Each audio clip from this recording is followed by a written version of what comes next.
Review Board. As you know, we are living under challenging and unprecedented conditions. And that has to do, of course, with COVID-19, the coronavirus. And this is how we're operating nowadays. Not only is, as you all know, Santa Fe affected, but the entire world is affected by social distancing and having to do meetings such as this one virtually. So we will do our best to do this meeting in the most efficient manner possible. And I will ask for your patience if there are glitches, because we have not done this before. If you are unfamiliar with the H Board, as is commonly known, the Historic Districts Review Board, we are known as the H Board. I'm just going to do this quickly. The H Board reviews and makes decisions in 5 historic districts, mainly the 3 main districts, which is the Downtown East Side, the Don Gaspar, and the Guadalupe West Side. We have the other 2 districts, the Review and the Transition, and those really are under the jurisdiction of staff for most decisions. Some decisions, some projects in those 2 districts do come to us. We are a volunteer board, and we meet twice a month, and we also do field trips every time that we meet. So I do want to introduce you to all board members this evening, so that you know who is representing the city on this board. And they are Frank Katz, who is the vice chair. We have Jennifer Beedscheid. We have Anthony Guido, Buddy Roybal, Flynn Larson, and let's see, did I get everybody except our brand new board member who I want to welcome with a hearty welcome, and that's John Benvenue. He was just recently appointed. John, hopefully one of these days we will meet at City Hall instead of virtually, which I would prefer, and I'm sure most board members would prefer to do it that way. I do want to also recognize the people on staff that will be participating tonight, and that is Lisa Rauch, who is the manager of the Historic Preservation Division, Daniel Schwab, who is a planner in that same division, Sally Paez, who's the assistant city attorney, and there she waved, and we have Noah Burke, who is an IT specialist that is helping us this evening, and also Melissa Byers, who is a stenographer. And so those are the people that will be participating here this evening, plus of course all the applicants and people that from the public that will give their input. There are some things to remember. I hope that you applicants all signed up under the attendees column. Because if you did not sign up, then we're not going to know that you are a presenter, and we might not be able to hear your case. Once you are called on, your case is called on, Lisa will put you under the panelist column so that we can see that you are going to be presenting. Also, I want to remind everybody, board members, when you are not speaking, please mute your microphone. When you speak, of course, I want you to unmute that microphone. We also have a little feature that says raise hand. You want to hit that raise hand when you want to speak. Also, when you are going to make a motion, the maker of the motion and the seconder, please give your name as you make the motion, and the seconder also give your name. That will help the stenographer record the minutes and have an accurate record, as we all know. Lisa, I may have left out something, and you can chime in at any time. I will appreciate your words of wisdom. Do I need to say anything else at this moment? I think it's just also important to mention that if you're a call-in attendee, that the way you raise your hand to be heard is to press *9. Okay, thank you. Anything else? I think you covered it. Okay, thank you very much. Remember, everyone, speak loudly because this is being transmitted and we all want to make sure that we speak in a loud voice so we can all be heard.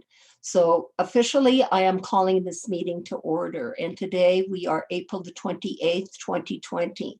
Melissa, may we have a roll call, please? Yes. Chair Rios, Here. Vice Chair Katz, Vice Chair Katz, would you unmute your mic? Everyone unmute your mic for the right now. There. thank you. Member Beachside, Here. Member Buenvenu, Present, here. Member Guida, Here. Member Larson, Here. Member Roybal. Here. Madam Chair, you have a quorum. Thank you very much, Melissa. Staff or board members, are there any changes to tonight's agenda? Lisa, any changes? None from staff, Madam Chair. Any board members have changes? Board members, please unmute your mics. I would entertain a motion now to approve the agenda. So Buddy. moved. Buddy moves. Buddy moved, and who seconded? Frank will second. All those, and Frank seconded. All those in favor of the motion, say aye. Aye. Aye. I'm sorry. This is, we have to have a voice vote. That's another thing that we have to do. Melissa, would you take a voice vote, please? Yes, ma'am. Member Beachside, Yes. Member Buenvenu, Aye. Vice Chair Katz, Yes. Member Guida, Yes. Member Larson, Yes. Member Roybal. Yes. Madam Chair, the motion has been approved. Thank you, Melissa. Next, we have approval of minutes. We have 3 field trip minutes that we need to approve, and those are February the 11th, 2020, February the 25th, 2020, and March 10th, 2020. Are there any changes to the field trip minutes? There appear to be no changes. I will entertain a motion and a second. Please state your name, and seconder also state your name. Madam Chair, Member Beachside has her hand raised. Yes, Are you ready for the Jennifer. motion, Madam Chair? Are you ready for the motion? yes, please. Yes, I move to approve the minutes from, sorry, 2/11, 2/25, and 3/10/2020. Thank you. Member Larson? Larson, second. Excuse me, are you making a second? Second. You are seconding the motion. Okay, voice vote. Melissa? Member Beachside, Yes. Member Buenvenu, Yes. Vice Chair Katz, Yes. Member Guida, Yes. Member Larson, Yes. Member Roybal. Yes. Madam Chair, the motion has been approved. Thank you, Melissa. Next, we have minutes of March 10th, 2020. That was a hearing. Are there any changes to any of these minutes? To this minutes, excuse me, to this set of minutes, March 10th? Member Beachside? Thank you. I have a few changes, beginning with page 12. In the 3rd paragraph, please replace the word "and" with "instead of." So it reads that if the post was freestanding instead of attached to the chimney. Okay. On page 20, the last paragraph, in the 4th sentence, she also thought a window replacement exception was granted. Could you please insert "in a previous case" for a house? And at the end of that sentence, please add with itself. So it will read, because it would remain in harmony with itself. Okay. And on page 33, in the 5th paragraph, in the 3rd line, it reads reestablished. Could you please replace and was with if, so that it reads reestablished if done by a different applicant.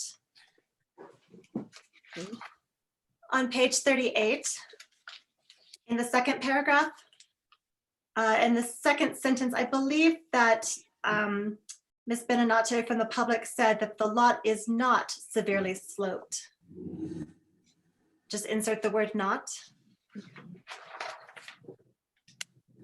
On page 40, in the 2nd paragraph,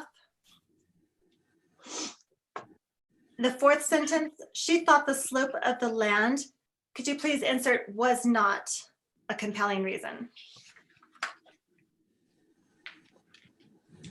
That's all I have, Madam Chair. Thank you, Member Beachside. Are there any other changes? Does anyone else have any other changes? Let me see. Mr. Katz, Yes, I would move to approve the minutes as amended. and is there a second? A second, please. Beachside will second. Thank you. Voice vote? Member Beachside, Yes. Member Buenvenu, Abstain. abstain, okay. Vice Chair Katz, Yes. Member Guida, Yes. Member Larson, Yes. Member Royball. Yes. Madam Chair, the motion has been approved. Thank you so much, Melissa. And Melissa, I have to compliment you. You did a great job on those minutes. Thank you. Thank you very much. Mhm. Next, we have 8 findings of fact and conclusions of law. Are there any changes to any of these?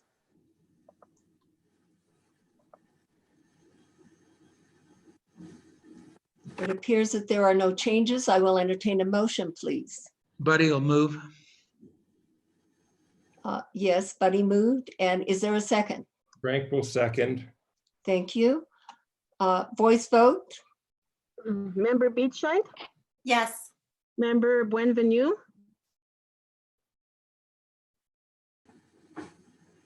Right. There you go. Member Benvenu, your vote? Abstain. I abstain. He is abstaining. He's a Yes. brand new member, so he would obviously abstain. thank you. Vice Chair Katz, Yes. Member Guida, Yes. Member Larson, Yes. Member Royball. Yes. Madam Chair, the motion has been approved. Thank you very much. Next, we go to business from the floor. Is there any business from the floor? And Madam Chair, if I may, if you have anything to mention from the floor, please just raise your hand. Right now, we have one hand raised. Stephanie Beninato, Madam Chair. Yes, Stephanie Beninato, and she will also have to get sworn in. Anyone that speaks this evening will have to get sworn in, and Melissa will do the honors. Madam Chair, I don't think we need to swear anyone in for the petitions from the floor or the business from the floor. Okay, Only we for have the in the case. past, but okay. Thank you very Have- much. And we have? Stephanie Beninato, good evening. You have Hello. the floor. How are you all? Hope We're doing good. How are you doing? you're fine, thank you. I just want to say that I appreciate having this in different formats and the fact that we can see you. However, I am a kind of disappointed that since you are using Zoom, that you weren't also using the video so that you could see people, because I think it's important. The visual part is really important in terms of feeling like you're connecting to people, because voice is just sort of vaguely out there in the ether. And I did want to say that I appreciated that at 616 Galisteo Street, the portal that never was permitted was taken down. But it is really confusing to hear that they don't know who owns it and then it comes down. Or you hear that at 604 Galisteo, even though it was replacement in kind, it wasn't in kind. But then I was told by Gary Mokino there was some unapproved application and they were in, discussing it with the owner. So it is a little distressing when you get sort of what feels like conflicting information about different projects. And I also just want to bring to your attention, there is a greenhouse in the, I guess, rail yard district is what you would call it. It's on Camino de la Familia or de las Familias behind REI. And apparently it's been there for several years. No one's noticed it, but it is quite obvious. It's plastic and it has iron railing supports or round iron supports. And it is noticeable over a fence. So I wonder, in terms of discriminatory enforcement about greenhouses, if you left that one there but told the people up on Canyon Road that they couldn't have one, what that would feel like or look like for the board. So I'm just bringing it to your attention. Thank you. Thank you, Stephanie. I do not see that anyone else is wishing to comment. Do you, Lisa? No, Madam Chair, I don't see any other hands raised at this. Yeah, Lisa, if you can help me with this, I would very much appreciate it if I Sure miss thing. someone. Absolutely. Next, we go to communications. Staff, do we have anything under communications? I have no communications this evening, Madam Chair. Thank you very much. We will now move to action items. This evening, we have 11 cases. I'm going to ask for everyone's cooperation so we can move efficiently through the process of reviewing these cases. And I do have to tell you that if you disagree with the decision that this board renders this evening, you do have the option to appeal to the City Council. You'd have to do that after the findings of fact and conclusions of law have been approved, and you have up to 15 days after the findings and conclusions have been approved. With that being said, I will limit public comment to 2 minutes, and Sally is going to assist me with the 2-minute mark. And Sally, how are we going to know when the 2 minutes are up? Well, I do have a 2-minute timer loaded on my desktop here that I will start. It's set to make a ding. I'm not positive you'll be able to hear it, so we may have to confirm that. But Okay, well, if if you not, can I can just say time. yeah, if you could just alert us, that I would very much appreciate that. Okay, will do. Thank you, everyone, and good luck. This evening, the first case this evening is 2020-1663, located at 512 Agua Fria Street. This is in the West Side Guadalupe district. And Daniel, you are the person that is responsible to give us the staff's report. Would you please? Yes, Madam Chair, can you hear me? Can you speak a lot louder? Hello? Is that better? Yes, much better. Madam Chair, before we begin the staff report, I just want to make sure, and this will be true for every case, I want to make sure that I have all of the applicants moved onto the panel. So right now I have Joel Mueller moved onto the panel. Is there any other applicant that needs to be, to appear on the panel for this case? No, I don't believe so. There is, okay. Okay, excuse me, Lisa, I don't know if you all are hearing me very well, but I'm trying to speak loudly so I can be heard. And Lisa, I wasn't hearing you very well. So if we can all speak loudly, that would be wonderful. Daniel, you have the floor. Thank you, Madam Chair, members of the board. This case was originally heard by the HDRB on February 25th, 2020. The applicant requests approval to demolish an accessory structure, a shed, with contributing status located behind the main residential dwelling at 512 Agua Fria Street, in the West Side Guadalupe Historic District. During the 25th February 2020 hearing, the board postponed the case and until an assessment from a structural engineer could be presented. The applicant now returns with this additional documentation as requested by the board. The shed is of simple square massing, about 20 by 15 feet wide. It was built between 1948 and 1969 and is made from adobe brick faced in stucco in a Pueblo Spanish Revival style with a flat roof and a rounded parapet on the north facade. The south wall is a common wall with the north wall of the New Mexico School for the Arts. The building is in poor condition. The west facade shows decay and buckling of the adobe wall, and overall the building has sunk into the ground and suffers from bad drainage on the site. The sliding door does not open due to the sinking of the building. On January 24th, 2017, the City of Santa Fe building official Mike Purdy wrote that the structure, quote, does pose serious safety concern and potential for collapsing, unquote, and that action must be taken as soon as possible to repair and make the structure safe or take it down. That's also part of the quotation, end quote. Upon request from the HDRB on February 25th, James Hands, a licensed professional engineer, was commissioned by the applicant to structurally evaluate the shed. The report from March 10th, 2020 concurred with Mr. Purdy that the structure is beyond remediation repairs and should be demolished. The applicant has applied for an exception to Article 14-5.2D1A for the structure to be demolished, and exception criteria and responses are included below. The structure is currently in the 5-foot setback. According to 14-10.3B, if the structure is demolished, it may not be reconstructed unless in conformance with Chapter 14 by moving it out of the setback. Regarding the demolition of historic structures standards, staff finds the following.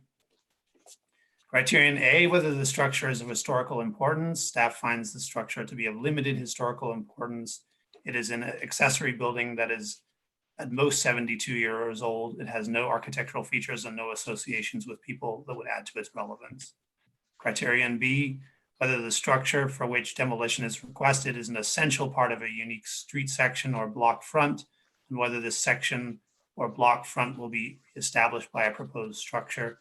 Staff does not consider this structure to be an essential part of a unique section. It is set back from the street, and though it visible is not so important to the streetscape that its demolition would constitute a major loss. It would be a step in a gradual process of loss of historic material in the district. Given the condition of the structure, this seems regrettable but inevitable. Criterion C, the state of repair and structural stability of the structure under consideration.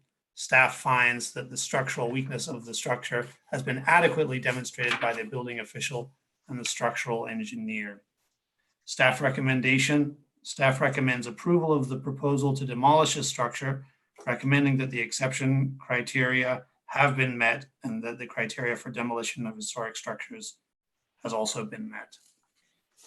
That's the end of the report. I stand for questions. Thank you, Daniel.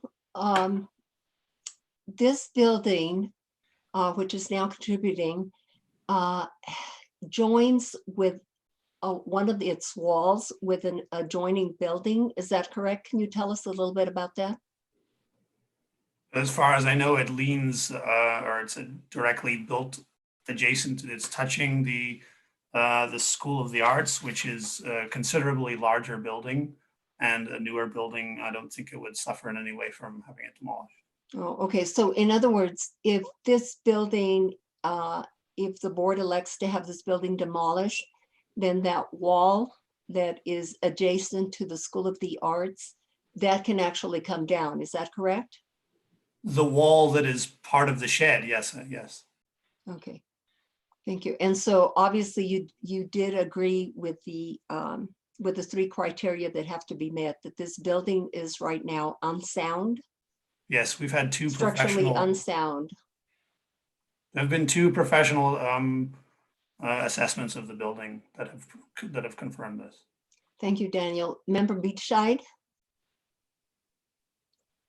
Thank you. I have two questions for staff, please. The first has to do with the understanding the zoning requirement that would require the 5-foot setback to be reestablished. I understand from the Hans professional engineer report that the primary issue with the building is the roof decking and the wood vigas. The report states that the wood decking is also rotted beyond its ability to continue to carry loads. So my question is, if it's a matter, does removing the roof require the reestablishment of the 5-foot setback? No, I don't think so, but that is not the only issue as far as I have understood also from the first report from Mr. Purdy. The walls are in poor condition and the building is sunken.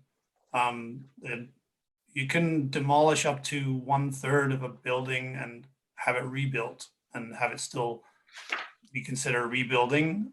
But my understanding is that this is not possible for this building.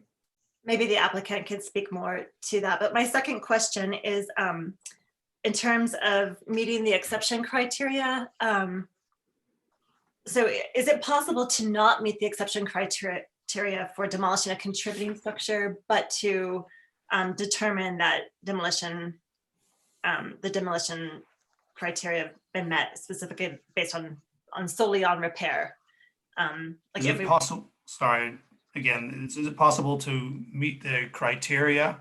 to not meet the criteria for demolition Well, of contributing a building, if a building was historically important, for example, Mhm. that's the first criteria.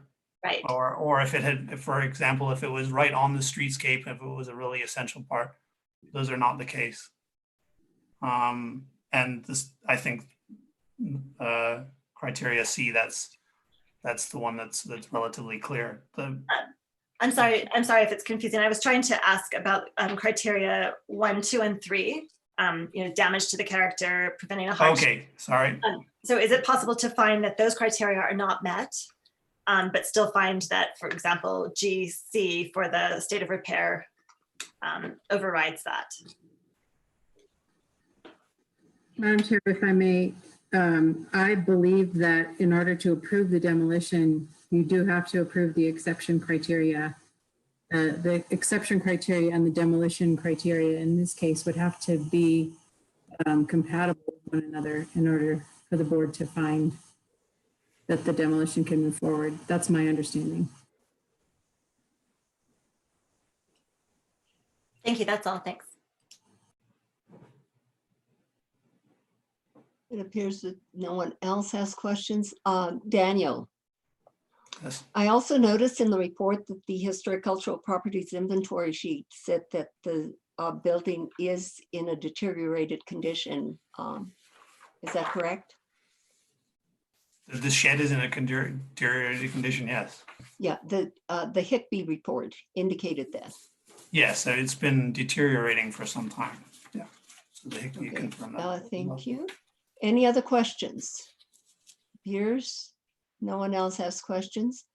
I will ask for public comment. Anyone from the public wishing to comment on this project? I Madam see Chair. that Stephanie Benedetto is I wanting to believe- comment. She will have to get sworn in. And Stephanie, we do have a 2-minute limit. Madam Chair, just a point of order. I believe we turn to the applicant before we go to public comment. Is that not correct? No, we have public comment first and well, no, I guess, yes. Excuse me, you are correct. I will ask for the applicant to come forward. Sorry, Stephanie, I'll get you back in a minute. I told you there were going to be glitches and hopefully there won't be too many from yours truly. The applicant, will the applicant please state your name and your address and get sworn in by Melissa? Yes, Mr. Miller, please, do you swear under the penalty of perjury that the testimony you're about to give is the truth, the whole truth, and nothing but the truth? I do. I need to make a correction. My name is not Miller, it's Muller. Thank you, sir, and please state your address as well. My address is 25 Laughing Raven Road, Santa Fe, New Mexico, 87508. Thank you. Good evening, Mr. Mueller. Good. Hope you're Good doing evening. okay this evening. What do you have to tell us about this project? You agree What- with staff's recommendation? Well, most certainly I do. I know that there was some concern about the amount of deterioration and with Hans' assessment of it, he did state that the adobe walls have disintegrated and are crumbling, and it's not just the roof. So the the underlying issue isn't so much the roof as much as the whole building is settling from the ground. And in order to rehabilitate it, you would have to basically remove the roof and everything above grade. And there is all the footings and foundation work is not existing or completely deteriorated. So that as much of a fond restorer I am, I think that in order to reestablish the building, it would, for my clients, it would be done at an exorbitant cost, and the building would need to come down in order to achieve that anyway. Thank you, Mr. Mueller. Mueller. I hope I am not mispronouncing your name, and forgive me if I am. That's quite- Board members, are there any questions for the applicant at this time? It appears there are no questions, so I will go to the to public comment at this time. And Madam Chair, I'd just like to reiterate something Lisa said at the beginning, because I've noticed we've gained some more attendees since the beginning, and that's if anybody is unable to raise their hand by pressing the raise hand button, *9, if you're calling in on a phone, should be another way to alert us that you'd like to speak. So, thanks. Okay, thank you. Member Royball has his hand raised. I'm not sure if you saw that. Pardon me? Member Royball has his hand raised. Oh, he did. Okay, now he does. Okay, Buddy, if you can unmute or you have your hand raised, can you hear me? No, I just moved it over there accidentally, so forgive me. Okay, was- you I are was just- you are forgiven. I was just testing my options here and it went over there, so. Okay, thank you. Now I will go to public comment, and I see that Stephanie Beninato is wanting to make a comment. Yes, Stephanie, you have the floor. If we could swear in the applicant and get the full name and address, please. Yes, Melissa. Melissa. Thank you, Stephanie. Please raise your right hand. Do you swear Okay. under the penalty of perjury that the testimony you're about to give is the truth, the whole truth, and nothing but the truth? Yes. Thank you. Please state your name and address. Stephanie Beninato, PO Box 1601, Santa Fe, New Mexico. So I'm thinking you're going to approve this. It just seems again that it's, I'm not necessarily blaming these owners because I have no idea how long they've owned it, but another demolition by neglect of a building that, yes, it's hidden and, but it is sort of part of the character of that whole area in there, these little sort of tucked away buildings.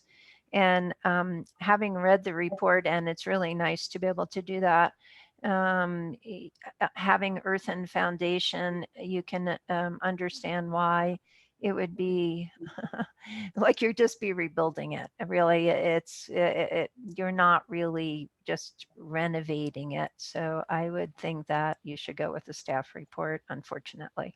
Thank you. Thank you. It appears that we have no other persons in reference to public comment. Is that correct, Lisa? You're Madam Chair, that is correct. okay. Thank you. Board members, if you have, let's see, we have Member Larson to speak. Yes.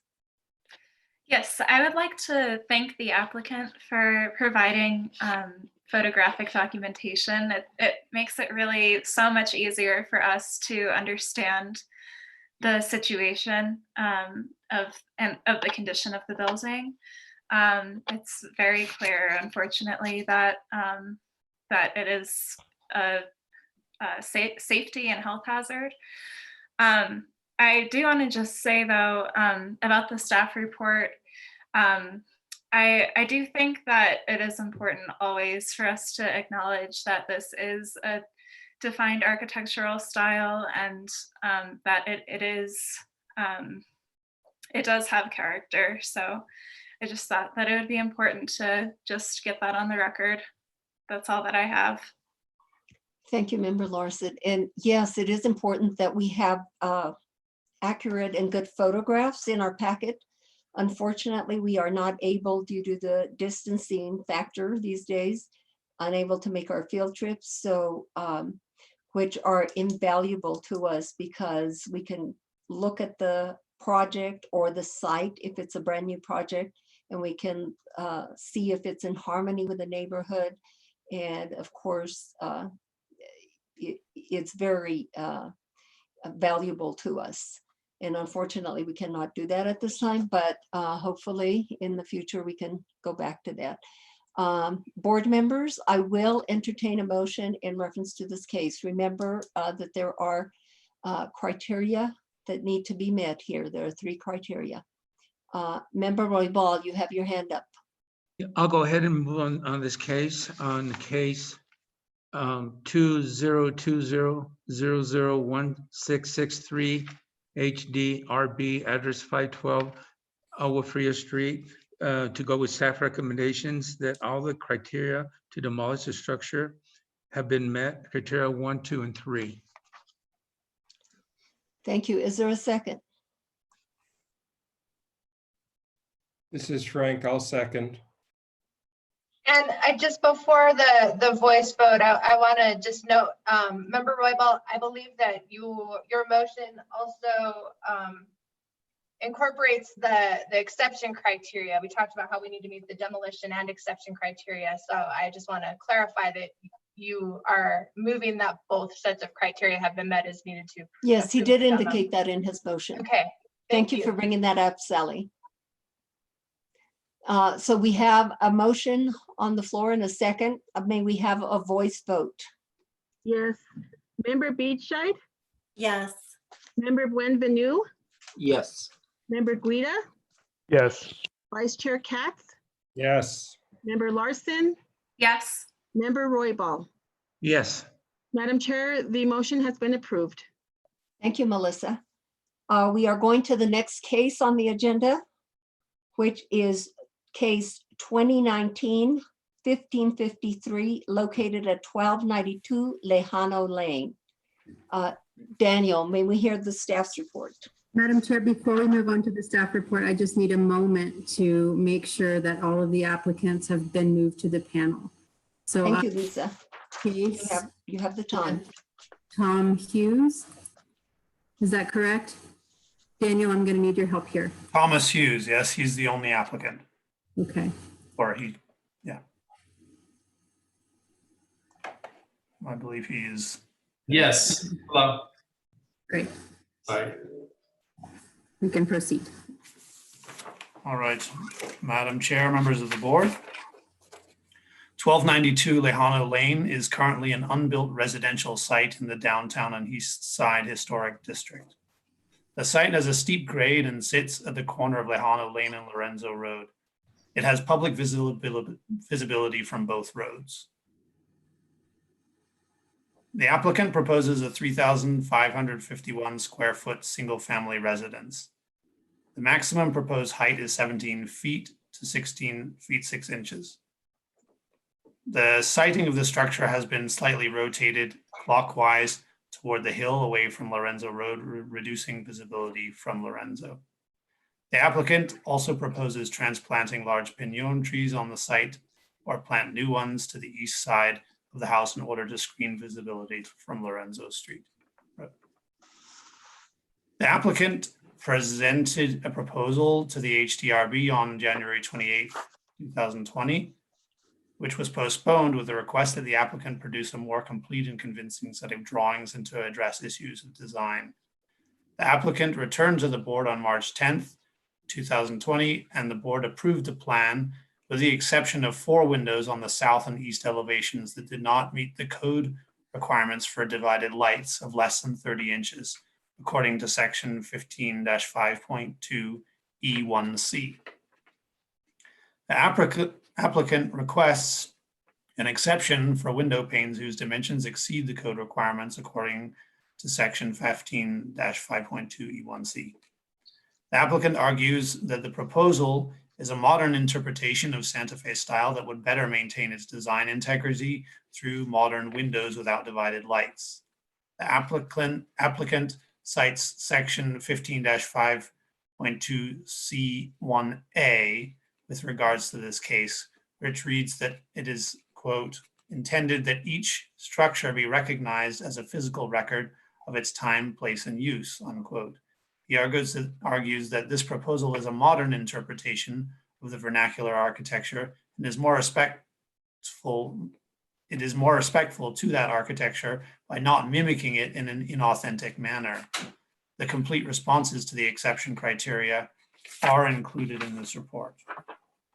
The staff recommends that the exception criteria in section 15-5.2B5B have been met and otherwise recommends approval of the application in compliance with section 15-5.2D, general design standards for all historic districts, and 15-5.2E, downtown and east side district standards. And I stand for questions. Thank you, Daniel. Daniel, this proposal can be seen both from, it has an address of Lejano, but it can also be seen from Lorenzo Road. Yeah. I believe some of this project has been bermed into the mountainside or the area there. Yes, it's been describe very the public- significantly. Daniel, can you describe the public visibility of the project? And I believe it is, as stated in the report, it is 100 feet back from both Lejano Lane and Lorenzo. Is that correct? I don't think I said that in my report. It is significantly set back. It's very high on the hill when you're on Lorenzo in the public way. You do look up to it. It is visible from the south corner on Lorenzo, and the applicant has tried to reduce the visibility by berming it, I believe around 9 feet into the hillside, by also rotating it from its original design further into the hillside, and by offering to screen it with trees. So there will be some visibility, but the design has done everything, in my view, that it can to reduce that visibility.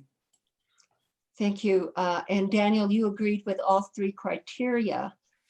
So you are indicating to us that you feel that this application should be approved in reference to the non-divided windows. Is that correct? Yes, I believe that the criteria have been met. And I'd like to note that there was a discussion in the last hearing that board members indicated that that the applicant should apply for this exception. Thank you, Daniel. Member Wedo, you have questions? Thank you. Daniel, thank you for the thorough explanation of the case history. A question about the elevations, just to clarify what we're looking at. If we go, yes. And so we're looking at proposed elevations at the top and then the alternate. And I just want to be clear on what are we being given an option today, or? Well, the alternate elevation is the elevation that was presented last time at the board. And the board, I believe Mr. Guida made the proposal that the window with the divided lights would be, that the applicant should apply or could consider an exception. So the proposed elevation is the new proposal based on the board's proposal. Okay, great. Thank you for clarifying. Member Benvenu, do you have a question? I do for staff. So forgive me for not having been at the last meeting and catching up, but my first question is the regulation of the size of the windows that's found in C1A of 14-5.2. Does that apply whether the windows are visible or not? It primarily applies to visible windows. Okay. And the applicant, I think, said that he thought that only one of the 4 windows might be visible. Do you agree with that? It's somewhat difficult to tell based on the situation on the ground. It's a very undulating landscape. The applicant did put up story poles, and we were still not entirely able to tell which windows would for sure be visible, but those are the ones that we could be visible.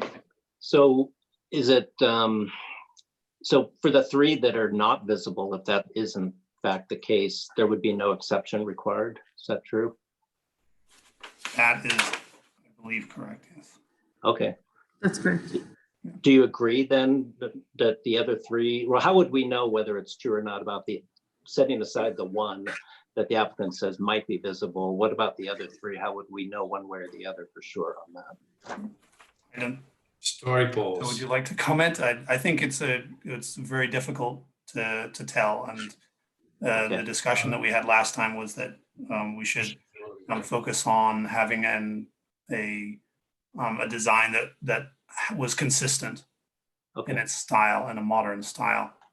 Understood. So another question is there's a whole separate set of requirements for new Santa Fe style, right? And we're talking about the requirements under old Santa Fe style. Is there any reason why this wouldn't be this project wouldn't fit under new Santa Fe style, which doesn't seem to have the divided light requirement? I think it's a legal question that perhaps the attorney could speak to. My understanding is that we require even new projects to fulfill both the new and the old standards.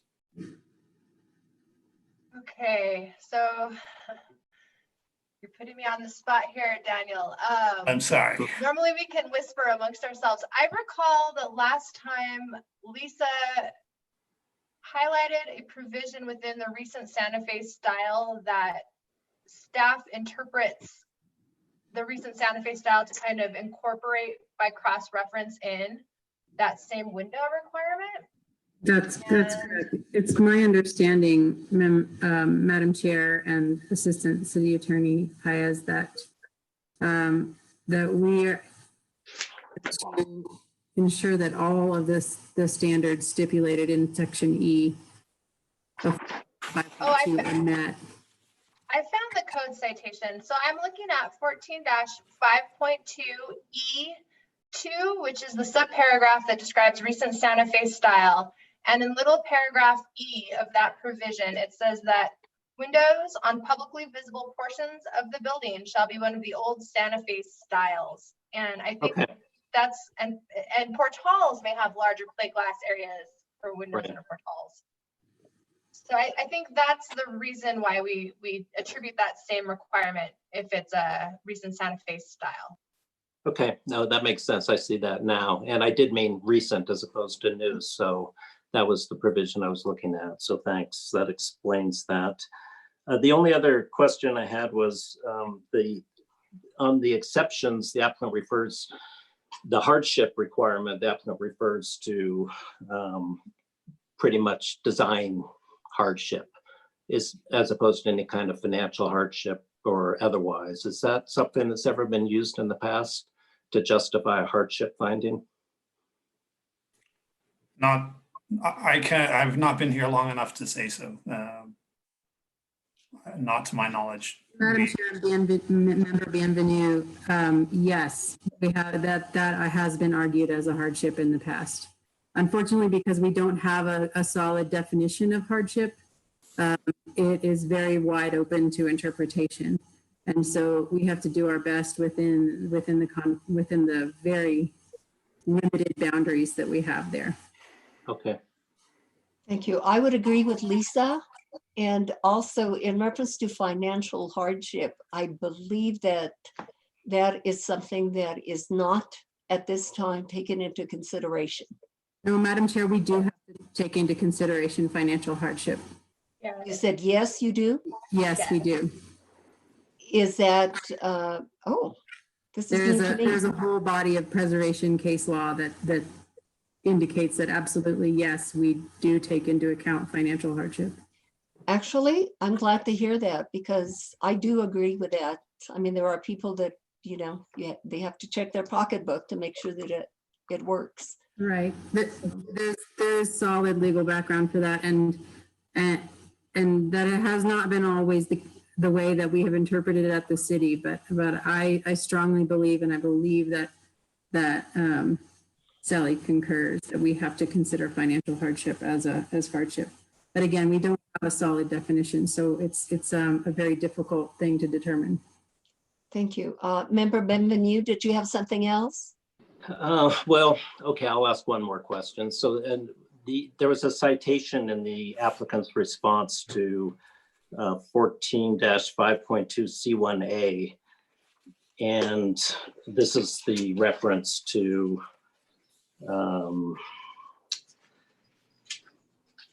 time and place. If I can find that each structure to be recognized as a physical record of its time, place, and use. This is obviously a very confusing section of the ordinance because it falls under the subsection for regulation of significant and contributing structures as opposed to new construction. But of course, there are other provisions in that same section that apply to new construction. So I recognize that it's confusing, but does staff agree that that provision in C1A applies to new construction? Because to me, I will just say it appears to apply to existing significant or contributing structures. I would have to look back at the code and really try to determine whether it only relates to that. I would say as a general statement in preservation that is the case. And that's partially what we're working with. Madam Chair, if I may add, that if it's in section C, that section does specifically pertain to the regulation of contributing structures. It does not pertain to the regulation of new construction or non-contributing structures. So I would say that there is, although this in spirit is good practice, both in good, as a tenet of good design and in preservation. I don't know that that's necessarily specifically pertains to new construction here. Okay, thank you. That's all I had. Thank you. Member Beachside? Thank you. I just wanted to remind the board that we had a very similar case not far from this property on perhaps Gonzalez Road, where we approved by exception a window replacement for non-divided lights in a house that had non-divided light windows and wanted to replace just one of their windows or a few of the windows. And we did that on the basis that the house itself, the harmony of the house itself would be compromised had we required divided light windows. Thank you. Member Katz? Thank you. This case raises some interesting issues that I think will require us to have some discussion at a later time. I agree with the applicant. I think that he has met the criteria for the exception, but I am bothered by the weirdness of saying that. First of all, he references that it is intended that the structure be recognized as a physical record of the time, place, and use. And that would imply that, well, this is a new house. So what is that saying? But worse is that he argues that the proposal is a modern interpretation of vernacular architecture and is more respectful to that architecture by not mimicking it in an inauthentic manner? Well, I think that our code tells us what the style criteria are for old Santa Fe style, recent Santa Fe style. And there is obviously an intent in those criteria to have new construction conform to the style of the old construction. And we know from the get-go of this design, in the first go through and the second go through, that this is a modernist house. And that really is not Santa Fe style. And by asking for a variance or an exception, and I agree that it's appropriate here on the basis that it was argued for, we're really ignoring the standards that are in the code. And that leaves us kind of unmoored as to, well, what standards do we use for a house that's not sort of an old Santa Fe style house, but more modern than it? And I know this is a debate that's been raging for quite a long time. And I know that there is interest on the board about trying to work with that, but I am concerned about to what do we look when we get something that is not Santa Fe style and the applicant says, I'd like an exception, please. I think it puts us at sea. And I think it's, again, probably not something that we need to discuss tonight, but I think it's something that the board and staff and perhaps council need to deal with and not leave us in this quandary of, well, does anything go? Does not leave particularly applicants in the quandary of, gee, what can and what should I be doing? So I just put that out there because I find it really kind of confusing when you have that comment about not mimicking. And maybe that's how people feel these days. And maybe we need to change what is allowed in these districts, but it hasn't been done yet. And while maybe the exception is appropriate here to bring harmony to this building, the question is, does it bring harmony to the downtown and east side district, which has more traditional architecture? Thank you. Mr. Katz, thank you for bringing up all those points. As we on this board can see, and staff and also the public can hear us, there is discussion that needs to take place in reference to rewriting the ordinance. And that, as you said, should come at a later time for further discussion. And in this particular case this evening, that's why the applicant went for the exceptions. And we on the board are ultimate makers of the final decision as we interpret the ordinance, and or as we see fit that whether the criteria have been met. Member Guido. Thank you. I agree with Vice Chair Katz that there's a longer discussion here, or a broader discussion about this that this case brings up.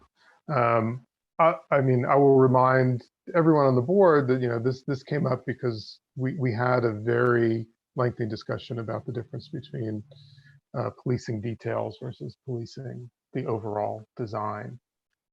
I fully acknowledge that that what's being asked here and what we have discussed is outside the letter of the law. We've acknowledged as a board that there are limitations, and staff has too, to the ordinance, both in terms of conflicting language and just kind of limits to the language that is in the ordinance for being good guidance on design. It would be unfortunate to follow, and this was discussed last time, it would be unfortunate to follow the letter of the law to produce a compromised design in this case.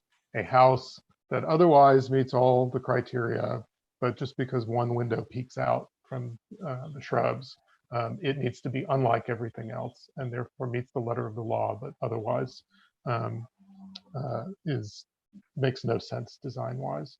I think for me, it's exactly because one or more of these windows might be visible in the context of the house, which is a contemporary Santa Fe style house.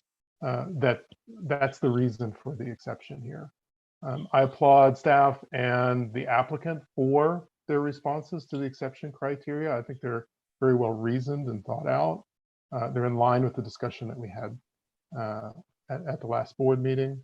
And so I'm generally in favor of this application. Thank you. Member Beachside? Thank you. I'd also just like to point out that as staff agreed with the response to exception criteria number 1, and as we observed on our original field trip to this property, there are other properties in this immediate streetscape with undivided lights. So this is not out of character for this very eclectic neighborhood. Thank you. Any other members wishing to comment? It appears not. So I will ask the applicant to get sworn in. Hello. Hello, Mr. Hughes, do you swear under the penalty of perjury that the testimony you're about to give is the truth, the whole truth, and nothing but the truth? Yes, I do. Thank you. Please state your full name and address for the record. Thomas Hughes, 1409 Hickox. Thank you. Good evening, Mr. Hughes. Good evening. You have the floor, and is there anything else you want to tell us about your project? You know, I don't think so, because I think everything was considered, and even going forward, I guess I had posed the question, what is Santa Fe style? Is it, you know, what do you want it to be in the future? If all it is a matter of meeting criteria and mediocre is acceptable, I mean, do we want to go that? So I'll get direct questions, but I think, like addressed, further studies and conversations down the road. Even you mentioning the financial hardship should not be applicable, is what understanding was on previous cases. So things are changing, things are progressing, and let's just keep working on it and make Santa Fe beautiful and intact and grow.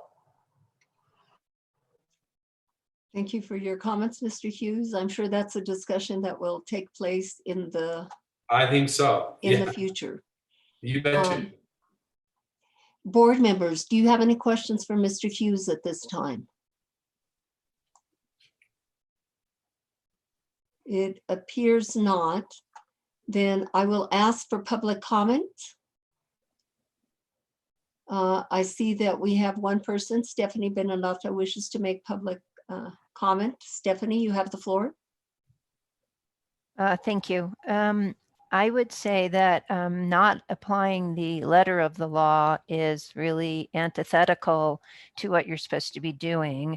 If you start looking at the spirit of the law, that allows you way too much interpretation, which is a problem because, again, then you become inconsistent and it's seen as discriminatory. And it can hardly be considered inauthentic if you have in fact complied with the divided light requirement on one side of the building, the one I believe facing Lejano Lane, but somehow think you don't have to do it for Lorenzo. And really all the arguments you raised, Mr. Katz, are reasons not to vote for this exception rather than to allow it. Because again, if you have to, this is what the law says. It says that you have a recent Santa Fe style. It doesn't mean that it is all glass modernistic. That's not what recent Santa Fe style means. It means that you get to use different materials to create a harmony within a certain design elements. And again, to say, well, we'll just disregard it because really we're so modern, who cares? That's not what's being asked here in the recent Santa Fe style. And again, if you're doing divided lights on one part, it's not inauthentic. And if you thought it was inauthentic, then, why did you bother to buy this lot? Because you knew that you would be subjected to this. So I'm a little bit concerned that you're kicking the can down the road. It's been kicked down the road for years and years. And again, you're not really applying the law, and it really looks like discrimination.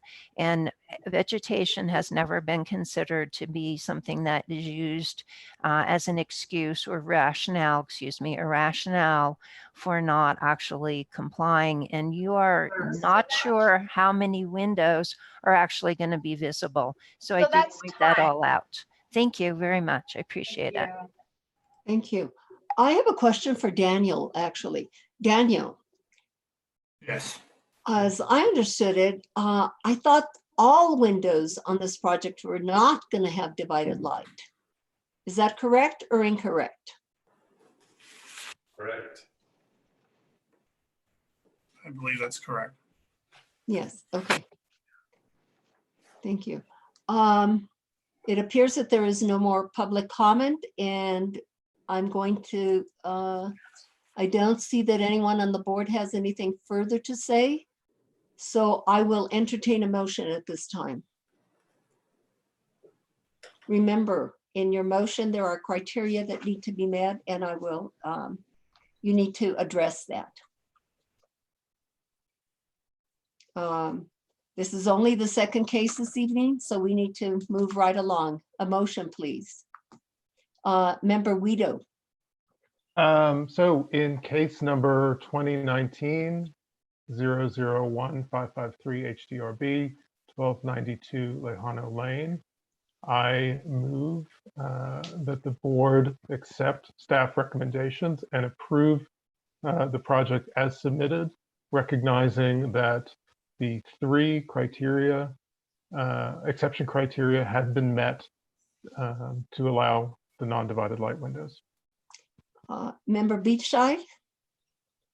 I'll second that motion. May we have a voice vote? Yes. Member Beachside, Yes. Member Buenvenu, No. Member Guida, Yes. Member Vice Chair Katz, Yes.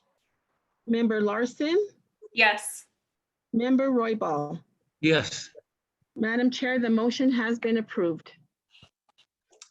Thank you. Thank you very much. Member Wedo, you have your hand up, or did you just accidentally leave it there? There, okay. Thank you. Madam Chair, before we move on, this is Assistant City Attorney Pius. I wanted to ask if you heard the timer ding or if that was not audible. No, I did not hear, but if you'll just kindly indicate when the time is up. Okay, I'll just say time, and I hate to interrupt, but I'll just proceed to say and say time. it loudly. And okay, thank you. Okay, thank you very much, Sally. Next case is 2020-1732, located at 868 and 868.5 East Alameda Street. Daniel, I believe you're Yes. in charge of this case. May we hear your report, please? Yes, Madam Chair, members of the board, this case refers to a wall running parallel to the public right-of-way at 868 and 868.5 East Alameda Street. At its hearing on February 25th, 2020, the board, the HDRB, designated this wall a contributing structure due to its distinctive character and importance to the surrounding streetscape. The owner proposes demolition of 13 feet of the wall at the southern end, removal of the upper stuccoed portion of the wall along its length and replacing it with a coyote fencing to a height of 5 feet, as well as removal of the wall corner on the opposite south end of the driveway. The purpose of this is to make possible a second parking space next to the driveway and to improve vehicular access to the driveway.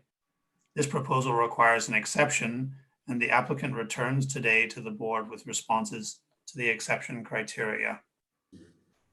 The City of Santa Fe traffic technician has determined that the wall blocks the site triangle for the driveway at 868 East Alameda and thus constitutes a legal nonconformity.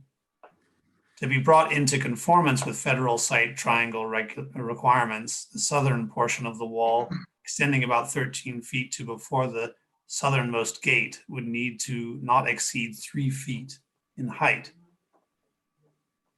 Recently, a vehicle backed into the wall and knocked over a portion approximately equivalent to that which the owner proposes to demolish.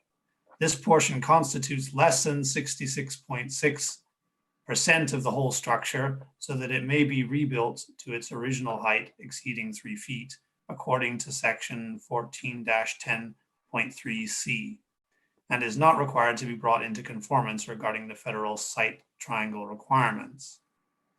In determining whether a request for demolition in a historic district should be approved or denied, the HDRB shall consider the following pursuant to 14-3.14 G1.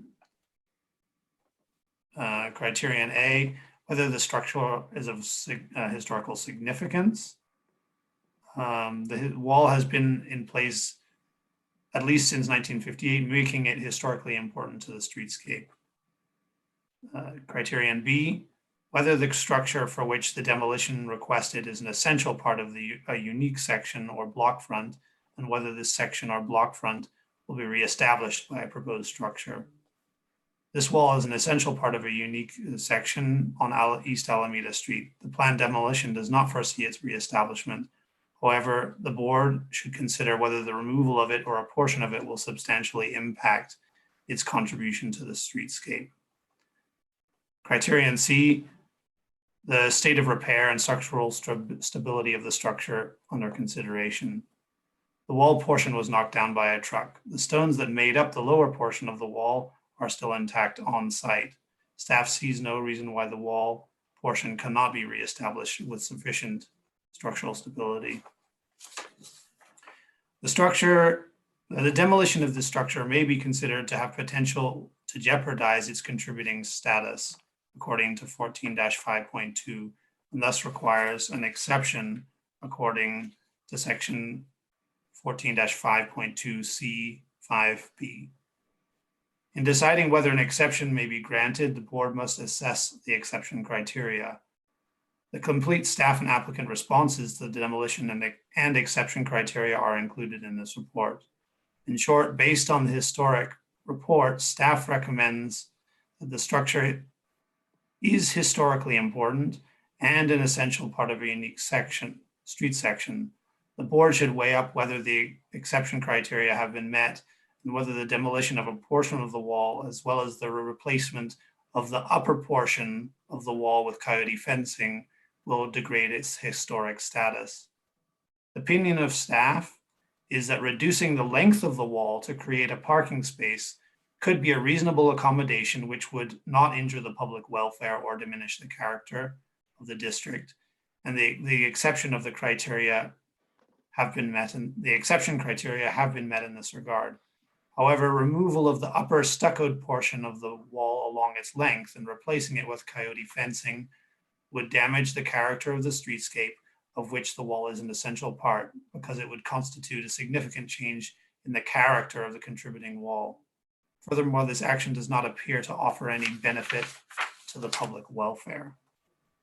Staff recommendation, the staff defers to the board as to whether the exception criteria in section 14-5.2 D1A have been met and whether the demolition of historic structures standards in section 14-3.14 G have been met. I stand for questions. Daniel, thank you for your report. I believe I read somewhere that perhaps the upper portion of the wall may have been built in 1985. Is that correct? Or do you feel that the entire wall was built in 1958, making it 62 years old? It's the historic photo documentation that was used to determine the age was not conclusive about the original height of the wall. It's possible, but it's impossible to know for sure when the wall acquired its full height. We know that I believe there was a photo in the 1980s of the wall in its current form, but there may be the possibility, but we don't know, that the wall was once lower. That's my understanding. Yeah. Daniel, would you reiterate the height of the wall? Would you tell us the height again? I would have to find that. It varies because there are gates. It's over 3 feet, I can tell you that. Oh, yes, it's way over 3 feet. The reason I'm asking this question is because then I want you to tell us how high and maybe I'll ask the applicant if you can't readily find that. I also wanted to know how, what the difference in height would be for the coyote fencing. The drawing doesn't appear to define the existing. It does. Oh, it says total wall height, 6 feet. 6 feet is the current, yeah. And the proposed is 5 feet, including the fencing, so it would be a reduction in 1 foot. Okay, and structurally, since that wall has, if it is not rebuilt, do you feel that the not having the right-hand portion to that pedestrian gate and that the archway, do you feel that that is, how do you feel about that? Do you think that is- Structurally, I don't think it's of significance. It wouldn't make a difference structurally to the wall to shorten it or to rebuild it. And from a design standard? From a design perspective, Yes. I think that at the moment, it covers almost the entire length of the streetscape. There would be a sense of there being more of a break in the streetscape. However, I don't consider it to be so drastic. It would still make a kind of a symmetrical framing of the gate, which has some appeal, so it has an aesthetic value. I think that it's possible to argue in different directions. I don't think it's absolutely critical to maintain that portion from a design perspective. Board members, any other questions for Daniel at this time? It appears that there are not. I will ask the applicant to come forward. And I believe the applicant is Dolores Vigil, but I don't see her name on there. Lisa? She's there, Madam Chair. Dolores she is with us, as well as Rachel Zell. Dolores, good evening. Good evening. You have the floor, Dolores. Tell us about this case. Madam Would you Chair, like me to swear in first? Yes, please. Pardon? Thank If you. we could swear in the applicant, please. Oh, of course. Yes, and also Rachel Vell will be joining us. Okay, thank you. Ms. Hill and Ms. L at this time. Do you both swear under the penalty of perjury that the testimony you are about to give is the truth, the whole truth, and nothing but the truth? Yes. And is Ms. Yes. Zell? Ms. Zell, thank you. And please, when you speak, state your name and address for the record. Okay, thank you. Good evening. My name is Dolores Vigil, Liaison Planning Services, PO Box 1835, Santa Fe, New Mexico, 87504.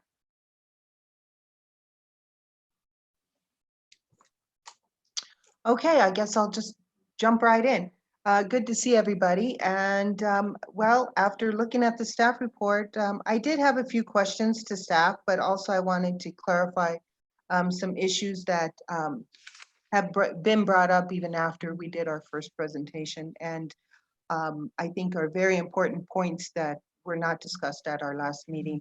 Also, I would hope that you would also not only consider this exception, but also the coyote fence that we're requesting to be placed inside on the other side of this wall. and the interior courtyard. And then also, we have requested to take off a portion of the, a wall on the, it's on the east side of the opening of the driveway, which is why we have both addresses referred to on this application. First one is, let's see, first I want to make this point that staff does state in their report that reducing the length of the wall to create a parking space could be a reasonable accommodation, which would not injure the public welfare or diminish the character of the district, and that the exception criteria has been met in this regard. So I think it's important that we focus on that and what Mr. Schwab had testified earlier. The need to remove the upper stuccoed portion of the wall along its length and replacing it with a 4-foot space coyote fencing was a recommendation from the traffic engineer, Lad Lucero, to allow for better visibility along Alameda when backing in and out of that parking area. My client, we would rather have it the way it is. We would like to keep it the way it is. I think it's, you know, something that we didn't consider but came from him. And I think that's a point that needs to be made so that you understand that that's the reason for asking for that exception and the coyote fence above the stuccoed wall.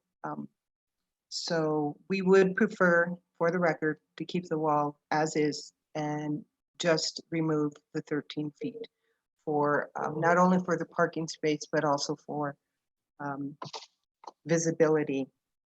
Also, I'd like to state that in his report, he says that we did not discuss maybe some alternate design options.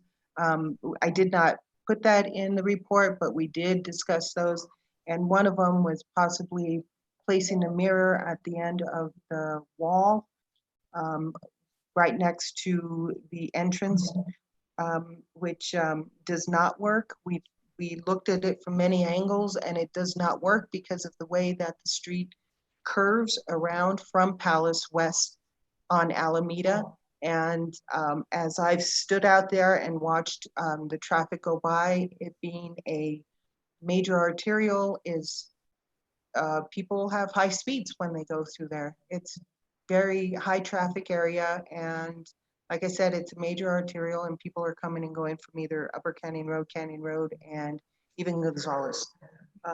There are a lot of construction vehicles that are coming through there that I've noticed, and this is just my observation.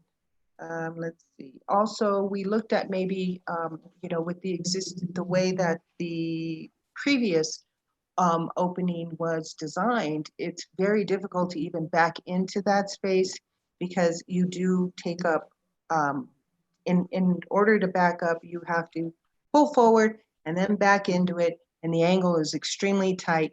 And also it does obstruct traffic because you do have to wait and people have to wait for you to back up. So those are the two options that we did look at, and any other options just didn't come up. It didn't make sense. So really widening this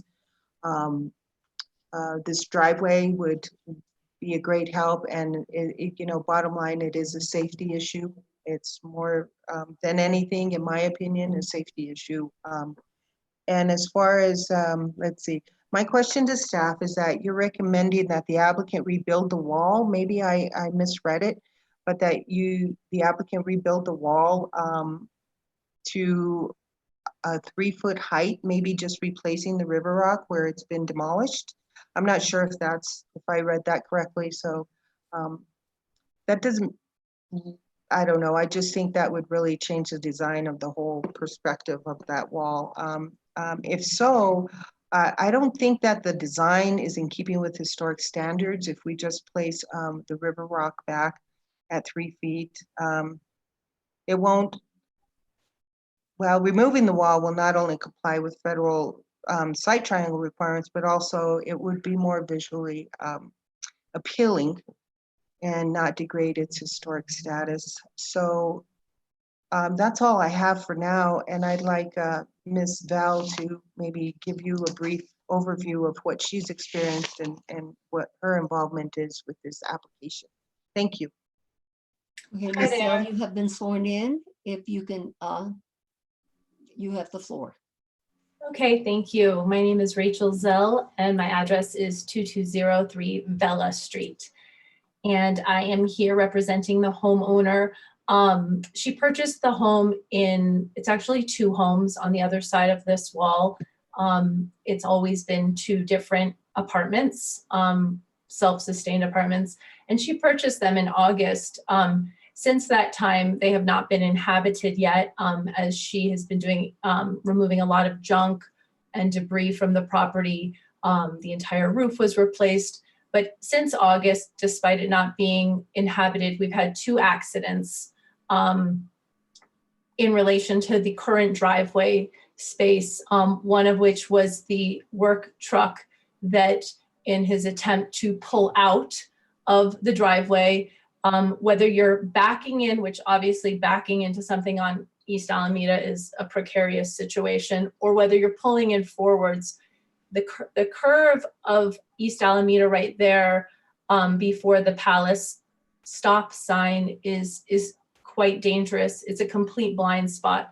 So when he pulled out and then pulled back in, knocking the wall to where it is now. But prior to that, we had another accident. So in this very short time that she's owned the house, it's already proven to be a safety concern. And again, I just wanted to state that it currently has 1 parking spot for 2 housing units that have been there for quite some time. So I think, you know, it's a real safety concern for those of us that have spent time at that property. It's not easy to go in either direction from the current driveway. So by moving this 13 feet, by removing the 13 feet of the wall, we hope that with the majority of the wall still standing, there are 2 gates you can see in the image. It would maintain its symmetry and it would provide enough viewing for the safety of those pulling in and out of the driveway. And that's all. Thank you. Thank you. Dolores, I have a question for you. Just for clarification purposes, did I hear correctly that you stated that you would like to keep the existing wall as is? Aside from removing the 13 feet. Right. And Yes. that, and you want to keep the wall, that is, you'd rather do that than do the latias at 5? Yes, yes. Okay. And then right in front of what we look at the elevation here on the streetscape elevation that we see the window with undivided lights. That's the portion that you want to keep open, correct? Here. Yes. Is that correct, Rachel? Yeah, we'd like to leave the wall as is, except for the 13 feet. Does that Yes, answer your question? That does answer the question. Yes, exactly how it is, except for this 13 feet. Board members, do you have questions? I see that we do. Member Katz. Thank you, Madam Chair. So my understanding is that this has always been 2 houses and it's always had 1 parking space. And I guess on some levels, my question may be for the city attorney. Given, to what extent is the rules grandfathered in for the number of parking places in the site triangle? Thank you, Member Katz.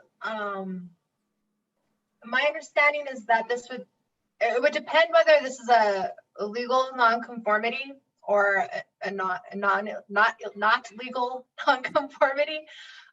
So if this situation having less parking spaces than our code would ordinarily require if we were doing new construction here, if it pre-existed the current parking requirements, it would be grandfathered in and allowed to retain just that single space. I think that if there was a change to the number of dwelling units at this time, that would probably trigger an update to the required parking. That's my understanding, and that's an evaluation that would be done by the current planning divisions. So if this is, you know, that's kind of a zoning question that I think was probably reviewed as part of a preliminary zoning review. I didn't look to see if there was one of those in the packet, but Yes. Madam Chair, I believe that this is a legal nonconformity in its existing condition pre-accident. In other words. Thank you. Thank you, Lisa. So that if we were to basically say, put it back the way it was, that would be a legal decision on our part that would be upheld as far as the need for both the site triangle and the parking rules. Is that correct? Member Katz, could you repeat that question? I'm kind of pulling up right now also the legal non-conforming uses section of the code, which really isn't under this board's jurisdiction, but if you could repeat your question one more time. If I were to want to have the wall restored to the way it was, would we be running into any legal any non-conformity issue? I mean, I think that this probably falls under 14-10.3 legal non-conforming structures, and it says that reduction in non-conformity, a legal non-conforming structure that is modified in such a way as to eliminate or reduce the degree or extent of non-conformity, including the demolition or removal of a non-conforming feature for any reason, shall not be reconstructed except in conformance with Chapter 14. I think that would be the applicable provision. Can I interject? Yes. I had one conversation with Noah Burke, the division manager for current planning, and he said that since the less than 66 2/3% of the wall had been knocked down, that it could be repaired, and that was in line with the code requirements on legal non-conformities. Okay, so that would be the next paragraph C, substantial destruction of legal non-conforming structure. If a legal non-conforming structure is destroyed by any means to an extent of more than 66 2/3% of the existing building structure, it shall not be reconstructed except in conformity with Chapter 14. Right. Any structure containing illegal non-conform. Oh, okay. Yeah. So I think But that's it was relevant part. less than 66 2/3%. Thank you, Daniel. thank you both.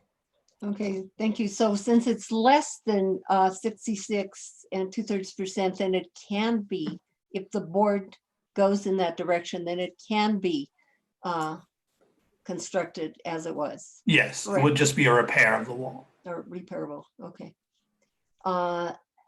Member Wedo. Thank you. I have two questions or 2 points to make. First one's a question. For Daniel, I am not clear on what is being proposed on the east side of the existing driveway.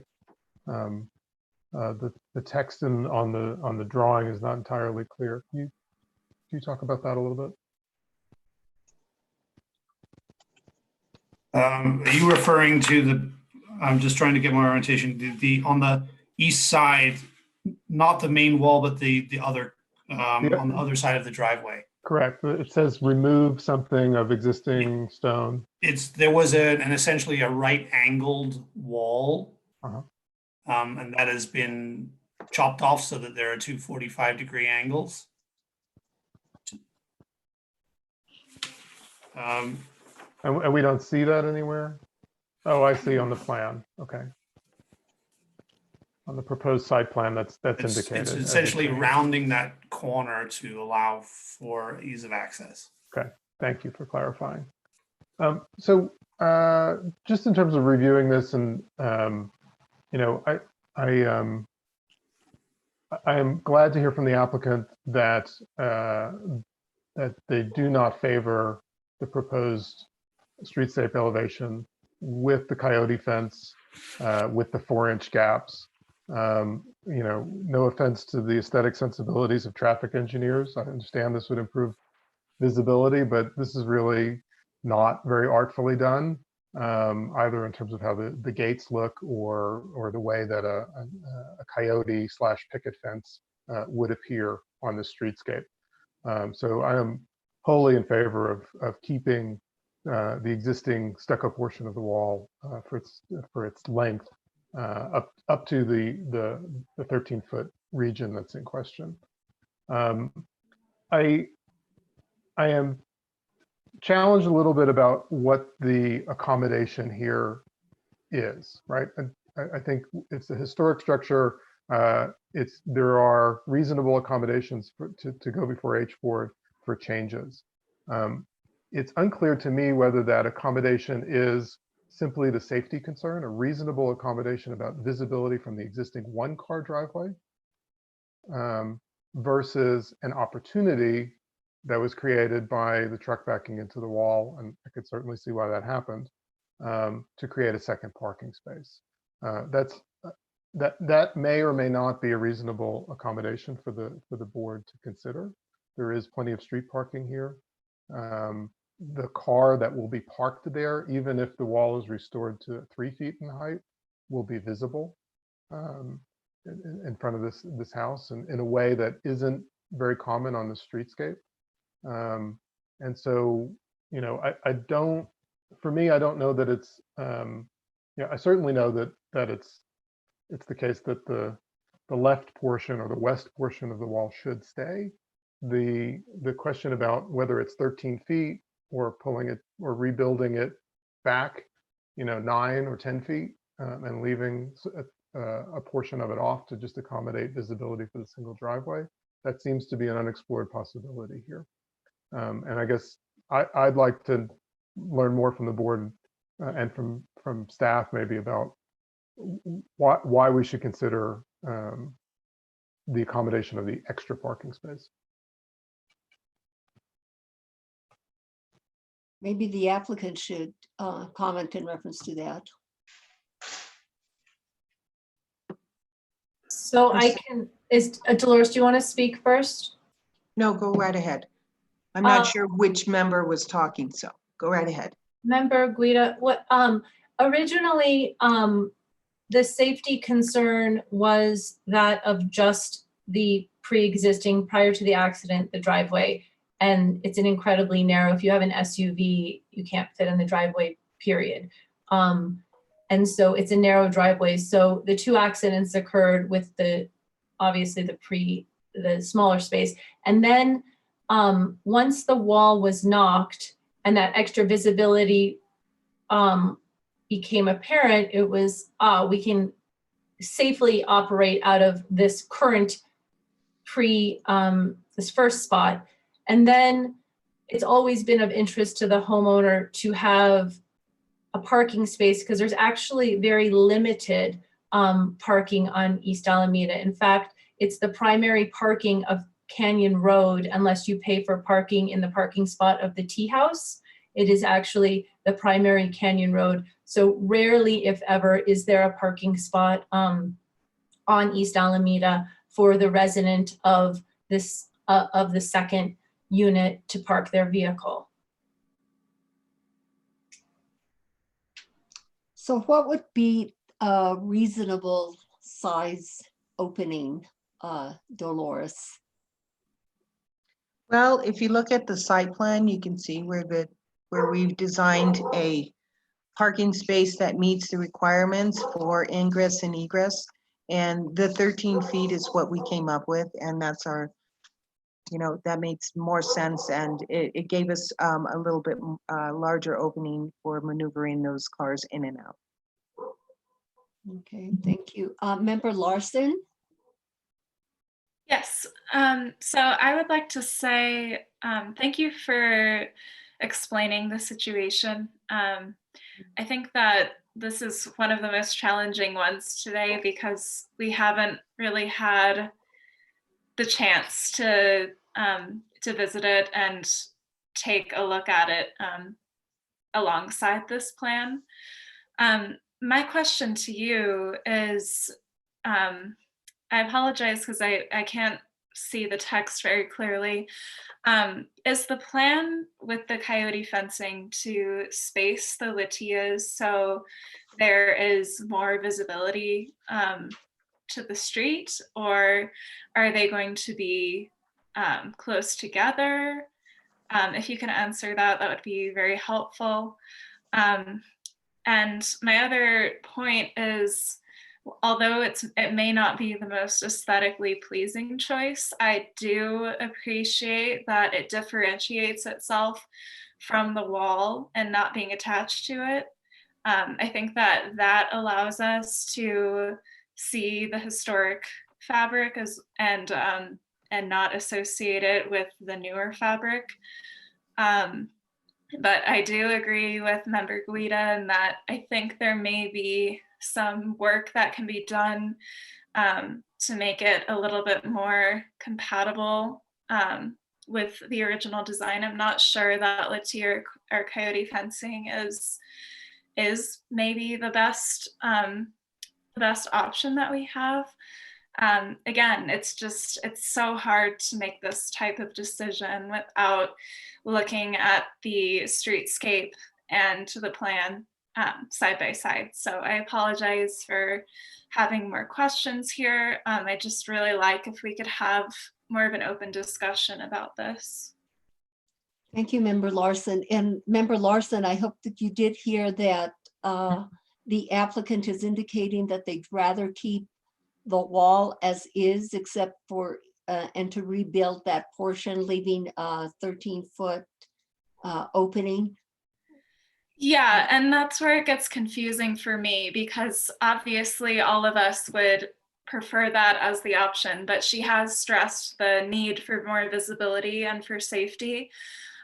So I'm hoping that in our discussion, we can help determine what the best option is here. If it does require more evaluation from more than one person, that isn't just a part of the traffic division, but also perhaps a part of our historic preservation division. I'm not sure what the answer is here, but maybe we can discuss that. Thank you, Member Larson. Member Roybal, you have the floor. Thank you. My concern is, and this is a question for staff, if we decide to leave, not to rebuild it, but leave it open, what does that do to the streetscape? And do you think that would ruin any of the historic value of the property by eliminating the damaged part of the wall and not rebuilding it? And also considering that this is a safety factor now. So I'm concerned about the safety factor since that was brought up. Thank you, Member Daniel? Roybal. I think that's the point that has to be weighed up.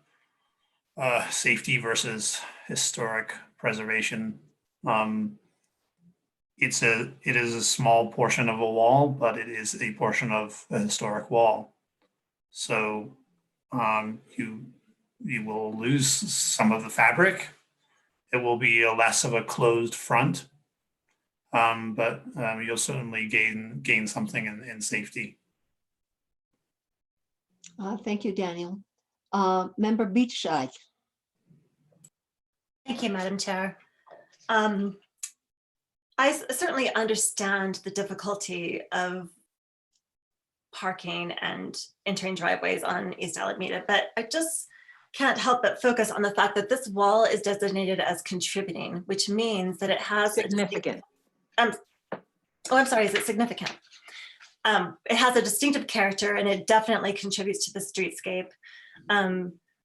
We see the elements of this wall repeated along East Alameda, the openings with headers, the stone treatment. In terms of weighing this against the safety considerations, I think the contributing status far outweighs those.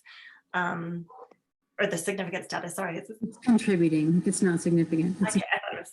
Yeah, contributing. That is significant. And I don't see I how apologize. a parking space can strengthen the character as included as part of the responses to the exception criteria. I think that this is similar in a way to the shed that we looked at earlier tonight. It's a question of maintenance and repair, and we have an opportunity here. It's possible to repair this wall. I really think that that is the way to go. I have a question about the east portion of the wall on the other side of the driveway. We had the benefit of seeing this property in our previous field trip when this case was previously heard. And I believe that has already been done. Is that correct? Dolores? Yes, it has been done. Yes, it has. Reason being is the property owner, she was pulling in and she just scraped the side of her car. And so not knowing that there's some protocol to removing this type of wall, which is a retaining wall, which she also owns the property, 868.5 East Alameda. She took that portion off and I said, we have to include it in our request. So it has been done. That would be the After third. the fact.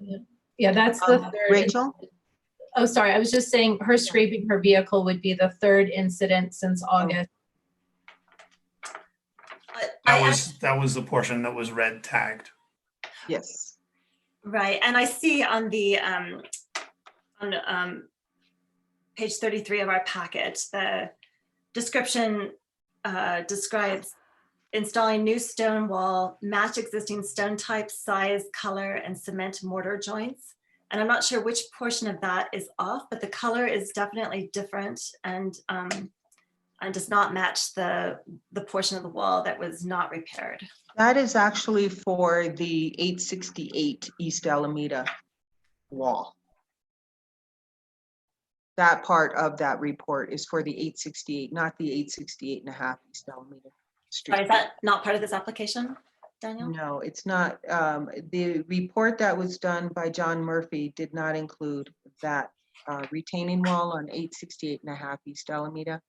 His report was only for 868 East Alameda, the one where we'd like to remove that portion.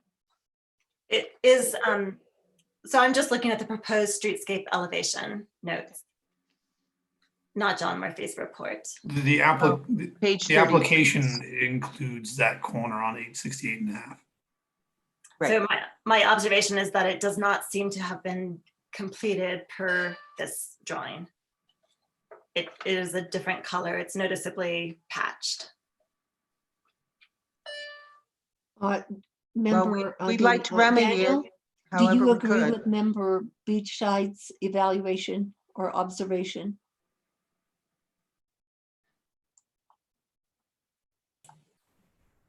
Daniel? You're talking about the situation on the ground, that the color does not match? Right. That was my observation on the field trip. Yeah, I'm sorry, I don't recall that aspect. Sorry. Any other questions, Member Beachside? If not, I will go to Member Benvenue. Thank you, Madam Chair. I just had a question about the part of the wall that is indicated to be removed. Is there anything at this stage left there, including the rock foundation? Or has that been removed already? Member Bienvenue, this photograph is very pixelated, my apologies, but you can kind of see the condition that the wall is in currently, with a portion of it having been knocked down and a portion of the stone masonry at the bottom still remaining. Okay, I see that. Now my question is that still the case today since that picture was taken?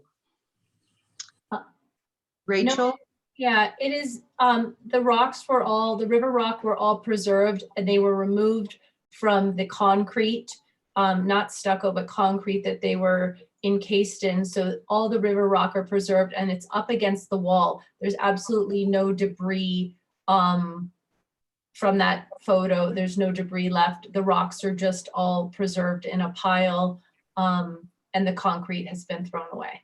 And Rachel, would you like to tell them why we had to remove it?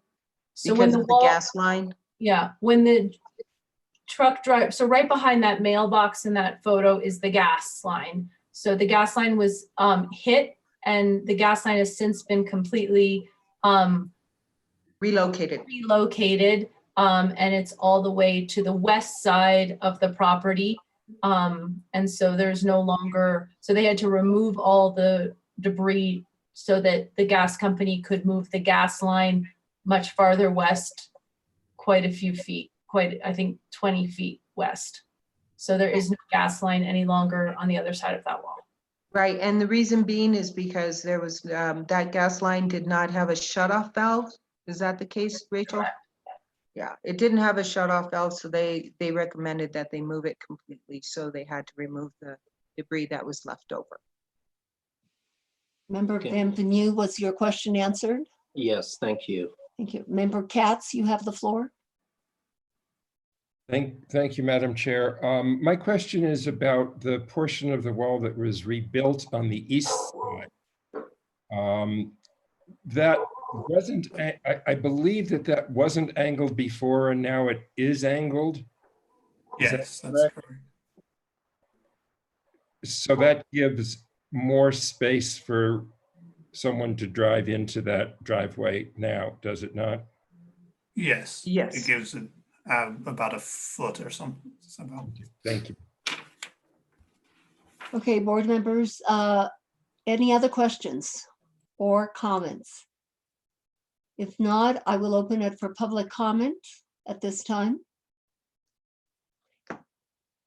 And it appears that Stephanie Beninato is wanting to comment and also John Eddy. Stephanie? I would have let John Eddy go first, but thank you very much. Stephanie Beninato. I agree with Member Bescheid and I think maybe Member Guida that really this is an important wall. It is part of the streetscape. It is contributing. And I'm sorry, but 3 accidents since August, when how many years before that people lived here and came and went and seemingly there weren't any accidents. And again, taking away that corner on the other side of the opening should help. But I really don't think that an extra parking space outweighs the significance of maintaining the contributing wall in terms of the larger streetscape, as well as how that house will appear if what you see is a car sitting there as you come down from Palace, as opposed to the wall itself. So I'm hoping that you will not find that the criteria has been met. You do not have to make it safer in terms of federal standards. Because again, there are exceptions since it is a historic wall. So thank you very much. Bye. Thank you. John, I don't believe you've been sworn in. Hi, good evening, Mr. Eddy. Please, is the testimony you're about to give the truth, the whole truth, and nothing but the truth? You need to unmute your mic, Mr. Eddy. There, do it again. There you go. Whoops, keep it off. Keep the slash off. Here we go. There you go, John. Yay, John. Would you like my address? Yes, please. But do you swear under the penalty of perjury that the testimony you're about to give is the truth, the whole truth, and nothing but the truth? I do swear again. Thank you. John, good evening. Good evening. Nice to hear your voice. Nice to see you What do you all. have to tell us this evening? Nice to see you all in your somewhat diminished size, but Okay. but not stature. John, did you provide your address to the stenographer? I would love to. It's 227 East Palace Avenue, Suite D, Santa Fe, 87501. Thank you, sir. Thank you. I heartily agree with the assessment of Board Member Guida. And I wanted to speak purely about the streetscape of East Alameda is one of our most remarkable assets in Santa Fe, in that it is made up of the dominant aspect of this streetscape is the vernacular stonework along it. which is mostly in River Rock. This needs to be protected, I believe, by all means possible.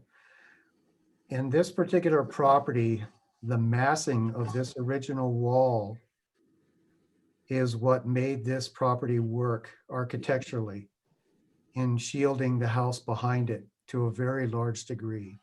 It's unfortunate that the aperture left for a driveway was something sufficient for 30 years ago when people had smaller cars, and now it's insufficient. So there is a safety hazard here, but to demolish 13 feet of a contributing wall of such stature and integrity as it had been, and replacing it with the image of a parked car, I believe is very damaging to the streetscape of East Alameda. I echo many of the other opinions that have been voiced by the board members and appreciate their insight. And I would urge you to perhaps postpone this for redesign. I applaud the applicant for not wishing to put coyote fencing on any part of this wall or behind it. And I think that a redesign may be possible to come back. Perhaps that wall can be short by 2 feet, 2 or 3 Thank feet, you. shorten it. Thank you. Thank you, John. It appears that we have no other people wanting to make public comment. And I don't know if board members have anything further to say before I entertain a motion. I think that we've heard plenty of testimony here this evening. It appears that Ms. Zell would like to say something. You have the floor. Thank you for just a quick second. I appreciate it. I just wanted to bring your attention to the driveway just to the west that you can see in that image that is also, it would kind of mimic what we were proposing in, correct, right there, in that vehicles park. It became an open parking space, and I just wanted to, ours would not be that. We would maintain a lot of that River Rock wall that we want to preserve as well for the historic preservation. And I just wanted to question safety versus historic. To me is a really big issue, and I find it perplexing that historic would outweigh safety. And there have been accidents in the past. We did get a police report. So our accidents are far from the history of this house, and the curve of East Alameda in that position. They far exceed this current homeowner's time owning the property. So that's all I wanted to say. Thank you, Ms. Zill. Member Katz. Yes, I would like to make a motion, if I might.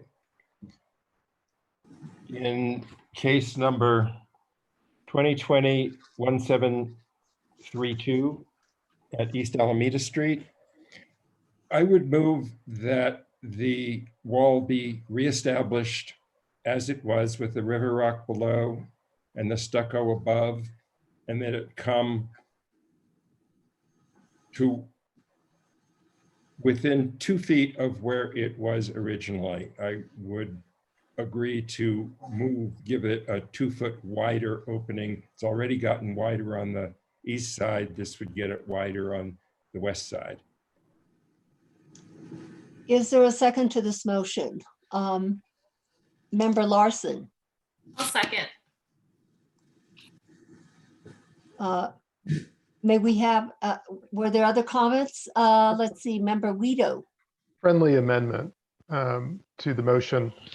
Can we stipulate that the reconstruction of the stone portion of the wall match the existing wall, particularly the grout color between the stones, and that the same grout color be reapplied to the repair that was made to the east side of the driveway? I find that a very friendly amendment. Thank you. Thank you. Member Beachside. Thank you, Madam Chair. For discussion, I think we need to address the exception criteria, which will have to be met for the removal of the even 2 feet of the wall. Did you have anything? I don't have anything in mind. I do not think they've been met. Okay, Member Larson, did you have something to say? Member Benvenue. Yes, just thank you, Madam Chair. Just point of clarification on Frank's motion. If I understand this proposal correctly, that the applicant has in mind, there was going to be a coyote fence on the interior. So I'm not talking about on the streetscape, but on the inside of the wall. Wasn't there going to be a coyote fence with possibly a gate to get to the front door that would be enclosing the parking area? Am I mistaken? Yes. Okay, so the question I guess for Yes. Frank would be, does your motion include approval of that as well? Absolutely not. The wall is to be rebuilt exactly the way it was. Right, but even if it, just for my clarification, even if the wall was rebuilt, you could still have the interior coyote fence that they're proposing. I just That's wanted a- to, That's a perpendicular section of fence going from the wall to the house, Member Katz. yeah, that's what I'm referring to, a perpendicular fence. I can show, that I would be, I wasn't aware of where that was going. So it would be where the front of the car would be if it was parked in that new space they're creating. Well, I'm not creating any new space. I don't think. No, that's no. room. And Okay. That is part of the application. Elevation. It's on the bottom. of Yeah, the I mean, elevation. they wanted to put that, I have no objection to that. Thank you, John. I have no objection to that. It won't be visible. It'll be behind the wall. Well, it probably would be visible, would it not, applicant, from the driveway for someone Yes, on? it will be visible. Yeah, No. I think so. Dolores, did I hear you say no? What was the question? I heard a lot of If the discussion. coyote fence that you're proposing will or will not be visible? With the wall, the way that you're proposing with just taking out 2 feet, I don't believe it would be visible from the road. Oh, I thought it was, I pretty thought the narrow. coyote fence was going to be attached to that wall and be perpendicular to that wall. It's inside, it's in the interior. If you look at the elevation and the site plan, you'll see where it's located. I wish I could point at it, but I think Lisa was pointing at it right there. So Oh, it's in the interior, and then if you take out a portion of the wall, I mean, if we took out the 13 feet, yes, you would see it from, if you were traveling west on Alameda, but not east. And otherwise, I don't think it would be seen. Okay, thank you. You're welcome. Member Benvenue, did you have anything further? That was it. Thank you very much. Thank you. Member Guido, you have your hand up. And Member Guido kind of went away for a minute. Nothing further from me. Okay. Thank you. Thank you. So we have a motion on the floor and we have a second. Member Beachside, did you have something further? Member Beachside, your hand Yes, is up? I don't think that we have addressed the exception criteria, which I believe have to be met even if we are proposing only the removal of 2 feet of that wall. And a second point is, if the coyote fence is included in this motion, which I'm still not clear if it is, I don't believe it can be attached to the contributing wall. Yeah, it doesn't have to be attached, I believe. I'm not clear, it's not clear from the proposal if it's attached to the wall or not, but it should be, you know. Could you clarify that, Dolores? No, it doesn't have to be attached. We can actually put in a pole and keep it, I don't know, maybe it does not have to be attached for sure. But I'm reading the staff report here and it does say that that the exception criteria have been met in this regard. So I don't know If why. that's a Yeah. staff recommendation, not an opinion of the board. Right. Okay. Got it. Right, and I believe that the staff indicates that they defer to the board whether the exception criteria have Staff been made. defers to the board. There was an opinion of staff. Defers to the board. Thank you.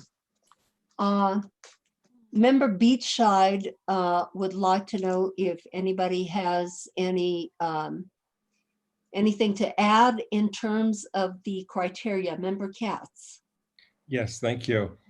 I would say that leaving or restoring the wall to what it was, except for the 2 feet, will be a minimal easing of the requirement, and will be a minimum damaging of the streetscape.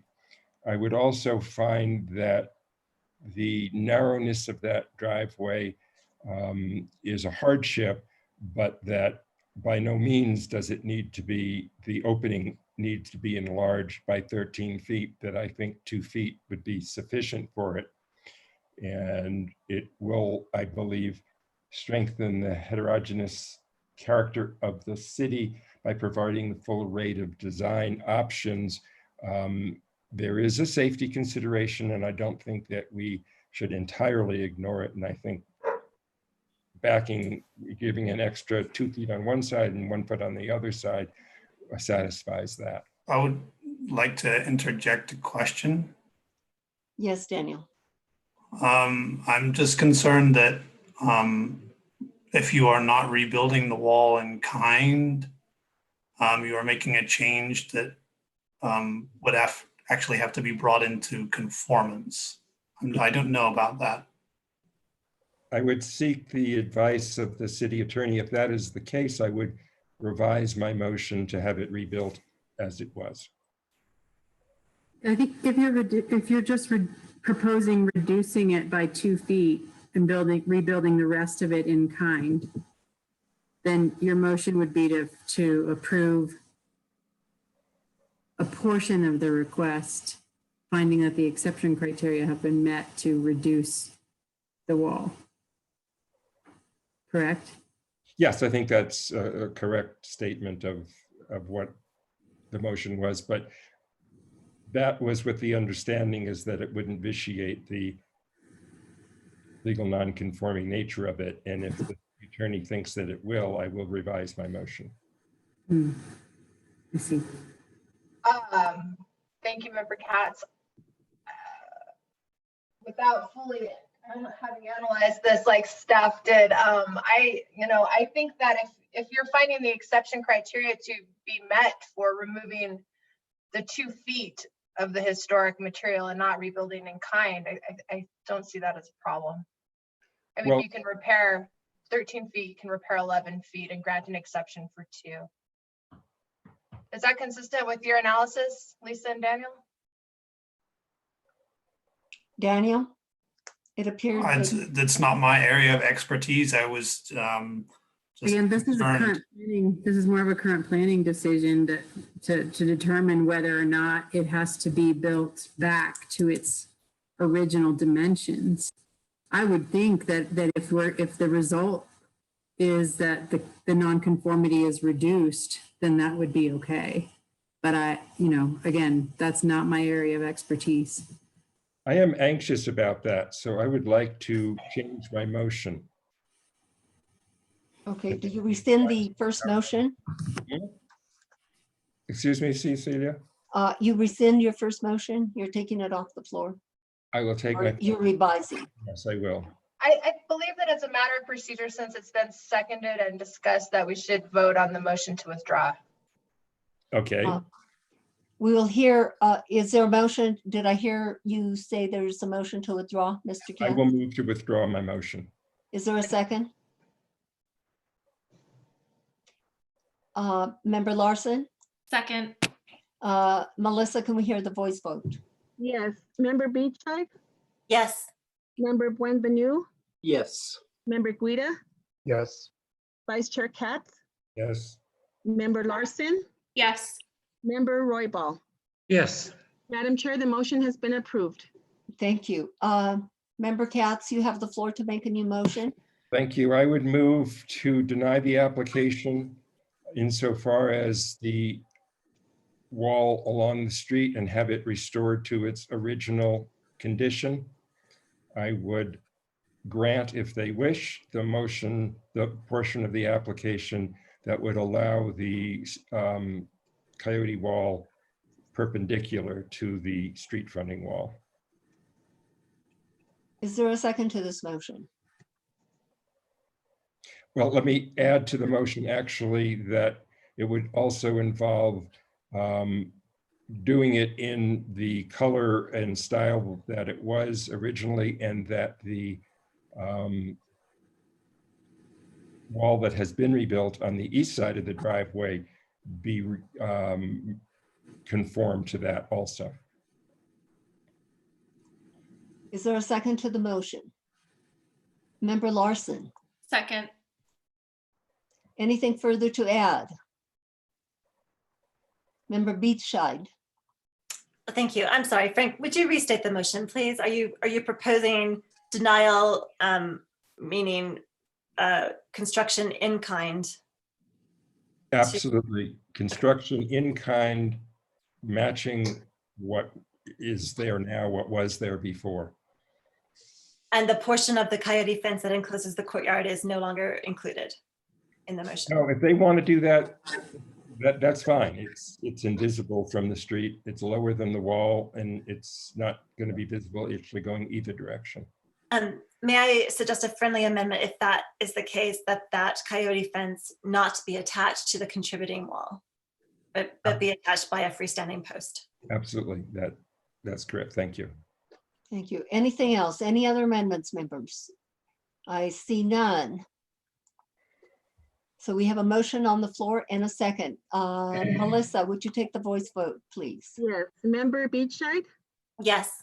Member Buenvenu, Yes. Member Guida, Yes. Vice Chair Katz, Yes. Member Larson, Yes. Member Royball. Yes. Madam Chair, the motion has been approved. Thank you very much, Melissa. Dolores and Ms. Zell, thank you very much. We will Have go a good on night. to the next case. Moment. The next case is 2020-1664, located at 1204 Canyon Road. And I believe this is Lisa's case. That's correct, Madam Chair. Lisa, may we hear your report, please? I'm just making sure that the applicants are on the panel. Thank you. We have Gerald Valdez, who I believe is the only applicant present. Okay, Lisa, you have the floor. Okay, I'm here. okay. Thank you, Madam Chair. Just one moment. Thank you.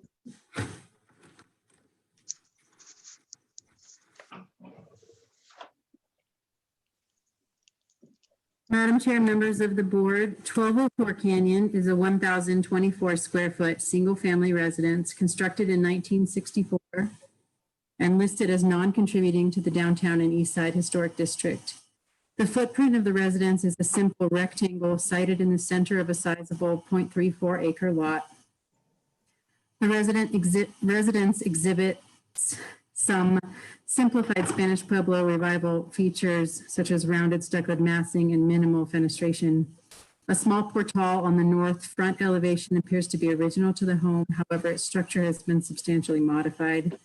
A shallow rear southern portal was a non-historic addition, and most windows and doors are non-historic replacements in a variety of finishes and light patterns.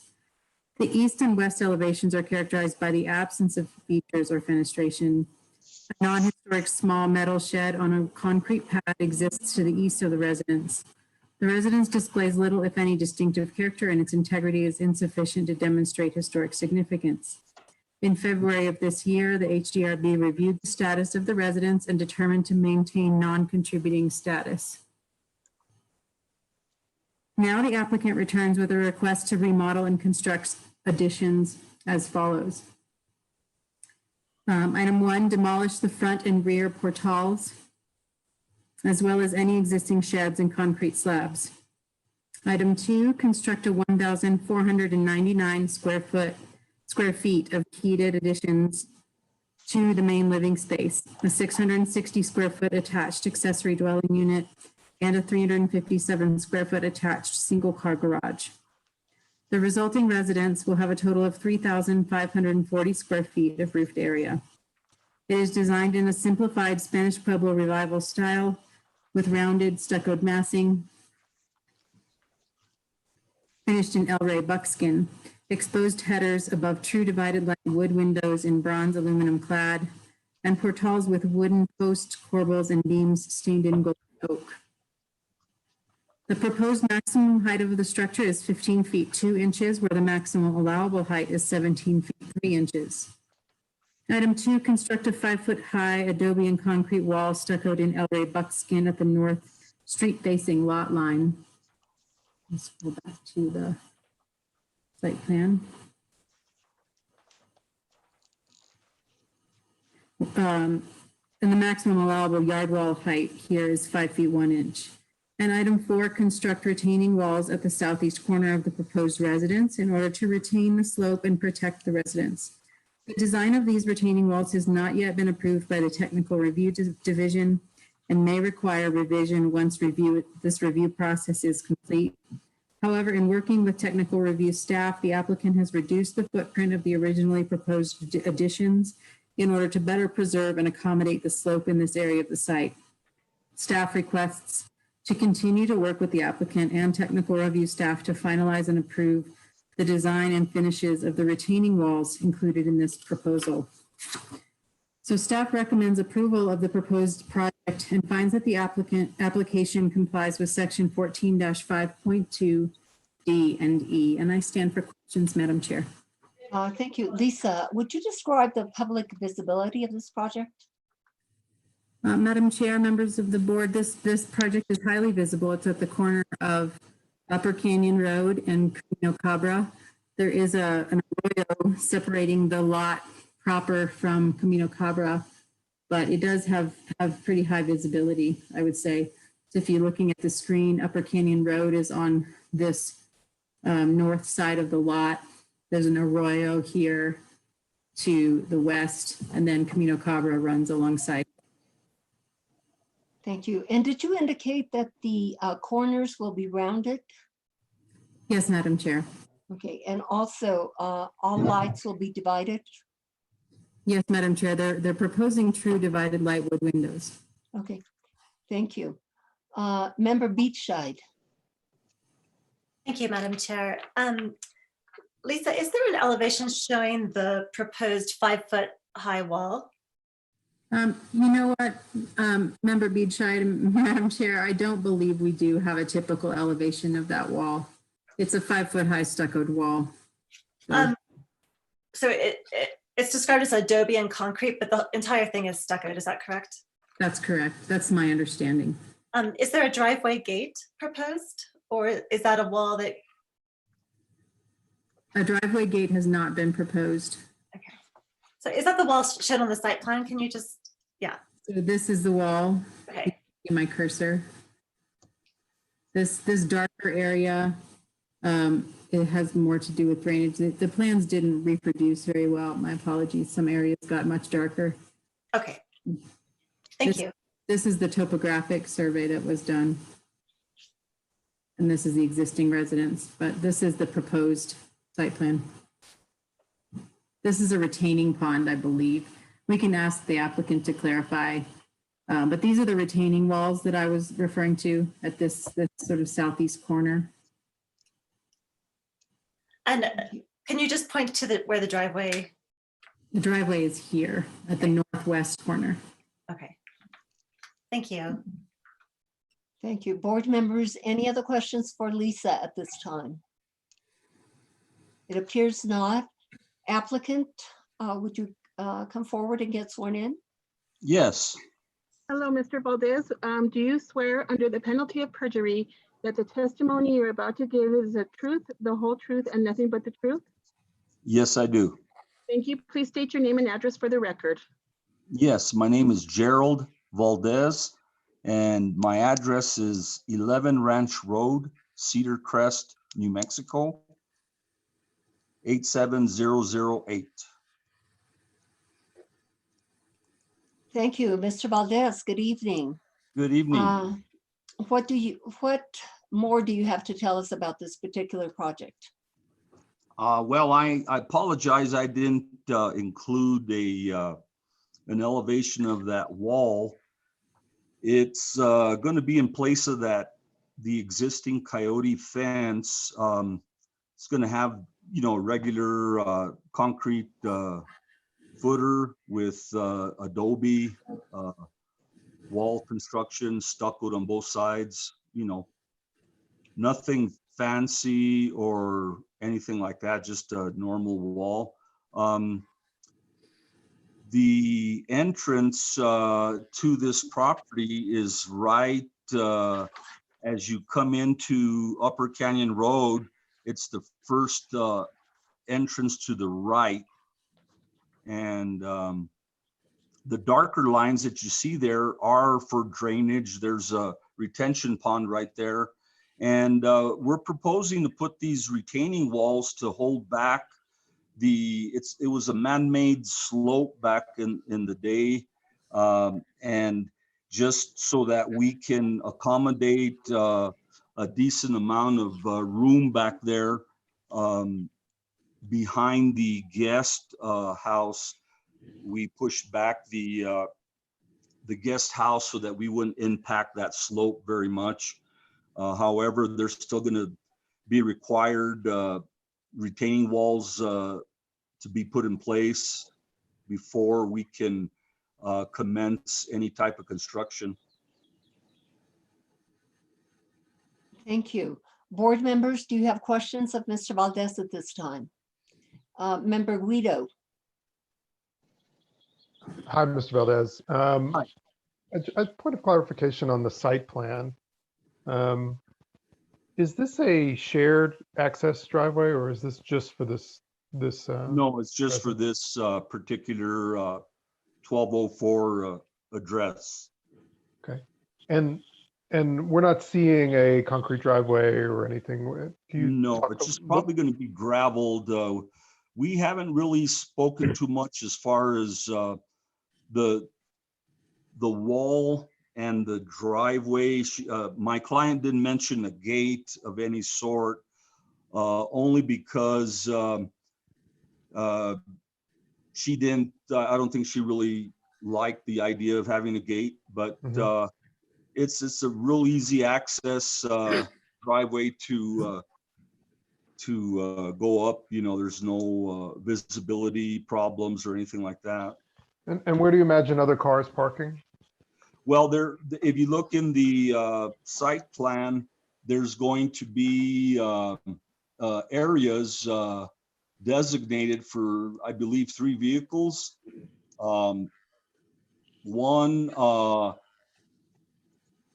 towards the rear of the house, the south end of the house, and then 2 others along the west side. And then there's a single car garage that can also be used as a parking space. I see. Thank you for clarifying. You're welcome. Member Beachside. Oh, well, you done, Mr. Guido? Yes. Thank you. Yes. Member Beachside. Thank you.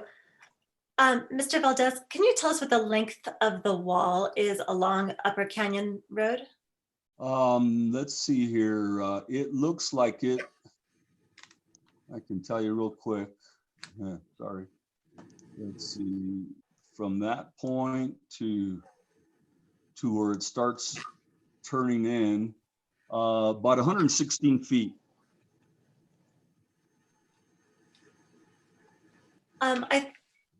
I think it might be best to include some sort of elevation of the wall, because while it's not part of the code, we do have wall guidelines that stipulate that the wall should be modulated every 25 feet, by at least 8 inches or a foot, or 1 block course, or broken up with pilasters or some other plane change. And so in order to be consistent with those guidelines, I think we would want to see that on a drawing and have that approved by staff maybe. That's fine. I apologize, like I said, for not including that. There was so many other issues, especially with those retaining walls in the back that we probably overlooked the, simple adobe wall in the front there. Right, this wall is easy, right? Oh, yeah. I also have a question, and it's more of a design question that I'm not really qualified to answer, but I just would like an opinion from you and possibly member Guida about the portal designs. Okay. It appears on my drawings that, for example, the proposed south elevation, the portal D has 2 clear posts shown, sort of the other one to the right, yeah. But the others seem to have maybe 1 post and, or maybe I'm reading this wrong. Are there posts on either side of doors or at the ends of all the portals? Well, there's portal A is in the front, and there's a corner square pole, or it could be round. It doesn't really matter, with corbels and like I showed in the elevation, but that is holding up the corner of portal A. Portal B, there's 2 posts, one in the middle, one in the corner. The other end of that support would be attached to the wall of the garage. Portal C is behind the existing house. That only has 1 center post in the center of that opening. And also the portal D behind the guest house, serving the entrance of the guest house, that had been changed because we went 5 feet back with that wall so that we wouldn't make that great of an impact to the slope. So we just decided to just do a small kind of a 6x6 portal over the front door, supported by 2 posts on either corner. So I hope that answered your question. I might have shown it wrong on some of the elevations because there's been so many changes to this to accommodate the slope in the back. I think that answers my question. So portal D is sort of proud of the facade and the others are incorporated by some degree into the. Yes, yes. It may also be worthy of noting that that portal D is on the south elevation, which is does not have very much public visibility, that southeast corner. Mr. Valdez, will you be using vigas on the portales? I'm not sure what she wanted to use. I showed vigas. I did show square beams at one point. So that's a real good question. My client is, at first wanted to replace the whole roof of the existing home. However, due to expenses, she decided to leave the existing roof, and all the other additions around the existing house are exposed beams. And I think she would prefer to use square beams myself. That's what we showed in the drawings. And are those beams of some substance or are they very skinny? Oh no, they're designed to accommodate snow load. If you look there's a sheet there that I provide the design requirements. So it's designed to accommodate the 50 pounds of live load and dead load, design load, 3 feet of snow. They're pretty stout, actually. Okay, thank you. Mr. Benvenu, you have the floor. Thank you, Madam Chair. Mr. Valdez, it's interesting. If I understand this project correctly, the entire existing residence will be enclosed by the addition? So you won't see anything that's existing, is that right? No, not quite. If you look at the west side of the existing addition, that's the only portion that's going to be left alone. There will be added Portal B will be there. And then also you'll see the end of Portal C, but you'll be able to see that entire wall pretty much. We will be locating a couple of windows in that for the kitchen and also for the dining room. Currently, there's no windows present at all. Okay. So we'll have to, put in some windows there.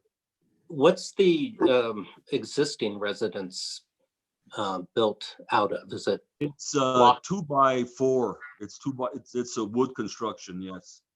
Okay, and the proposal is for 2x6 wood construction, right? Yes, sir. And the drawings, the photos of the existing house show a rather typical rounded outline around the corners and the parapets. The elevation drawings of the new proposal are completely squared off. Was that intentional, or are you planning to match the radius of the old house, the existing house? I'm not sure I follow your question. So I'm talking about the corners on all elevations, including the roof parapets, look on the drawings completely squared off. Well, 90-degree angle. And I'm just wondering if that's deliberate or if you're planning to have a radius consistent with the existing residence. No, there'll be a radius. I mean, using a CAD program, it's hard to visualize that radius. Yeah, I understand. Yeah, they will be Adobe looking like, smooth, small radius. There's some designs with larger radiuses, but she didn't like that style. She just wanted the short radius bull nose on the corners.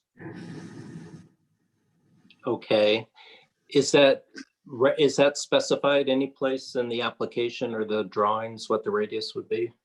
Not really. I didn't think of adding a radius, but I could put bull-nosed corners, on the elevations, and then put a specification for that, as to what radius you want to accommodate there. And the only other question I had was on the wall that will be fronting on Canyon Road. I can't recall how high is the existing grade of the coyote fence as compared to the road?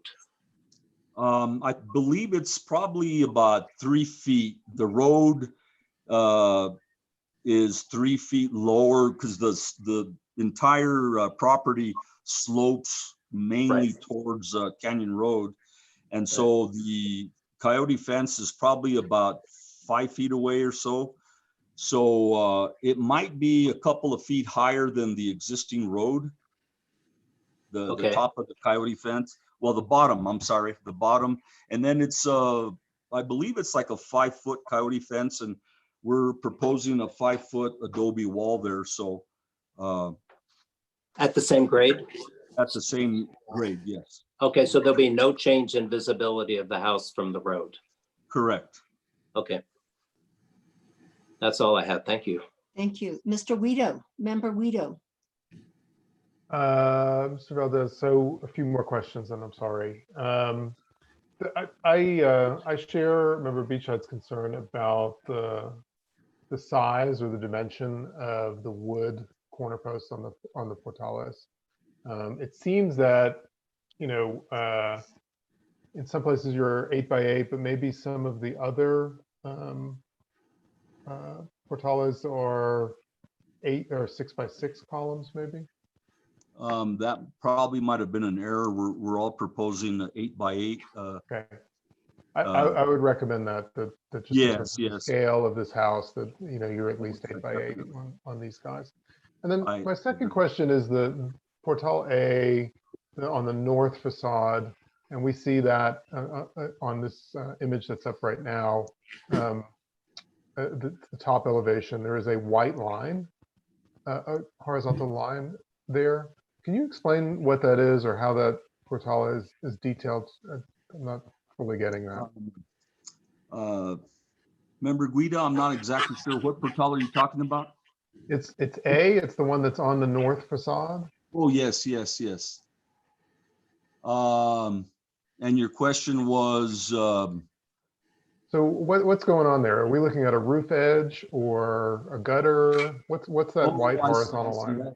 That's those hidden lines would be the beam supported by the corner post. That's all that's indicating. 10-foot ceiling to match, because you know there's 10-foot ceilings in the new master bedroom, and then there's 12-foot ceilings in the living room. And another thing to note about this is as you're going down, there's a change in elevation about 2.5 feet as you get closer to Upper Canyon Road. So that allowed us to lower, to make the living room as high as it is and meet the requirements of the height restrictions, because that slope area, and I proposed just one elevation, but the homeowner didn't want that. She wanted some steps and a sunken area for the front part of the house. Sure. Thank you for explaining that. This white line that we're seeing. I don't see a white line. I'm not sure whereabouts. Right there. Can you see our screen? Oh, let me Lisa's see. pointing it out. Oh, okay. On the elevations you're talking Yeah. about. Okay, let me get to that.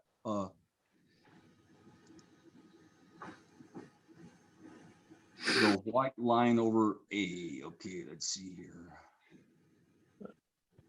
My sense is that you have. Oh, I see. That is that shouldn't be there at all.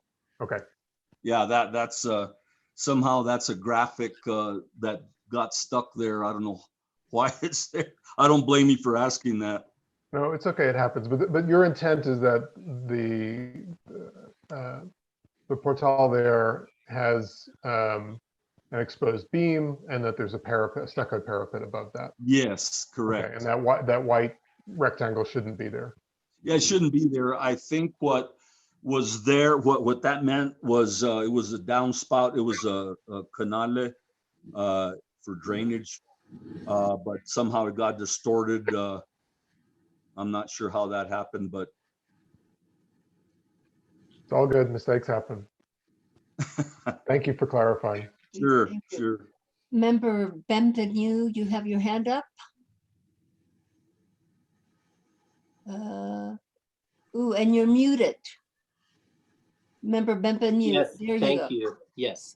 One last question on the doors and windows. Since it's frame construction, will the windows and doors be inset on either the exterior or the interior, and particularly addressing the exterior to show the massing? Yes, that's a good point. Originally, we thought of just centering the windows within the wall, but yeah, that could be insetted in the depth of the wall, and that to make it look more appeasing. Yes, that can be done definitely. Okay.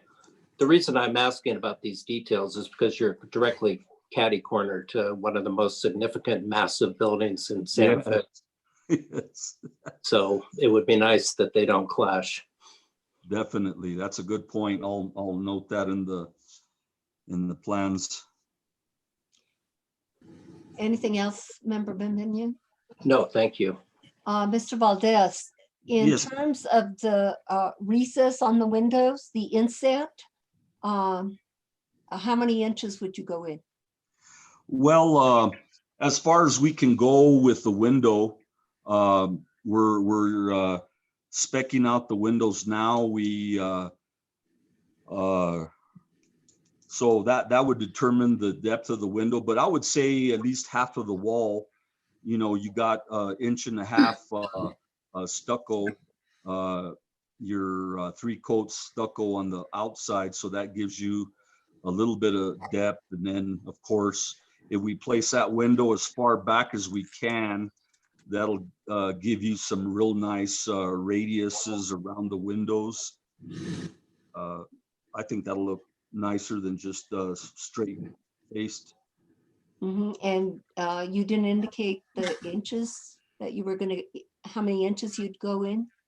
Well, because we're going with a 2x6 wall, you have a 5.5 inch depth. So like I said, as far as we can get the window, probably I would say about 4 inches, 3 inches at the most, if you include the stucco on the outside. Okay, thank you. And are you proposing anything that is going to be publicly visible on the roof? No, ma'am. Everything will be located on the ground. So there's no like heating appliances or air conditioning on the roof at all. Skylights, that's about all. Thank you. Are you using low profile? Yes. Okay, thank Yes. you. Board members, any other questions at this time? It appears none. I will ask for public comment. Anyone wishing to comment on this particular project? Stephanie Beninato. Stephanie, you have the floor. We cannot hear you.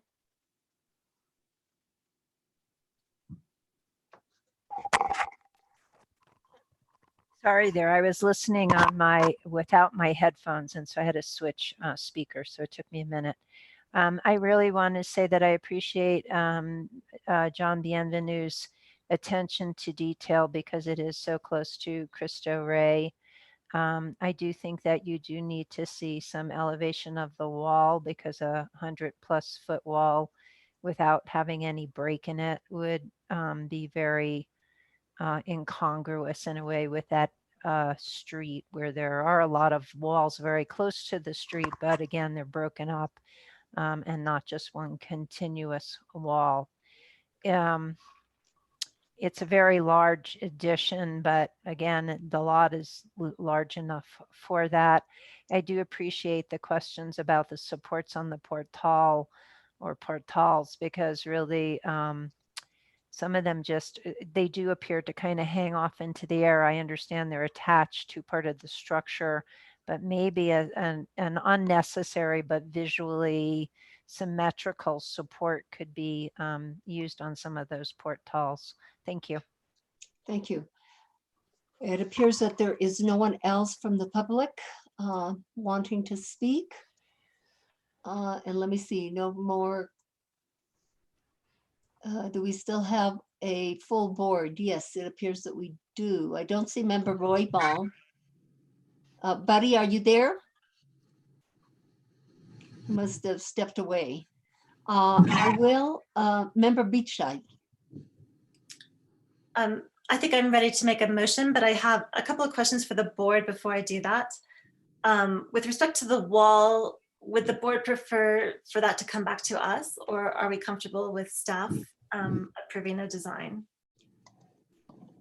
If I can chime in. And then my other question so that you can answer both. On the rounded corners, what is the appropriate radius to specify as a condition? Okay, well, maybe Anthony can help us on that. And let me see, I think it's appropriate because the wall is really long. I think it's appropriate for the applicant to bring it back to the board. That is my opinion. Member Larson. Yes, since it's in such a prominent location, I do think it's important that we review the design. Thank you. Member Guido.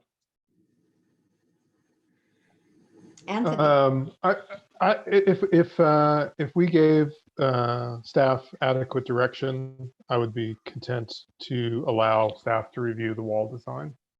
As far as the radius goes, I think I would ask the applicant to direct them to around 1.5 inches or 2 inches, and to examine that with his window radiuses as well, to get a kind of harmonious effect out of the radii. okay, I think she was talking about the rounded corners, correct, member Beachside? Yes, that's what I was Opposed to talking. I was talking about that the corners of the building, the radius that he used is there, be coordinated with the radiuses for the window and door openings. Okay, thank you. Well, the maker of the motion will indicate that. Okay, member Beachside, you have the floor to make a motion. If you can, I'm sure that you will address all the things that were Thank you. brought up.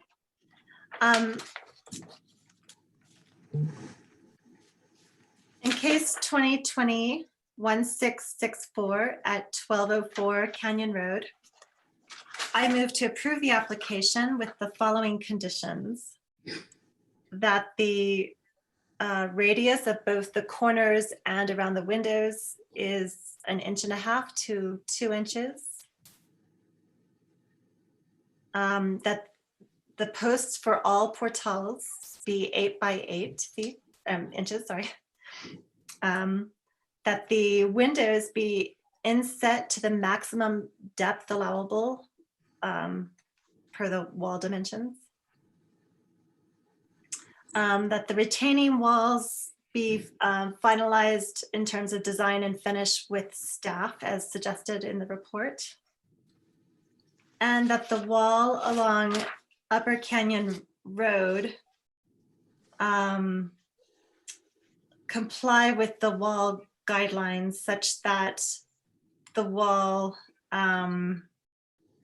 includes pilasters and or a change in modulation of one block course at least every 25 feet. And feel free to add to that if someone has a better way to phrase that. Okay, is there a second to this motion? Member Roybal? Buddy? I'll go ahead and second that motion. Okay, I'll second that motion. I think she clarified everything pretty well. anybody else wanting to add something? Member Bienvenu? Unmute. I just remuted, sorry. Thank you, Madam Chair. On the radius issue, I'm not sure about the 1.5 to 2 inches. I'd be say maybe as a minimum, and potentially something to be in harmony with the radius of the Cristo Rey Church. If Mr. Valdez, if that's what he had in mind when he was saying that he thought that was a good idea. So I would defer to him on whether he thinks that the existing radius of the Cristo Rey Church would be something that would work on this particular house. Thank you for your comments, Mr. Bienvenu. Member Beachside. I'll accept that as a friendly amendment if the applicant agrees with that. I'm going to need some clarification on what that amendment actually states. Okay, and also in terms of the wall, Member Beachside, are you indicating that you're giving it a go, or the applicant has to take it to staff or bring it back to the board? Thank you. They need to take it to staff for approval. Okay, and in terms of the radiuses, clarification on that. So to clarify that, I thought maybe I would need to hear again from the applicant, Mr. Valdez, as to whether what he had in mind would be consistent with the radius of the Cristo Rey Church, whatever that is. Mr. Valdez, it's kind of unusual in the middle of the motion to be asking for your comment, but I will go ahead and take it. Okay, that's fine. I understand where you guys are coming from. The corners of the house can be modified, can be built in such a way where you could probably get a 6-inch radius, a real nice, smooth radius on the corners. The bullnose around the windows, of course, we'll put the windows as far back as we can, and we can start the bullnose around the opening, you know, more in line with the corners of the house, you know, so everything looks real smooth. There's no jagged edges or, you know, sharp edges. Something that's, you know, nice looking, that's not going to be a major concern for the homeowner. It's a little bit more expensive doing it that way, but it's well worth it, being that it's right there in the corner of a highly visible area. And then opposite that, you've got that historic church. So, you know, she's well aware of that, my client. And so she wants to put something there that looks nice, you know. Okay. So she's. Thank you, Mr. Valdez, for clarifying that. I agree that will be an improvement. Thank you. Elisa. Could I make a suggestion for the amendment to the motion? That we specify, or that you specify a range so that that can be easily verified by plan review and by our inspector. So I don't know, 2 to 6 inches or something in that arena. That makes sense to me. And you're Maker of talking the about motion. the short That's the radius at the corners of the house. of the house. Okay. That sounds good to me. I accept that as well. Thank you. So are we addressing the windows at this point? The radius of the windows, is that still at least 1.5 to 2 inches for the window rounding? That's what my understanding is that we're going to go as far back as we can with the window, and you can take that further back, you know, where, like I said, you can make that radius 3 inches, you know, I would think. I would just ask that the maker of the motion kind of clarify and ensure that our second is on board with everything here. Member Beachside, would you clarify that? And hold on, Member Guido, he might have something prior to finalizing the motion. Member Guido? Just a small note. I caution the board about venturing into designing a project for an applicant. You know, I think it's okay to say, hey, I want this project to have rounded corners. I think specifying a minimum is fine, 1.5 inches minimum, and that minimum apply to the corners of the building and to the window recesses. I think once we get into this category of about a 6-inch radius, this to me is at odds with the construction method here. Yes. That may produce a kind of Frankenstein monster that I don't feel comfortable approving tonight. So I would just be more conservative here. I understand the need to be precise for code enforcement. I would indicate a minimum of about 1.5 to 2 inches for both the corners and the window recesses, and leave it at that. Thank you, Mr. Guido. It was that Mr. Valdez was also indicating in his discussion that he would be willing to go in as far as he could with the windows. And he himself indicated 3 inches radius and 6 inches.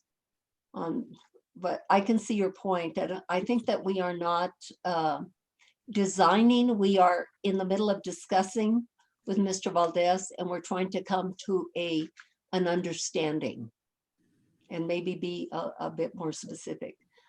Board members, do you have anything further? Let me see, Member Beachside. Or For clarity, I would like to sort of restate the motion or withdraw this one and make a new one.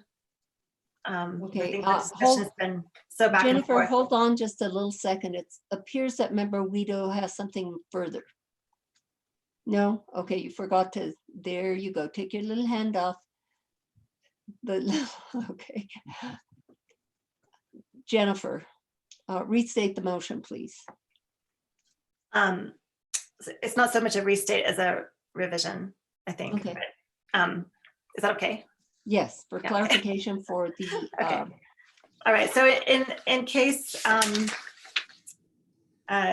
2020-1664 at 1204 Canyon Road, I move to approve the application with the following conditions: that the radius of the corners and windows be a minimum of 1.5 inches, that the post on all portals be 8 by 8, that the windows be inset to the maximum depth possible allowed by the wall dimensions, that the design and finish of the retaining walls be finalized with staff, and that the wall along Upper Canyon Road, I would like to propose that a elevation be prepared and brought back to the board for approval and review for consistency with the wall and fence guidelines. thank you. Who was the seconder of the motion? Oh, it was Buddy. Yeah, I will second, and I'll agree to that. A new proposal or new. Thank you. And I would add that there are no visible rooftop appurtenances.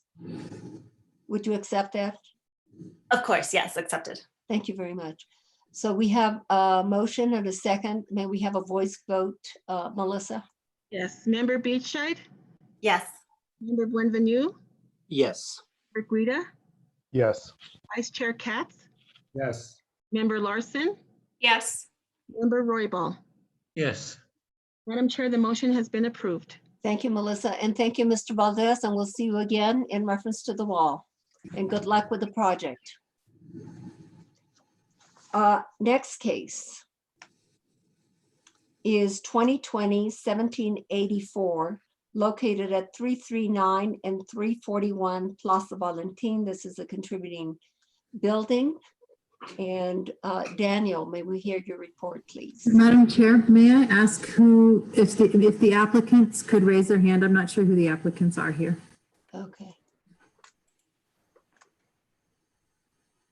Karen Marsh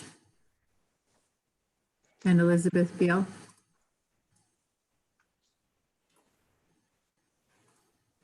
Thank you. Okay. Thank you. Daniel, this is your case, correct? Or- Yes. Okay, thank you. You have the floor. Madam Chair, members of the board, 339 and 341 Plaza Ballantyne is a residential structure with contributing status in the downtown and east side historic district.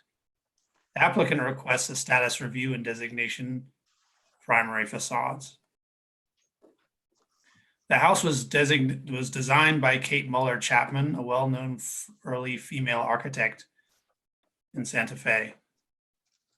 It was built in 1924 using traditional methods carried out by local and native Pueblo artisans who were experts in adobe construction. It was the first original house Kate Chapman built in the neighborhood and was the start of what would become recognized as the Plaza Ballantyne residential compound.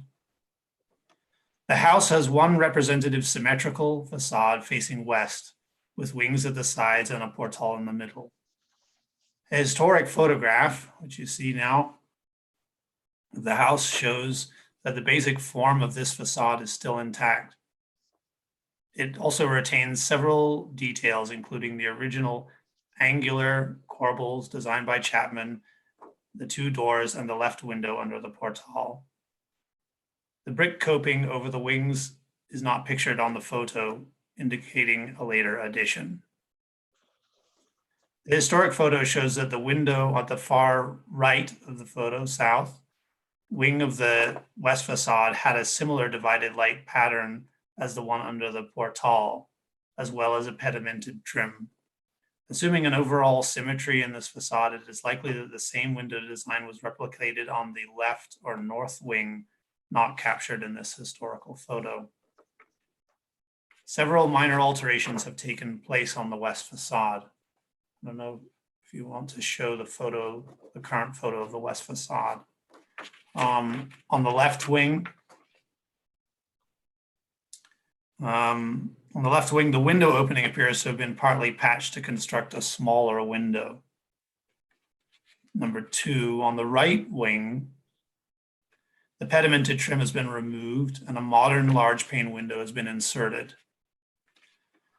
Number 3, on the original window under the left portion of the portal, large pane storm windows have been tacked on in front of the historic divided light window. And number 4, on the right portion under the portal, the historic French doors with divided lights have been filled in at the bottom, and the upper portion has been made into a large pane horizontal window. Other windows on the north and south elevations are also non-historic. The front appears to be original. The front door appears to be original, as well as other windows under the portals. So that's the staff recommendation is that due to the structure's association with the important historical figure, its importance in the development of the Plaza Ballantine and its minor alterations, staff recommends retaining its status as contributing according to the definition in section 14-12.1 and the section on the regulation of significant and contributing structures, section 14-5.2C. Staff also recommends designating only the west-facing facade as primary. That's the report, and I stand for questions. Thank you, Daniel. Daniel, so this house is 96 years old. Wow. And it's intact. It's almost. It's basically, Daniel, what was I going to ask you? Oh, no, I want to remind the board, excuse me, everyone. I want to remind the board that we are addressing historic status. Do not delve into the next case, which is changes that might occur. So just questions regarding historic status. Member Beachside? Thank you. Just to clarify, Daniel, are you including in the west facade the both ends of the portal where the front door is? You know, the inset wall. Yes, I'm including the entire facade, yes. Okay. Thank you. Member Larson? Or did you Yes. have anything further, Member Beachside? Member Beachside, did you have anything further? Oh, she's muted. Member Larson? Yes, I'd like to ask, what is the public visibility of the east elevation? The east elevation is not this elevation on the top. It's not visible. Okay. It's the rear of the building.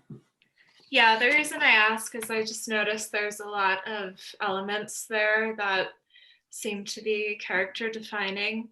So I would think that we would consider it as a primary, but now that we know it's not publicly visible, maybe that changes that. Thank you.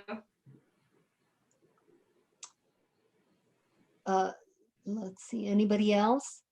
And I don't necessarily think that because it's not publicly visible, that it cannot be considered as a primary facade.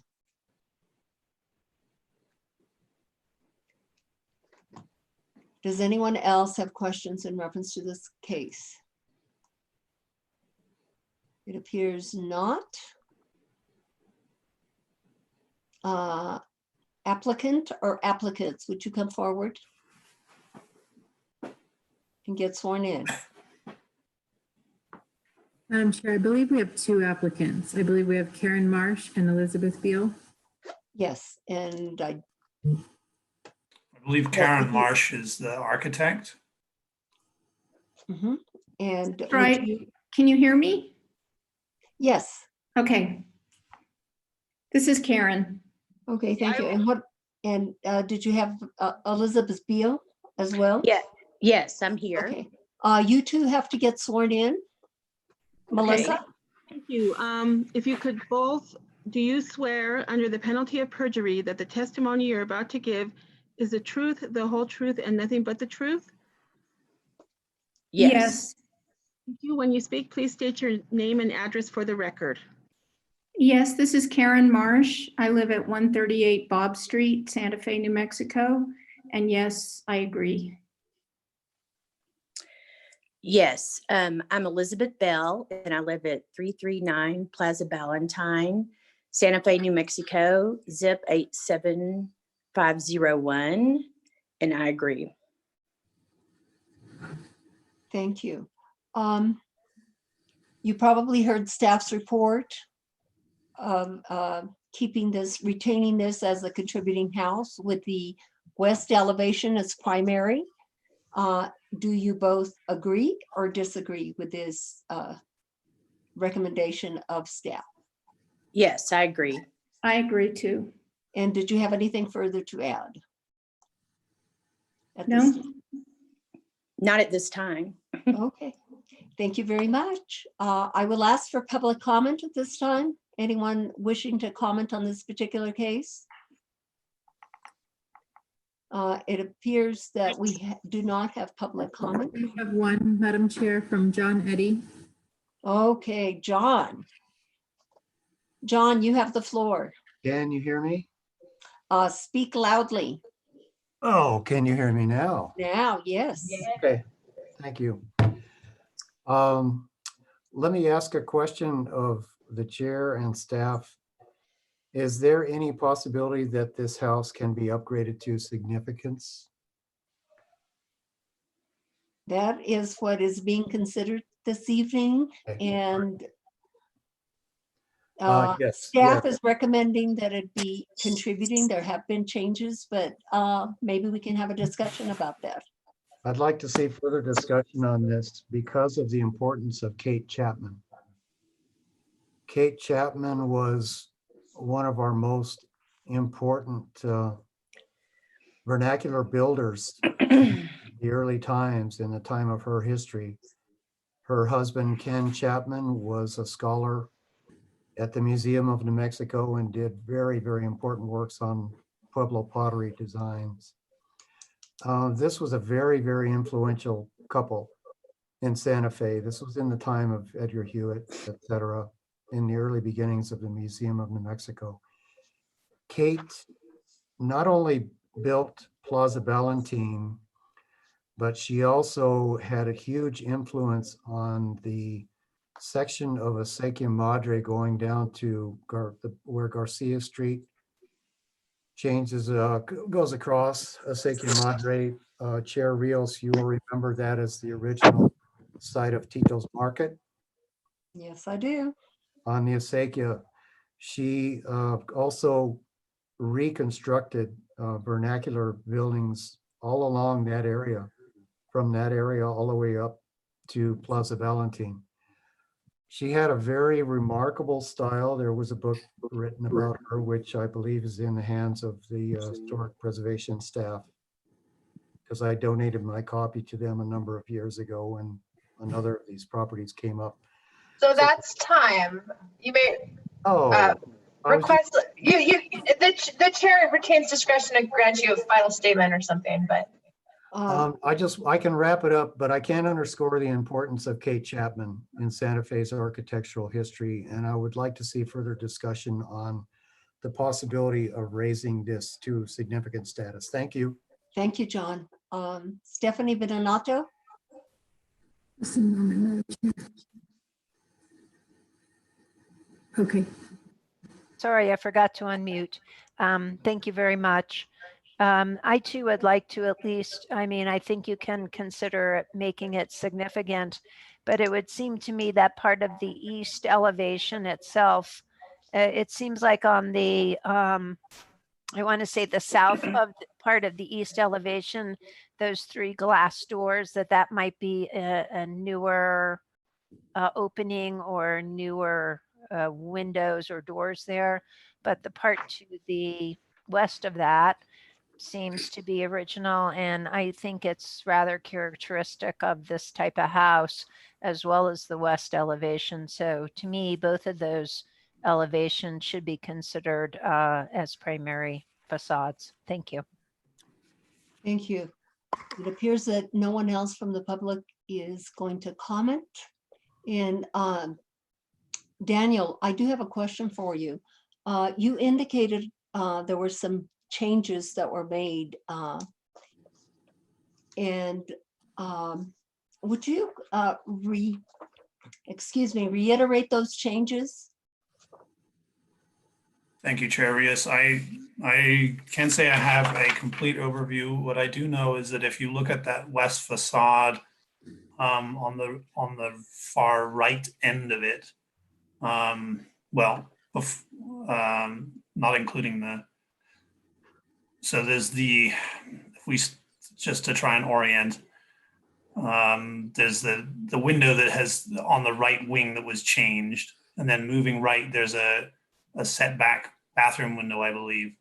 And then the next portion directly there was at just the slim rectangle was as a widening of, I believe that's the bathroom. So that was a small addition that was done. And then I also believe that that there have been changes to the right of that the carport was changed. I can't tell you exactly how. Those are what I'm aware of. And then in the rear, as was mentioned on the east facade, I assume those doors are new. Those are the ones that I'm aware of. Perhaps the applicant can expand on that. Okay. Applicant or applicants, I think you're both muted. Oh. There you go. Okay. Do you agree with these changes, and are there any further changes that you know of? Well, on the east elevation to the left where those modern doors are, that was an addition in the 60s or 70s to the house. And it was a complete room added on to the back. And then next to that, to the right, is a wall that was built in between. And whoever owned it at that point had made it into a duplex, hence the 341 address addition. Originally, it was a single family home and just the 339 address, I believe. Okay, thank you for that explanation. Board members, per John Eddy, does anybody have any comments in reference to considering this house as significant?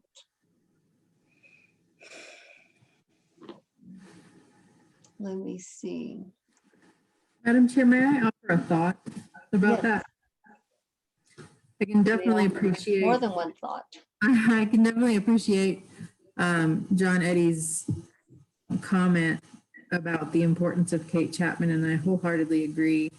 I wonder if we have enough information to be able to make a significant status on this case, considering that we don't have a full HCPI report. And we are unsure of the various changes aside from what's happening on the west facade, and then we know that there was an addition on the east in the 60s or 70s, and perhaps that's the extent of it. But it just strikes me that normally for a designation of significance, we often have a lot more information than we have in this case. So it appears to me that the footprint has changed a bit and that there have been some changes. It definitely has changed, and there has obviously been changes to the west facade. Mhm. And if this was significant, all facades would become primary. And I'm going to want to hear from Member Roybal. Yeah, I agree with with Lisa that we have to be very careful because I don't think we have enough information to change that designation into significant. So I think we have to be very careful on doing that because again, we're not totally familiar with some of the changes been made and some changes have been made, even though the house was built in the 20s by Kate. So let's be very careful about moving up that designation. Thank you, Member Beachside. Thank you. I agree with Lisa and with John Eddy. The association with Kate Chapman alone could put this into the significant category, but I do think we need more information to understand just to what extent this property has changed and which portions are non-historic versus historic. This is our opportunity to make that designation, and it doesn't come around all that often. And I would be in favor of postponing this for requesting a full HICP to be performed for this property. Member Larson.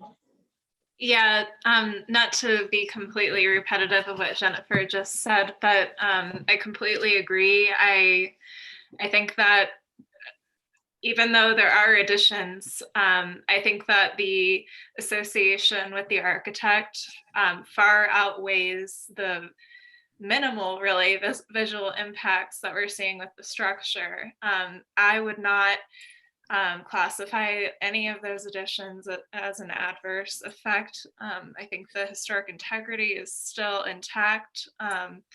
And yes, I think that we need written evidence of and research as to the origins of the building. And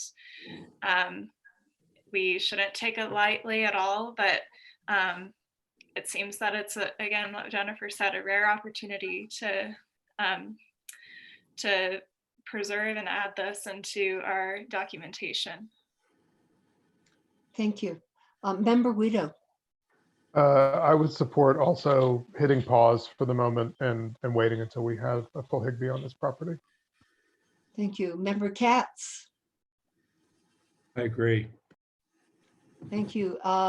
Did I cover? Member Benvenu. Unmute. I am working on it. There we go. Yes, I'm in complete agreement with that proposal. Okay, so we've heard from the public and I will entertain a motion at this time. Member Beachside. Thank you. In case 2019-1784 at 339 and 341 Plaza Ballantine, I move to postpone the case and request that the applicant arrange for a full historic inventory report to be prepared describing the history of any additions and the association with Kate Chapman. Thank you. Is there a second to this motion? A second. Madam Chair, for a point of clarification, I think that the case number is actually 2020-1784. There's a discrepancy between the agenda and the staff report, but I'm pretty sure it's a 2020 case. So I just wanted to make that clarification. Okay, so it's 2020-1784. Is that correct? Thank you. Yes. Just for the Thank record. you. Member Guido, did you second that motion? I did, second. Okay. All those in favor of the motion, will take a voice vote. Give me 1 second here. Okay, Member Beachside. Yes. Member Buenvenu. Yes. Member Guida. Yes. Vice Chair Katz. Yes. Member Larson. Yes. Member Roybal. Yes. Madam Chair, the motion has been approved. Okay, thank you very much. So then we cannot hear the next case, which is at the same property, because whatever the status will be is going to affect this case. Would you agree with that, Daniel? I don't think I would agree with that. She is proposing reconstruction or restoration of restoration of historic features which are well documented. But I would defer to Lisa on that. I believe we need to table this case. I do too. I do not feel comfortable going forward with the case because it's all going to depend on what we find in terms of the evidence of what is there and etc. I think more information is needed to know what materials are historic and what aren't. And is there not an addition that's proposed?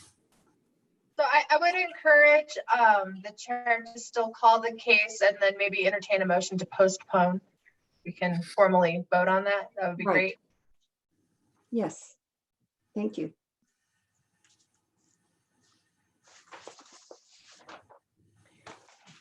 Hopefully we have the correct case number. This is case 2020-1823, located at 339 and 341 Plaza Valentin. And I mean, I don't think we should go forward with a staff report due to the fact of the previous case that we need to hear all about the historic fabric that makes up this particular building. Member Katz? Yes, I would move to postpone this case until we have the results of the HICP. Member Guido? I second that motion. May we hear a voice vote? Yes. Member Beachside? Yes. Member Buenvenu? Yes. Member Guida? Yes. Vice Chair Katz? Yes. Member Larson? Yes. Member Royball? No. Madam Chair, the motion has been approved. Thank you very much. And I'd like to thank the applicants, and we'll see you next time. And in some cases, things are postponed, and sometimes it's the correct thing to do. Thank you very much for your indulgence. Next case is located at, let me see what I have here. Next case is 2020-1856, located at 328 Otero. And that is Daniel's case. And Daniel, may we hear from you? Madam Chair, one moment. Let me make sure I've got the applicants. Okay, absolutely. So I've got Pat Pingali. Are there any other applicants in this case? Please raise your hand if so. Okay, I would Madam. have thought that Jay Shapiro would be representing.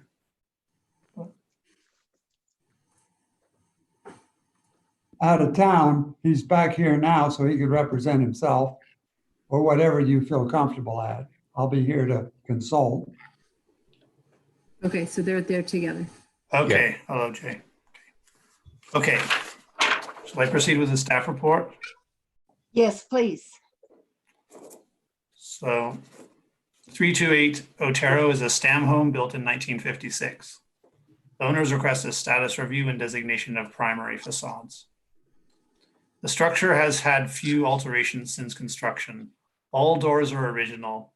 They are made of single leaf wood planks, and 2 of 3 of them are decorated on the planks. All but one of the windows are original. These are steel windows with multiple lights. The only non-original window on the north elevation is a wood frame in need of replacement. It also retains its original footprint and stylistic details, including an entry portico with wood corbels and frieze. In 1985, the structure was designated non-contributing. Due to the relative integrity of this structure and its age, the HCPI from 2019 recommends it be designated contributing to the downtown and east side historic district. Staff recommendation, following the recommendation of the HCPI, staff recommends designation of the structure as contributing per section 15.-5.2C. Staff also recommends designation of the east side, east facing facade as primary including the southeastern steel corner window, which maybe you can also see in the photograph. That's the report. I stand for questions. Thank you, Daniel. Any questions for Daniel, board members, at this time? We're discussing status review only. It appears that we do not have questions. I will then ask for public comment. It appears that we have one person for public comment on this, and that's, well, 3 people or 2 Did we people. Anyway, sorry, they keep coming. Did we and they invite keep the applicant to present? Yes, I forgot about that. I am so sorry, applicant. Would you swear in the applicant or applicants, Melissa? Yes, I sure will. For both of you, do you swear under the penalty of perjury that the testimony you're about to give is the truth, the whole truth, and nothing but the truth? I do. I do. Thank you. When you speak, please state your name and address for the record. Sure. George Figali, living at 310 Otero Street, Santa Fe, New Mexico. Thank you. And J.J. Shapiro at 90 Leaping Powder Road, Santa Fe, New Mexico. thank you. Gentlemen, you heard staff's report and staff's recommendation.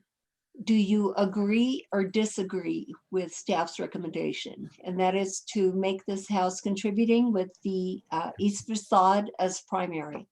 We agree. You agree? You both agree? Yes. We wanted to alter the north elevation. If we're agreeing, are we agreeing that all the Okay, facade? right now, we're only just, excuse me for interrupting. Right now, we can only discuss the historic status. And in the next case, we'll discuss any changes to the building. Okay? So we'll get there as quickly as possible. Yes, I'm sorry, I had asked for, let me see if anybody from the board has any questions. And it appears no questions, but we do have public comment. Mr. Eddy, you have the floor. John Eddy, unmute. There you I go. have unmuted. Yes, thank you. Real simply, I would like you to adopt staff's recommendation that this house be contributing. I think it's also interesting to note that Alan Stam built this house. I was not aware of that. And it's gratifying to know that. So It sure looks like an Allen Stam house, doesn't it? Yeah, the steel windows are a bit of a challenge, but that will be dealt with later. Thank you very much for your time. Thank you. Stephanie Benenato.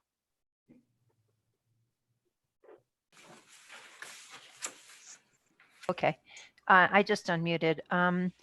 So I think that the staff recommendation should be followed. I do think, again, you have to be clear that you're including that window that goes to the south corner. You're doing the east facade, but it includes the window that wraps around onto the south side.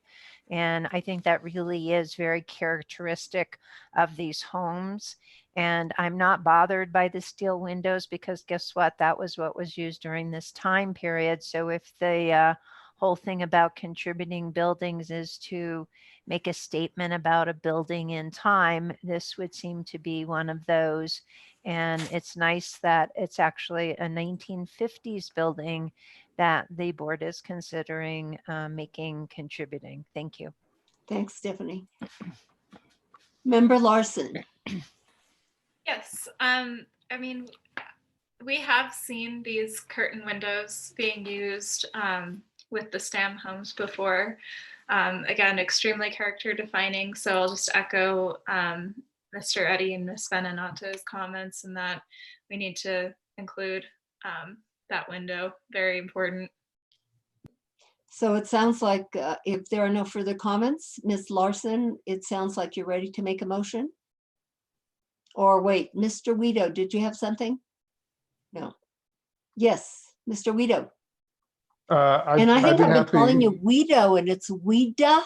Guida, yes. Oh my gosh, I'm gonna stand on the corner for 20 minutes after the meetings. All My right. total apologies, Anthony. I know why, because I always call you Anthony. But Mr. Weeda, okay. I always know who you're talking to, so no worries there. Okay, well, maybe you'll change your A to an O. I don't know. I'd be So- happy to make a motion. Okay, Um, well, since you have the floor, go right ahead. Okay, case 2020, 1856-328 Otero Street.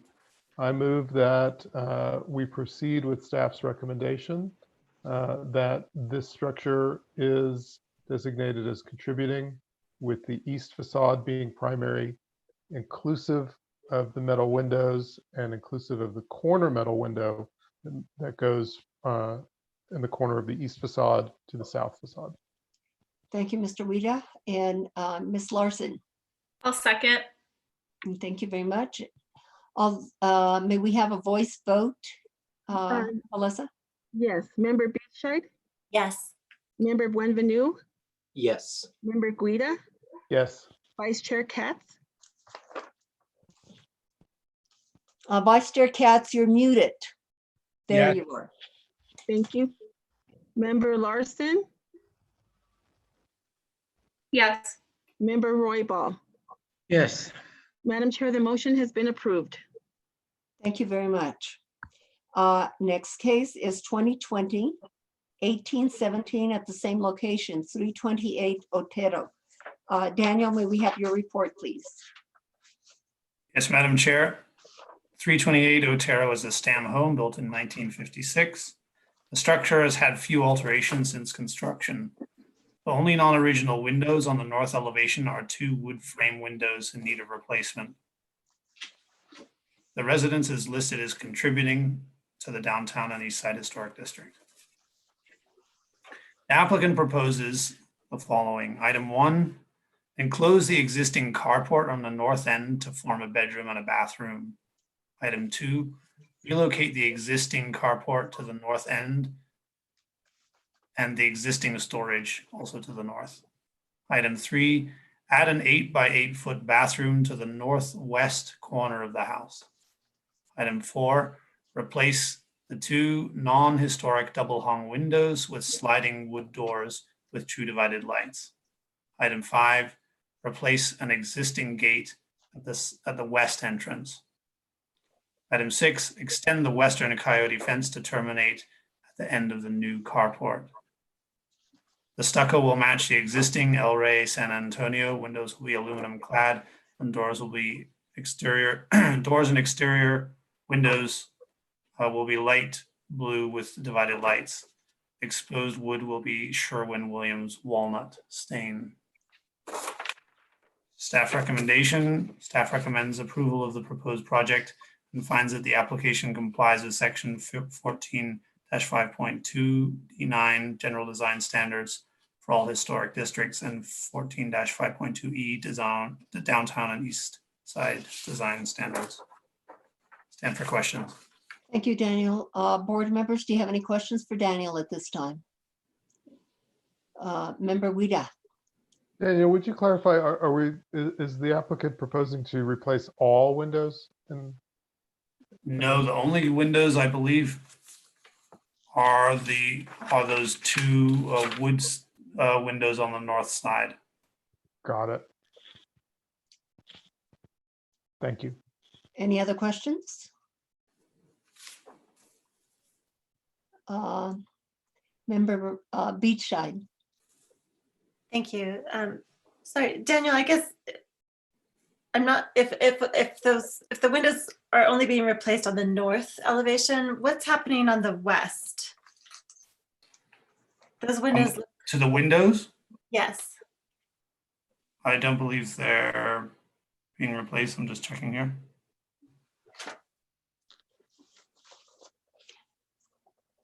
And that can I don't- also be clarified with the applicant. Yes, I don't believe there are any other window changes being applied for. They would be new windows in the infilled carport, is my guess. No, he's only replacing 2 double hung windows on the north side. Okay, and that could be verified and clarified with the applicant. Are there any other questions for Daniel? No. Applicant or applicants? Oh, you have already been sworn in? Yes. What more do you have to tell us about this project? So the existing north windows, we agree with the staff recommendation. The existing north windows will remain. There are new windows in the new addition that will try to match the existing windows on the north, on the west facade. On the north, we will replace those windows as stated in the plan with 2 doors in the front. Okay, thank you. Any other questions for the applicants? Board members, or is everything clear to you? Member Beachside. Thank you. Could you please clarify the material being used on the north elevation proposed? It's shown as, it looks like, fencing. It's shown as many vertical lines. What is that? Yeah. That would be a coyote fence. Oh, thank you. Sure. Did you have anything further? No. Member Beachside? Appears not. Anybody else? No. I think I can now ask for public comment. Anyone wishing to comment in reference to this particular case? It appears that there is no one wanting to comment from the public.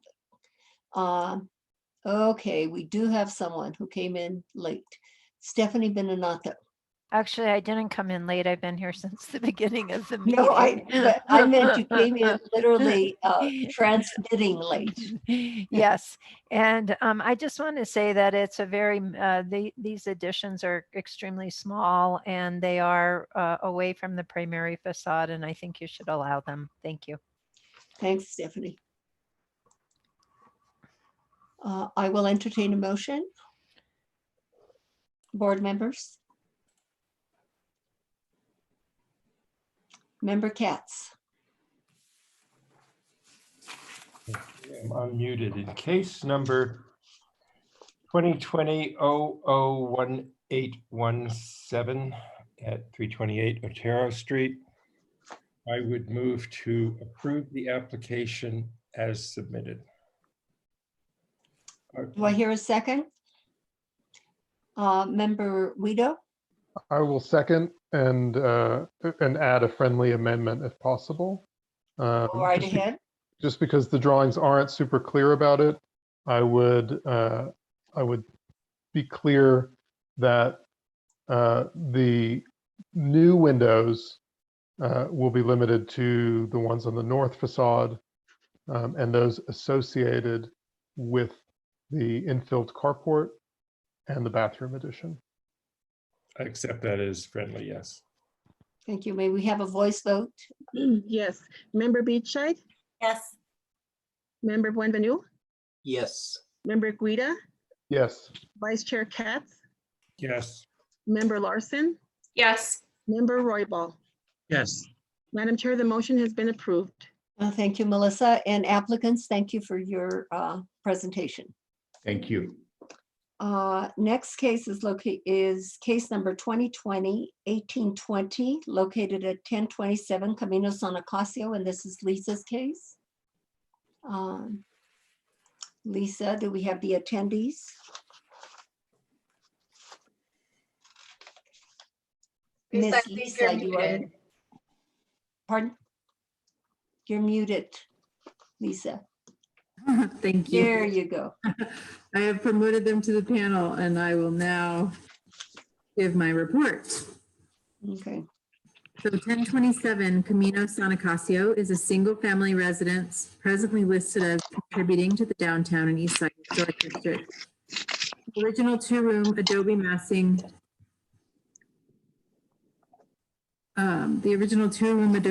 was constructed by 1936 when purchased by Eliseo and Paulita Rodriguez from Eliseo's aunts. In 1940, Eliseo and Paulita constructed a kitchen and dining room addition to the east side of the original home. In 1946, after returning from service in World War II, Eliseo constructed a small adobe casita nearby to the southwest of the same property. The two houses were joined by an addition in 1963, when a portal was also added to the south facade of the casita and the new addition. A final addition was added in 1967 at the northwest corner of the home. The footprint of the residence has not changed since that time. However, the windows in the 1967 addition were replaced approximately 10 years ago.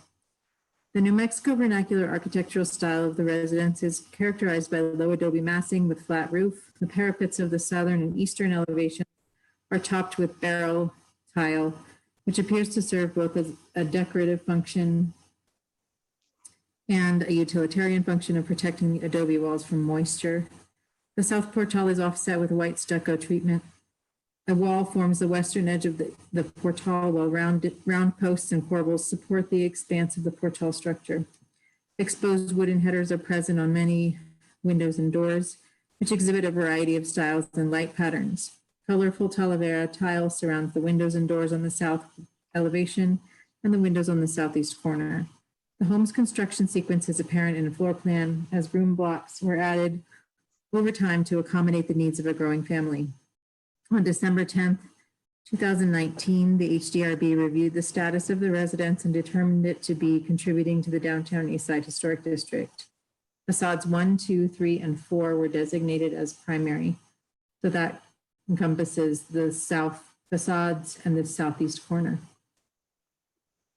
So now the applicants propose the following exterior alterations.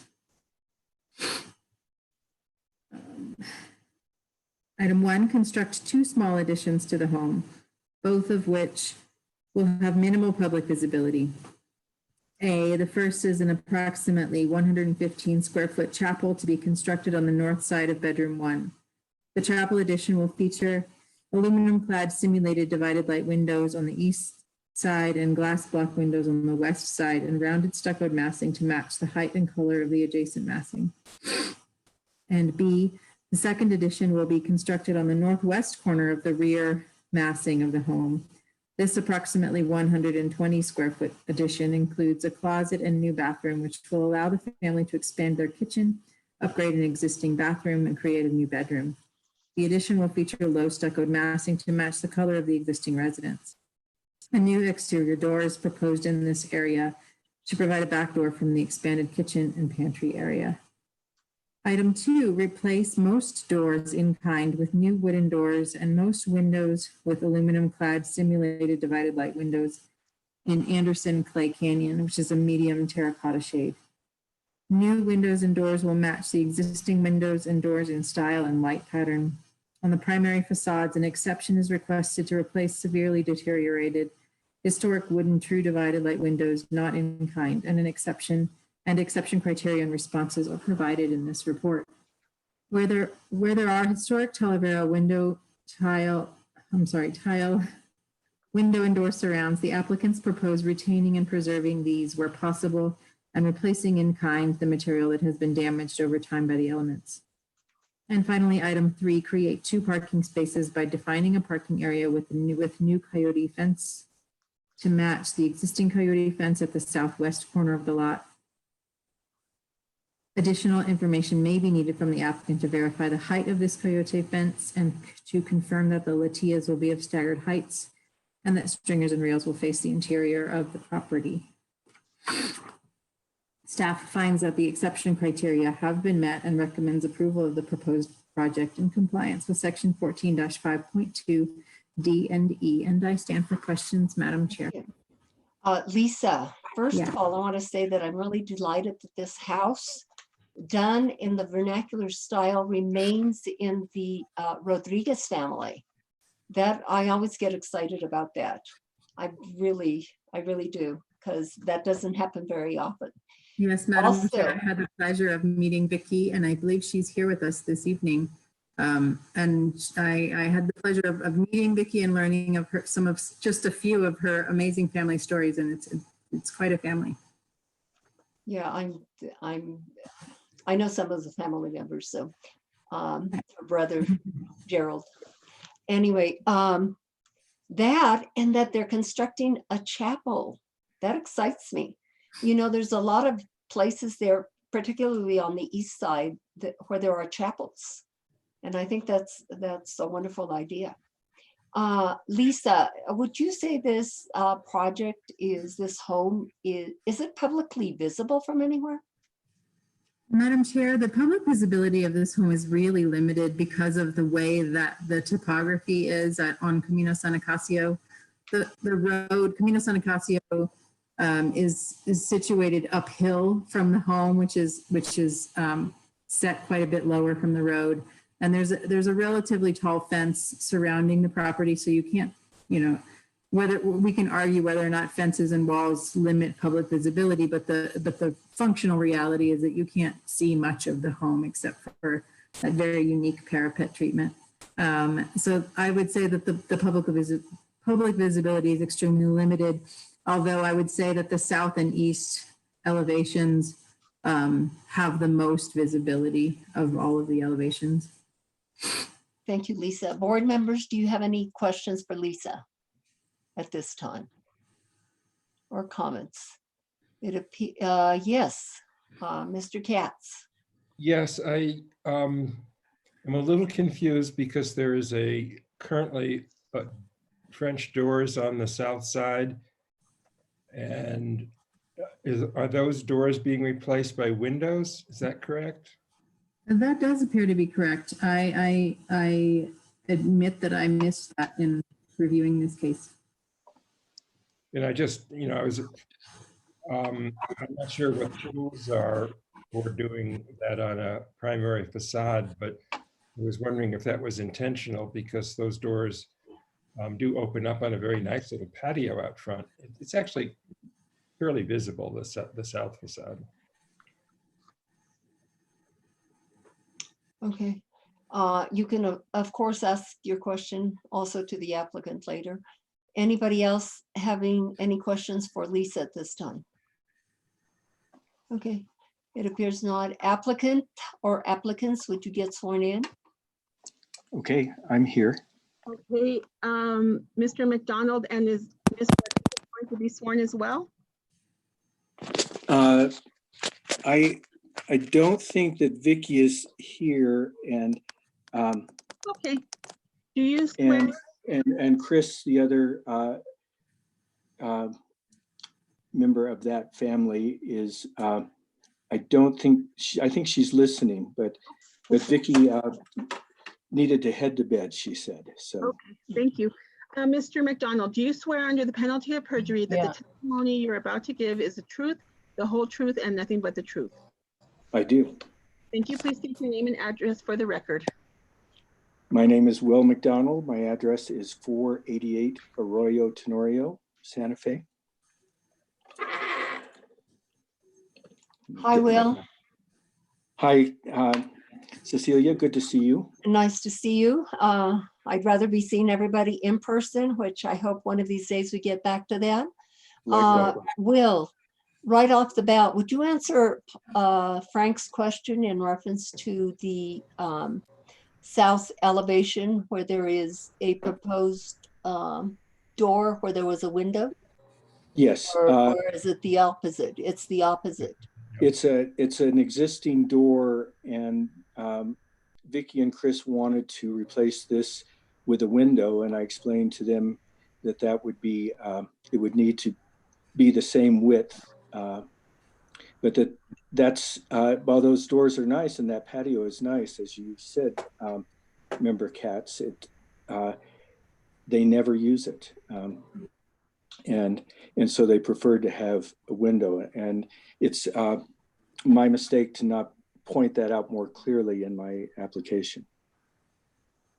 Thank you. I don't think it's a problem because you're not removing, other than the replacement of the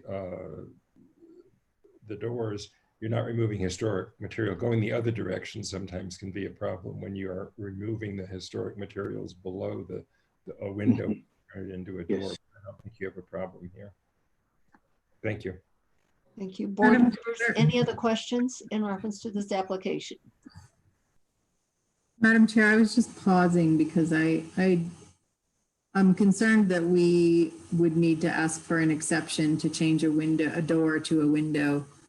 Because although the width is the same, the other dimension is being narrowed. And if we go by the letter of the code, that does mean that we have to ask for an exception there. Okay, so in this application, if the board so wishes, they could approve everything with the exception of this window, the new window, correct? And the applicant could come back. That's correct, Madam Chair. Okay, Member Katz? So what you're saying, Lisa, is that they did ask for an exception to replace these windows on the primary facade, but you think there needs to be a special exception for changing the door to a window? Unfortunately, there are two different sections of code or pieces of code. So the exception that has been requested is to replace historic windows not in kind by going with an aluminum clad unit on those southeast windows. And the narrowing, that's section 14-5.2 D5A.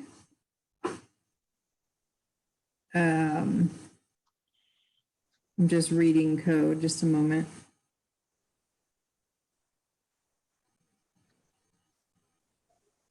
Oh no, it is the same section of code, actually. It's D5A1. So it would be a second exception, I don't think. Sally, would you agree? Yeah, I concur with that. I didn't realize those two provisions were in the same subparagraph, but I know that the practice of staff has been to apply them per code section, and I'm good with that. Okay, so then the second exception is not required. Great. That's a happy accident. Thank you for the clarification. Member Larson?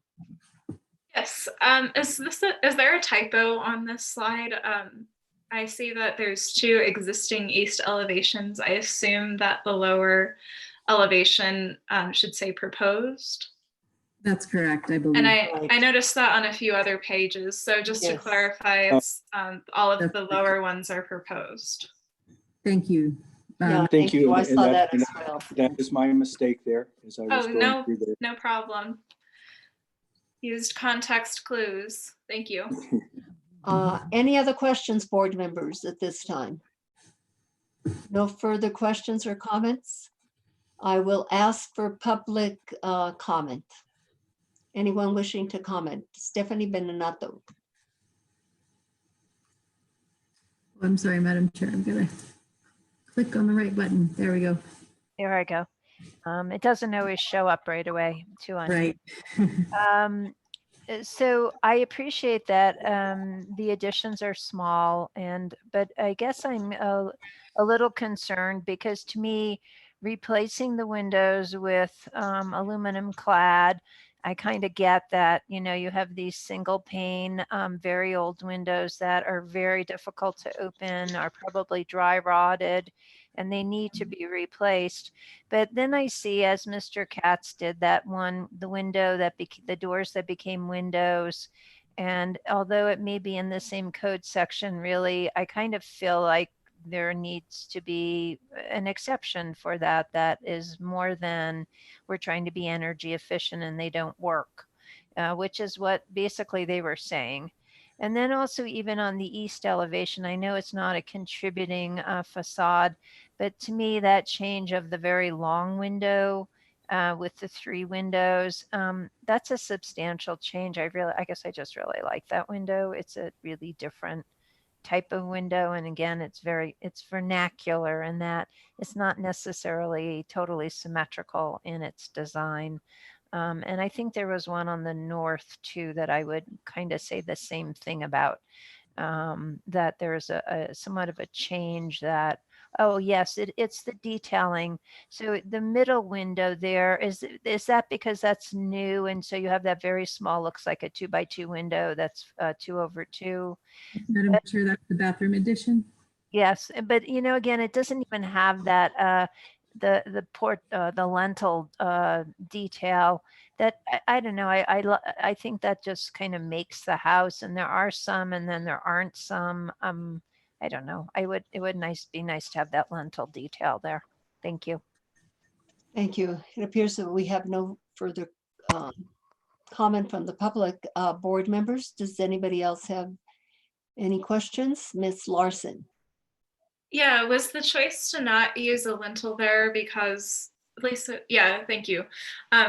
Was that because the window directly to the left of that doesn't have a lintel? I'm not sure we can, Madam Chair, Member Larson, we can ask the applicant to clarify. I would point out though that this window is part of the bathroom addition, and it's close to the 5-foot setback. So it's in pretty much zero public visibility. So the Okay. impact would be zero. Okay, and I also just wanted to ask, I assume it's the same situation. Lisa, if you could go back one slide. I know that sometimes on the board we advocate for like a frosted glass rather than a glass block, but in this case with the nature of the house, I think that the glass block is more appropriate. I think it's more compatible with the like the tile details and everything, and it is a little bit more of a traditional way to kind of screen off and add more privacy. I don't know what other board members think, but I'd be intrigued to hear what other opinions are.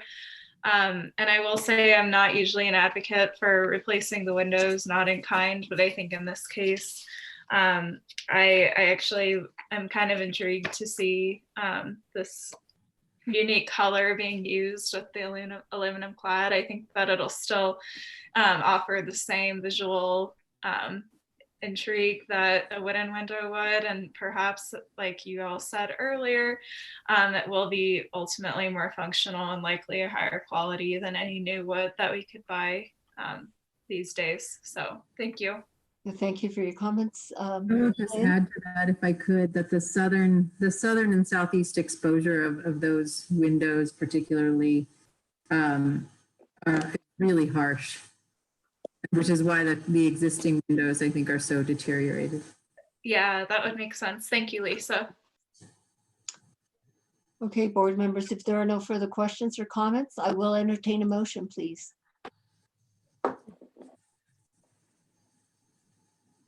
Let's not all speak up at once.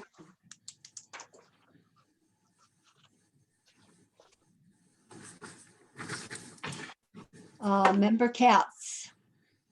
Yes, in case number 2020-1820 at 1027 Camino San Acacio, I would move to follow the recommendation of staff and approve the application as submitted. Is there a second to this motion? Member Larson? I'll second. Thank you. Did you have something to add, Member Beachside? No, it appears not. She probably would just wanted to second. May we have a voice vote? Madam Chair, we do need to specify that the exception criteria have been met. Oh, yes. Yes, Would you address that? Yes, I would find that, agree with staff that the exception criteria have been met.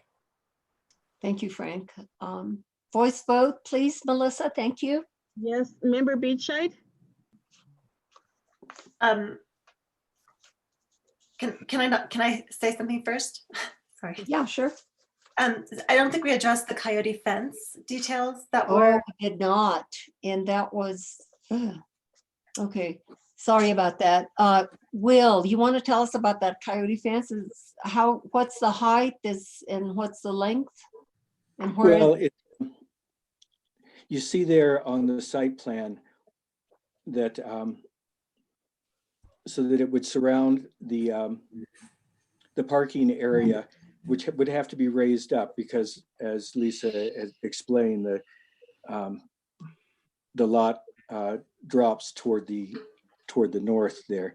But the fence would be the same height as the fence as it exists along the street there. So we would remove a portion of that fence that was built, I believe, 8 years ago, and create those parking spaces and surround that by coyote fence of the same height.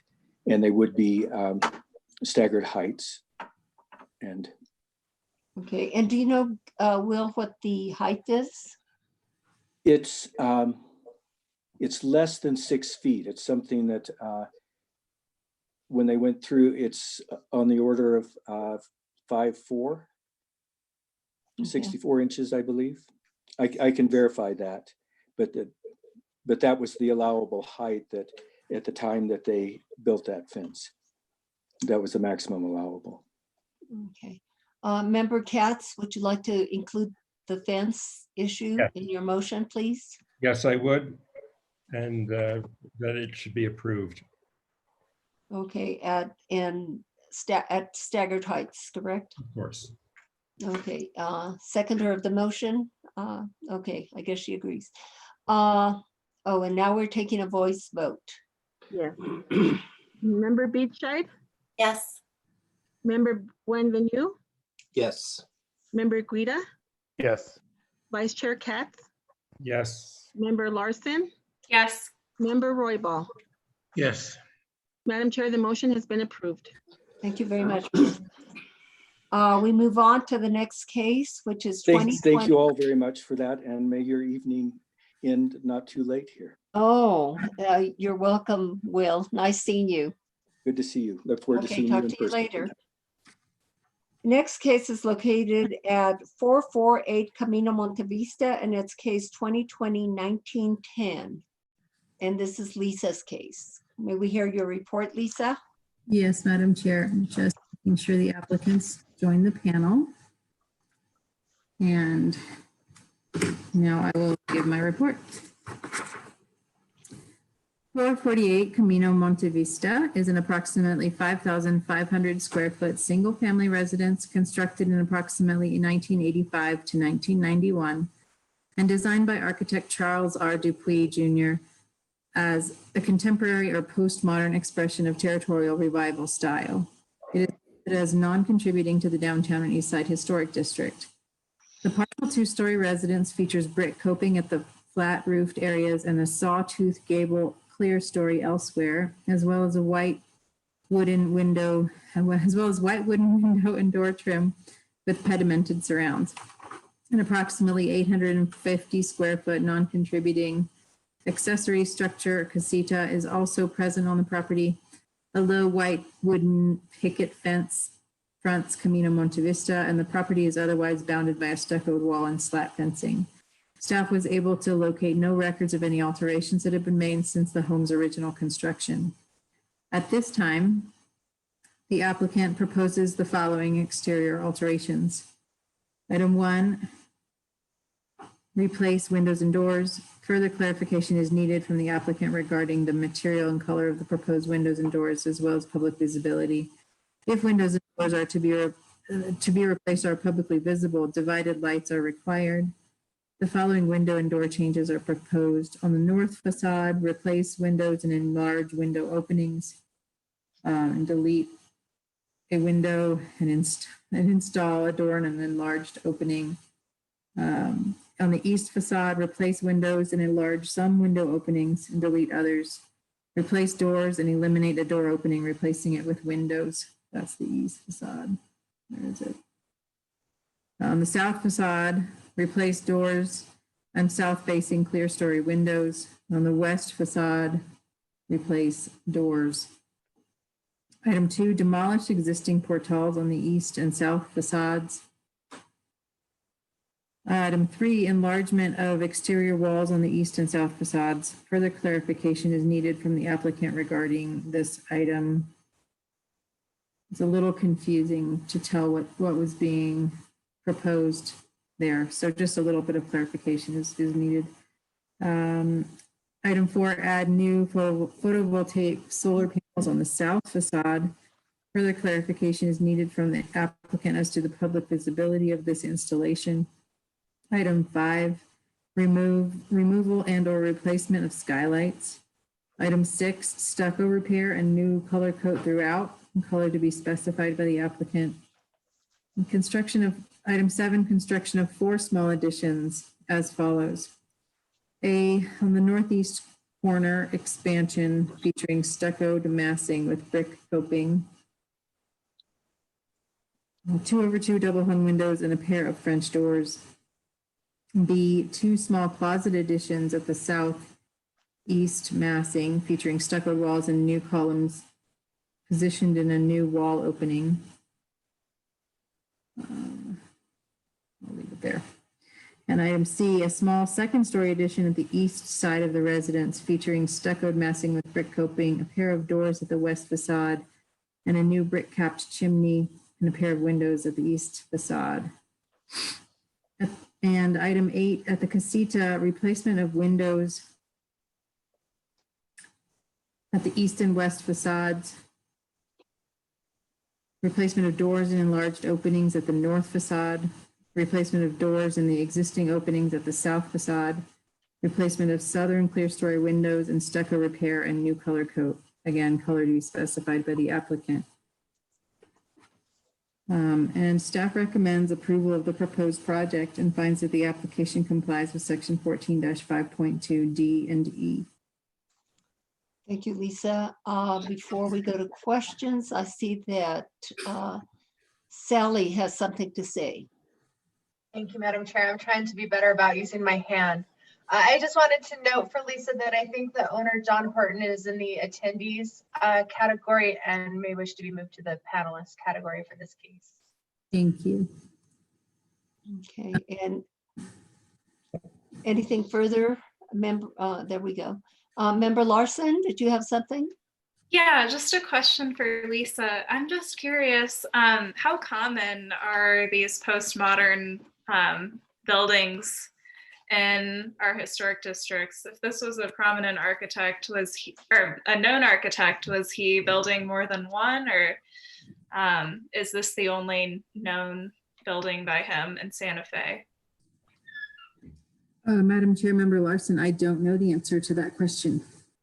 Okay, the only reason I'm asking is because a lot of cities are regarding postmodern as vulnerable, and I'm just kind of curious. It might be interesting to look further into that moving forward. We are edging up on that. Crazy, edging up the 50-year mark, kind of. Yeah. Thank you, Flynn. Any questions or comments? Any further questions or comments to Lisa? If not, I will ask for the applicants to get sworn in. Okay, this would be, I believe it's for Mr. Enfield and Mr. Horton. I am going to swear you in. Do you both swear under the penalty of perjury that the testimonies you're about to give are the truth, the whole truth, and nothing but the truth? I do. I do. Thank you. And when you speak, please state your name and address for the record. My name is Eric Enfield. My address is 612 Old Santa Fe Trail. My name is John Horton. My address is 448 Camino Monte Vista. Well, thank you both. And is that really you, Eric? It's really me. I just want to wish everyone safety and good health in this, and love somebody from a distance. Yes. So Eric, in our Yes, ma'am. report, there were a lot of question marks in reference to Lisa's report. Do you want to tell us a little bit more about the project and clarify all those question marks? Well, I had never worked on a post-modern territorial home in Santa Fe, so it's been an absolute pleasure to work with John on this. John's looking at trying to keep it up and maintain the architectural style of the existing building, yet make it workable for him as the new occupant of the house and the owner of the house. We have a lot of kind of a strange vernacular on windows. Obviously at the front, they bowed to some sort of divided light, but at the rear, when the house was approved, which I imagine it was approved by the board because it was presented to the board at some point. I'm pretty sure this house couldn't have been built without board approval, although I'm not sure they would approve it today. let me just tell you that all these existing windows are undivided on the sides and rear of the building. There was some question about what those windows would be, and they would just be a clad white window, the new windows that we're putting in, and those are noted. The windows are noted. The doors will be probably a clad wood door that would also be in white. And what we're trying to do, and I think I understand the confusion, for instance, on the south facade. If you look over at the pool area, what we're doing is we're enclosing those odd openings, those odd window openings that are, it's an indoor pool now and we're making it an open pool now. And so that back wall that you see, the two little wing walls going up, you just had the pointer on it. That back wall is being raised to the existing height of that nub, and that will be open to the sky above. And then we create that opening with the columns to let you go up, to let you go out and view outside. We're also replacing skylights in kind that are leaking, that if you look at the south exterior facade, this is the strangest thing because it has north and south clear stories on it. I don't know if you all noticed that, but I'm pretty sure you couldn't see the back of the south facade unless you went on a different road to the north of, to the south of this building, but you certainly can't see it from Monte Vista.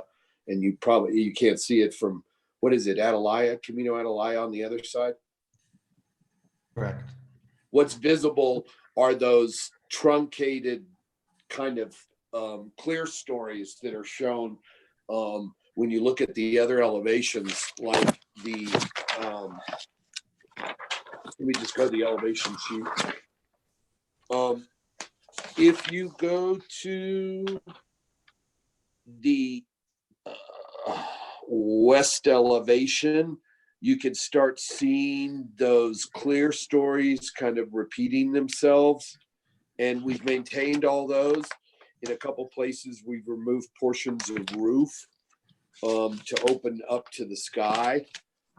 For instance, that little planter on the east side in the pool room is actually going to be open to above now, and we're moving a metal roof that's a sloped metal roof over that now. I think we're maintaining the integrity of the postmodern territorial look, which I really had never seen described before.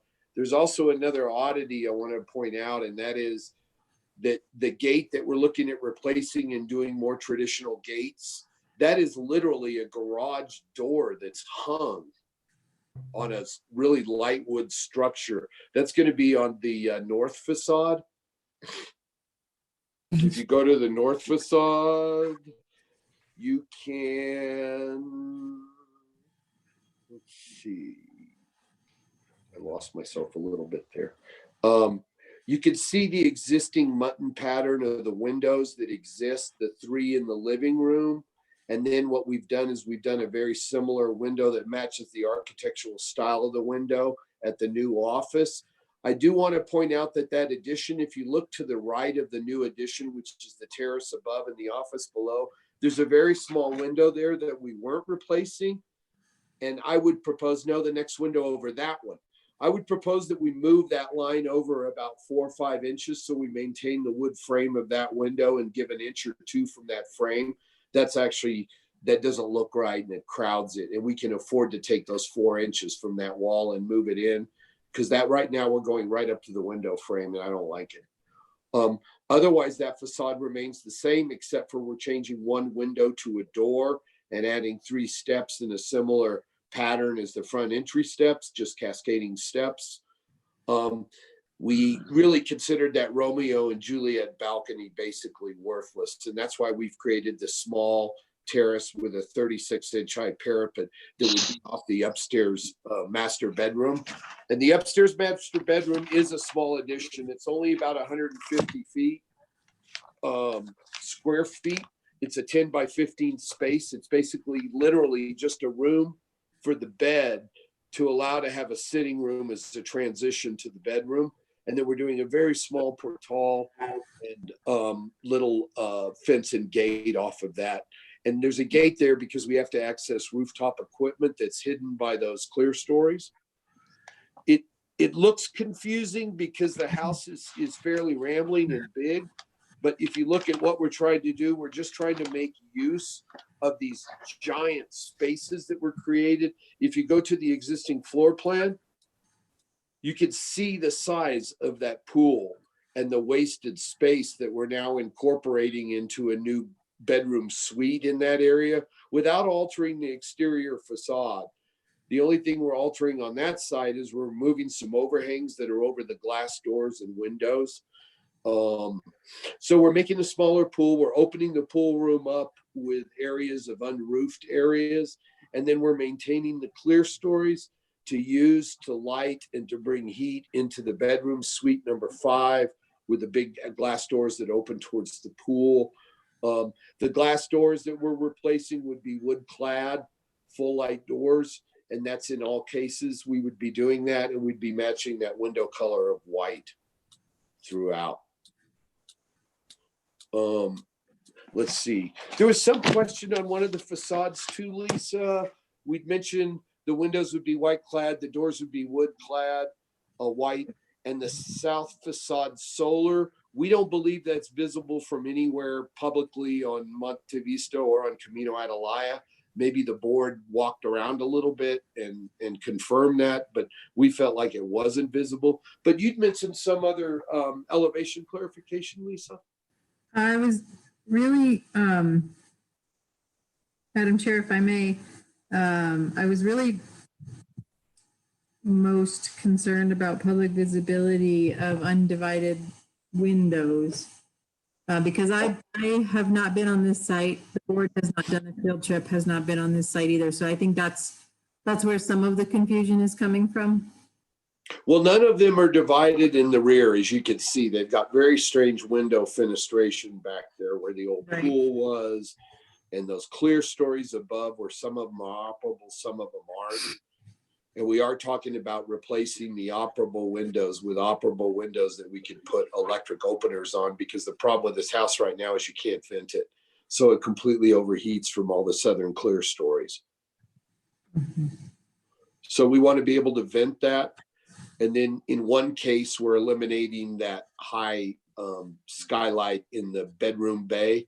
And so that's going to be replaced. We're going to infill that end clear story on the south elevation to the far left. And then we're only replacing a couple of those windows so that we can get electric operable windows in. The rest of them will remain. Okay. I'm not sure I've answered all the questions because it looks, from the description, there's quite a bit going on, but I guess I would defer to the board with any questions they may have. If you look at the photographs, though, you can see what we're doing, especially the photograph that shows that east and kind of the south facade where the panels are going. There's a photograph included in our package. You have that, Lisa?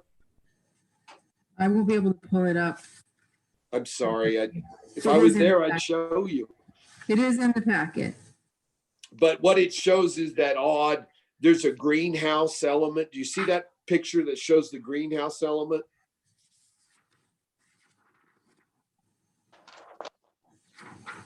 Yeah, yes, I believe it's page 28. You could see the clear stories, the southern clear stories, the circular windows. Then there's like a greenhouse off the pool. That's the roof we're removing and opening up to the sky. And then the roof in the other photograph, we're also taking off, and we're raising those walls so that just becomes an open area also in the pool. You might not have seen that picture, Lisa. Okay.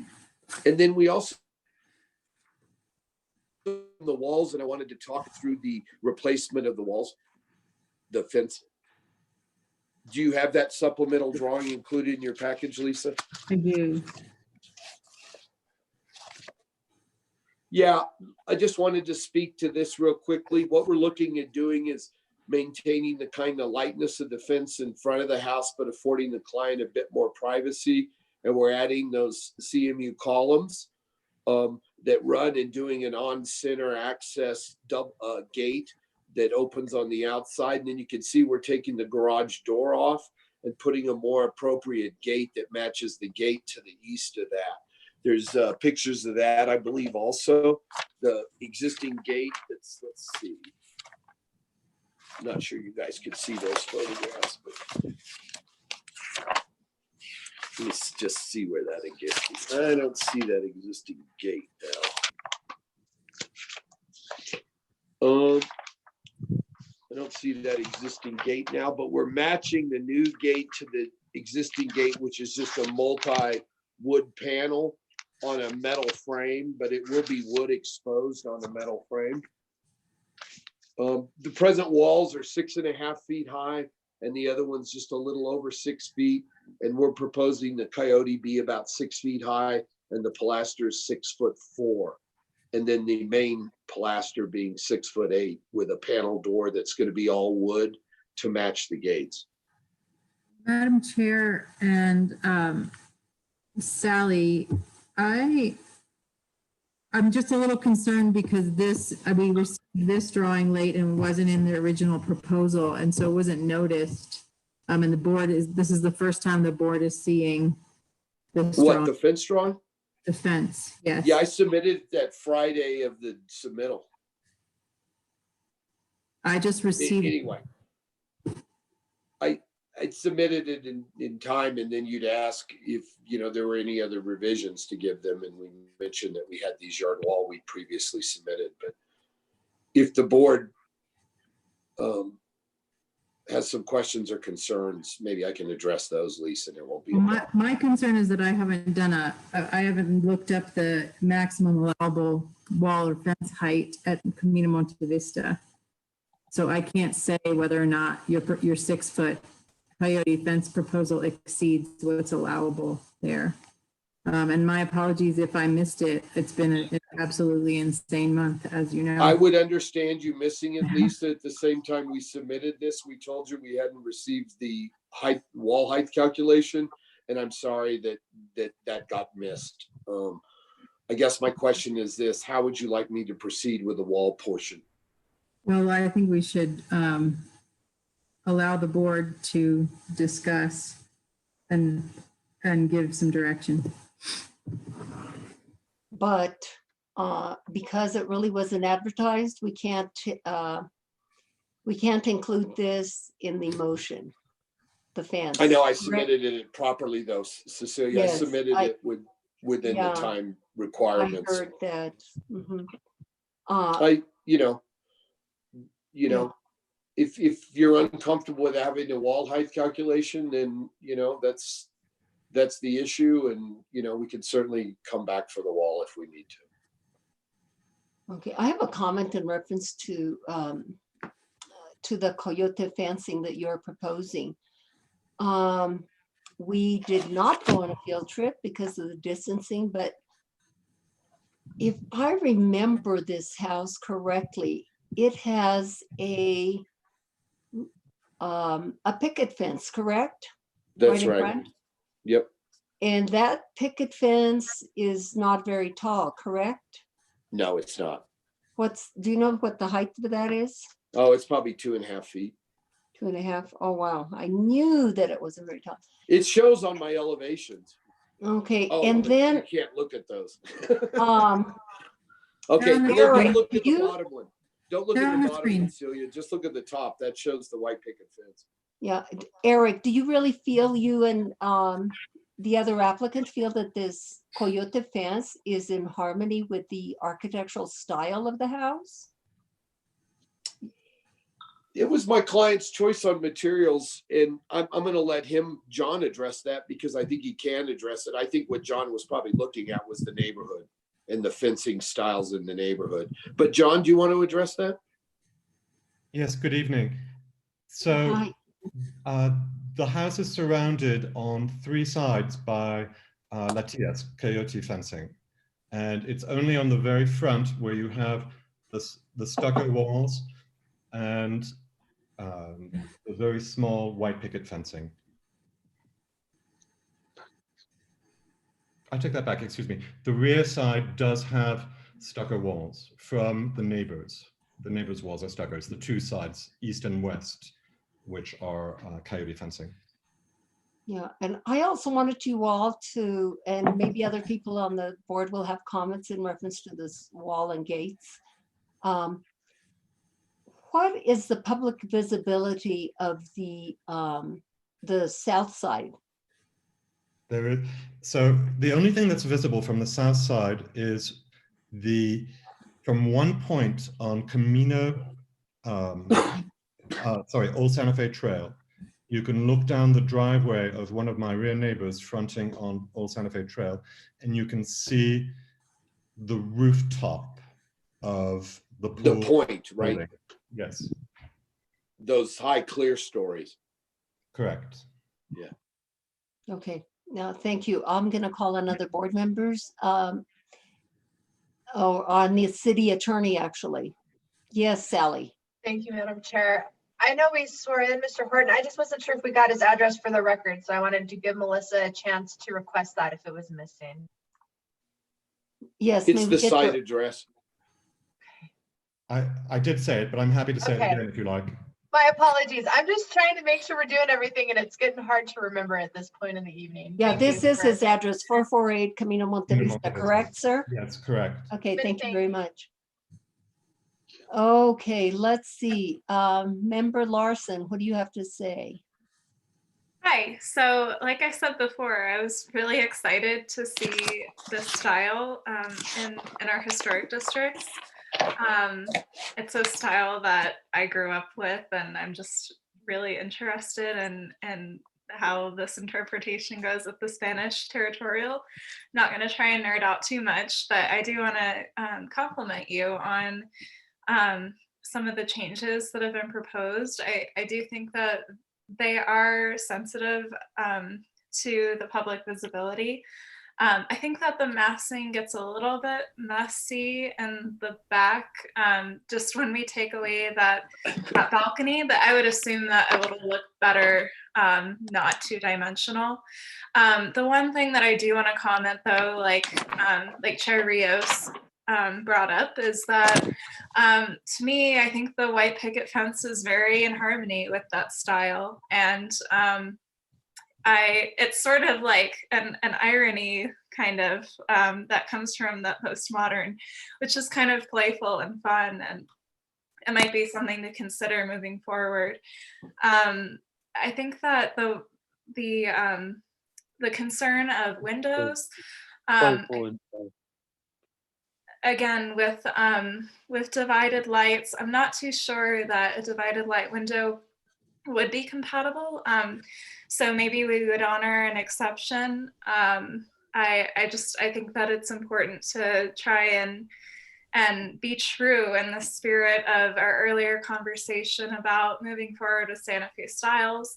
I don't think we need to pretend that it's something that it isn't. Let's honor the postmodern style and interpretation, and keep it in that same typology. Thank you. Member Larson, are you indicating that which windows should not, no windows should be divided? I know that there is a proposal to replace windows, and Lisa had mentioned earlier that an exception would be required to have undivided light windows. And I know we discussed earlier that it was likely that undivided lights were approved at the time and may not be approved now. I think in this case, due to the nature of the style and the typology, that an undivided light window would be appropriate even as a replacement. I have a question for Eric. On the north elevation, you are not wanting to change the windows in the front, right? I'm just gonna go look so I make sure I'm looking at the same thing you are, Cecilia. Let me look at the north elevation. That's a street facing elevation. Yeah. Yes, we're not proposing to replace any windows except for the one window that is, well, there's one new window in the office terrace edition, And then there's one other window we're replacing, the new casement window in the enlarged opening, but we're going to put the new case around, the new wood casing around. You can see it's a small window now. Up above it. Yeah, you see that small window? We're replacing that with a larger casement window. Okay. And there's Member Wida. The window that converts to a door that's undivided on that facade too. Those are the two I'm most concerned about in terms of the exception and considering we required an exception for the Lejano case earlier this evening. Lisa, repeat that. Sorry. I'm concerned that we have to be consistent with requiring an exception for undivided windows on publicly visible facades in this district. Okay, thank you. I agree with you. Member Wida, did you have some comments? Yes. First, I share Member Larson's extreme enthusiasm for the postmodern period. This is a gem of a house, an architect designed house. It's of a piece. It's really a period piece for sure. And it's a unique interpretation of the territorial style. And in as much as the proposed work can acknowledge that and be sensitive to that, I think even though we don't quite hit the 50-year mark, I think that's important. And I think that's the more important thing here on this property, that this has such a strong architectural presence, like many of the older examples that we have talked about tonight. In that regard, I think that most of the changes, if not explicitly sensitive, are fairly minimal. The addition on the north side, the replacement of windows that don't operate well now to be venting. They're mostly kind of in kind or in the spirit of the house. I think that makes sense. The small second story addition also makes sense. Even to me, the windows that are enlarged or new on the north facade, and I understand there might be some technicality here, as Lisa brought up.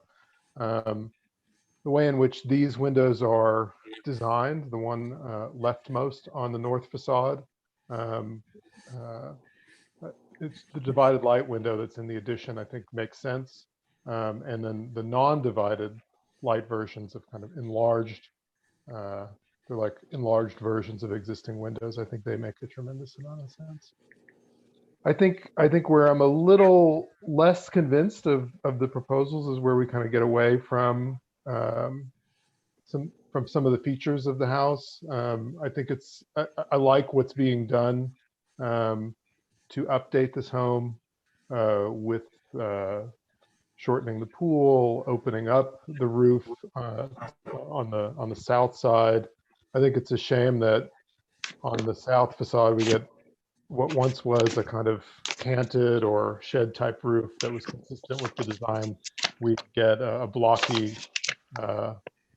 seemingly utilitarian piece on this side, but it's not publicly visible. So I'm not extremely concerned about that. I think we're so the stuff related to the house, I think by and large is fine and is being sensitively done for the most part. I think where I don't agree at all is the fence and gate design. And I will point out that, in particular, there's a couple things here. The picket fence, the kind of 1980s picket fence that's associated here is a version or a reinterpretation of what was available in the territorial period. And so there is a very strong design idea behind that element. And I would expect that if we're going to consider a replacement, that I would suggest that we similarly do something that's appropriate, or at least an interpretation that's based on the territorial style, because that is such a strong element to the design. One that is equally important in my eyes and so interesting is this kind of playful take on the sensibility of the territorial period, where materials or factory produced materials were available for the first time and shipped here. I find that as odd as it sounds, the roll-up garage door as an external property gate is a take on that idea from that period. Its pediment, the way it's kind of incorporated into the facade of that gate and wall portion there is truly great. When I look at that and I compare it to what's proposed in the elevation below, a coyote fence that's really the same as everybody else's in Santa Fe, or a gate that's just got a plain old lintel. This doesn't seem to be really taking advantage of what's here right now and the design sensibility that's there. I don't see how it harmonizes with the house. Thank you, Anthony, for your comments. Eric, Yes, would you kindly Cecilia? address the solar panels you are proposing? They will be surface mounted. It's funny because when you actually look at that elevation, the way it looks right now is almost a solar panel array on there. Those might as well just be solar panels. We just wanted to center it on that space, but those are actually skylights.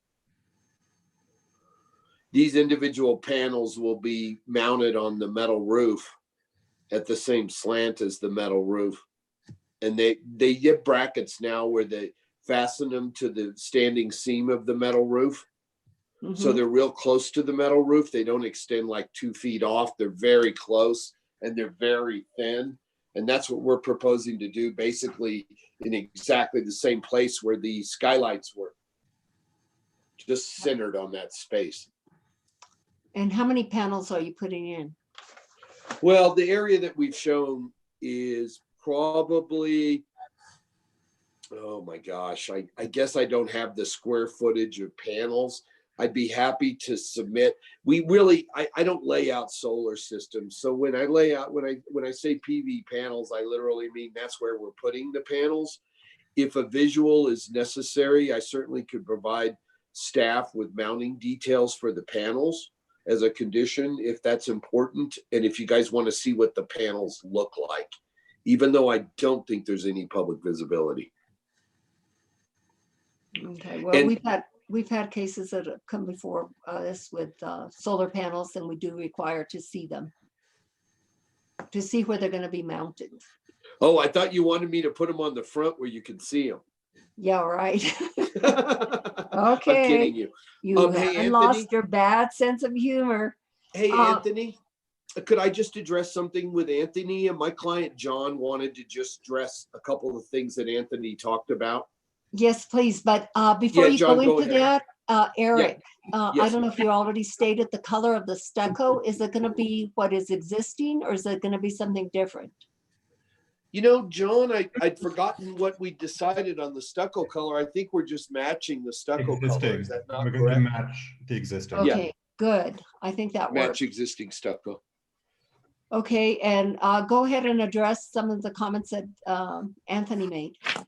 So when I first began to look for houses in Santa Fe, I was looking online, and this house struck me in particular. I'm also very fond of the 80s, and I thought this hybridization of territorial with postmodern was really interesting. And so what I'm proposing with all of the pool addition, where you see those columns already exist within the house. There's a number of these sets of columns that already exist. So this is I'm carrying that theme into that, shall we say, that new aperture. Not that that's visible from any place, but that's what I'm trying to do. Now, to answer your front elevation questions, I'm more than happy to work with staff, with all of you, whatever, to come up with some kind of acceptable compromise. All I really would like is a little bit more privacy than I currently have, because those windows are large on the north elevation, and you can see straight into my house. And some of that can be dealt with planting. And as I said, I'm more than happy to work with all of you in that term. The reason why I wanted to change the garage door beyond the fact that it was a garage door, and I found that a little bit odd, was because of that pediment, nothing can get through. A car is the only thing that can get through. So to do any kind of work, to bring in trees, to do anything, it's almost impossible. So that was the reason for that removal, or else, believe me, I would have kept it. And as far as Thanks. the windows divided light on the north facade, I do believe this house was approved by the board in that style and in that window style. And I would just ask that if you make us do divided lights, allow us to match the existing architectural style of the divided lights, or it's going to look really dumb. No, I agree with that. I mean, I could certainly divide that door light with long kind of, the vertical divisions that you see in the front windows and that are present. They just normally didn't divide any of the doors, and that's why we didn't divide those doors, is because they didn't do divided lights. You can see the Romeo and Juliet balcony, those two doors there that we're keeping. They're just full light doors. So is the window to the right of it. So is the window below it. So are the transoms. It just kind of goes on and on a bit, but we're happy to divide the windows so they're complementary to the previously approved construction. Thank you. I'm going to turn it over to Mr. Wida. Anthony, did you have Eric, something? I may have left my hand up, but Eric, I think you're right on the decision making here for the divided lights. I think you've got it spot on as drawn on the north facade. Yeah, I think. Okay, other board members, do you have questions of the applicants at this time? Or any comments? It appears not. So at this time, I will ask for public comment, and it looks like Will McDonald is here to give public comment. Maybe if he will, did you have something to Yes. say? Yes, I did. I love this house. I'm sorry, can we please swear in the applicant? I mean, Will McDonald. If we could swear in. I was sworn in earlier. Yeah, Okay, all thank the, you. yeah, they So- have all been sworn in. Will, Stephanie, and John Eddie all have been sworn in. Go ahead with your comments, Will. So this is, for all the time I've lived in Santa Fe, I've walked by this house many, many times because you can walk from Camino Atalaya through to Monte Vista. And it's such a delight. This is, I think when the code talks about the unique heterogeneous character of the historic districts, it's this sort of thing that this is one of the ways that is expressed. And and I think that for the most part, the design here preserves what's great about this house. I love the garage door too, but I understand the owner's issue with actually needing to get something larger than a car into there. And having walked or run or ridden my bike down Old Santa Fe Trail, where maybe I would be able to get a glimpse of this house in its south elevation, I never have seen it. And I think that anything that happens over there is certainly to my sense, not visible publicly. And last of all, I feel it's a real treasure to see the Will, you're gonna have to wrap it up. yes, to see the front of this house with its picket fence, and I'm sure the owner's feeling of being visible from the inside is the mirror image of those of us who see it from the outside. I certainly would miss being able to look at that facade if that higher fence went up. Thank you for your comments, Will. Stephanie, what do you have to say? Just a moment, Madam Chair.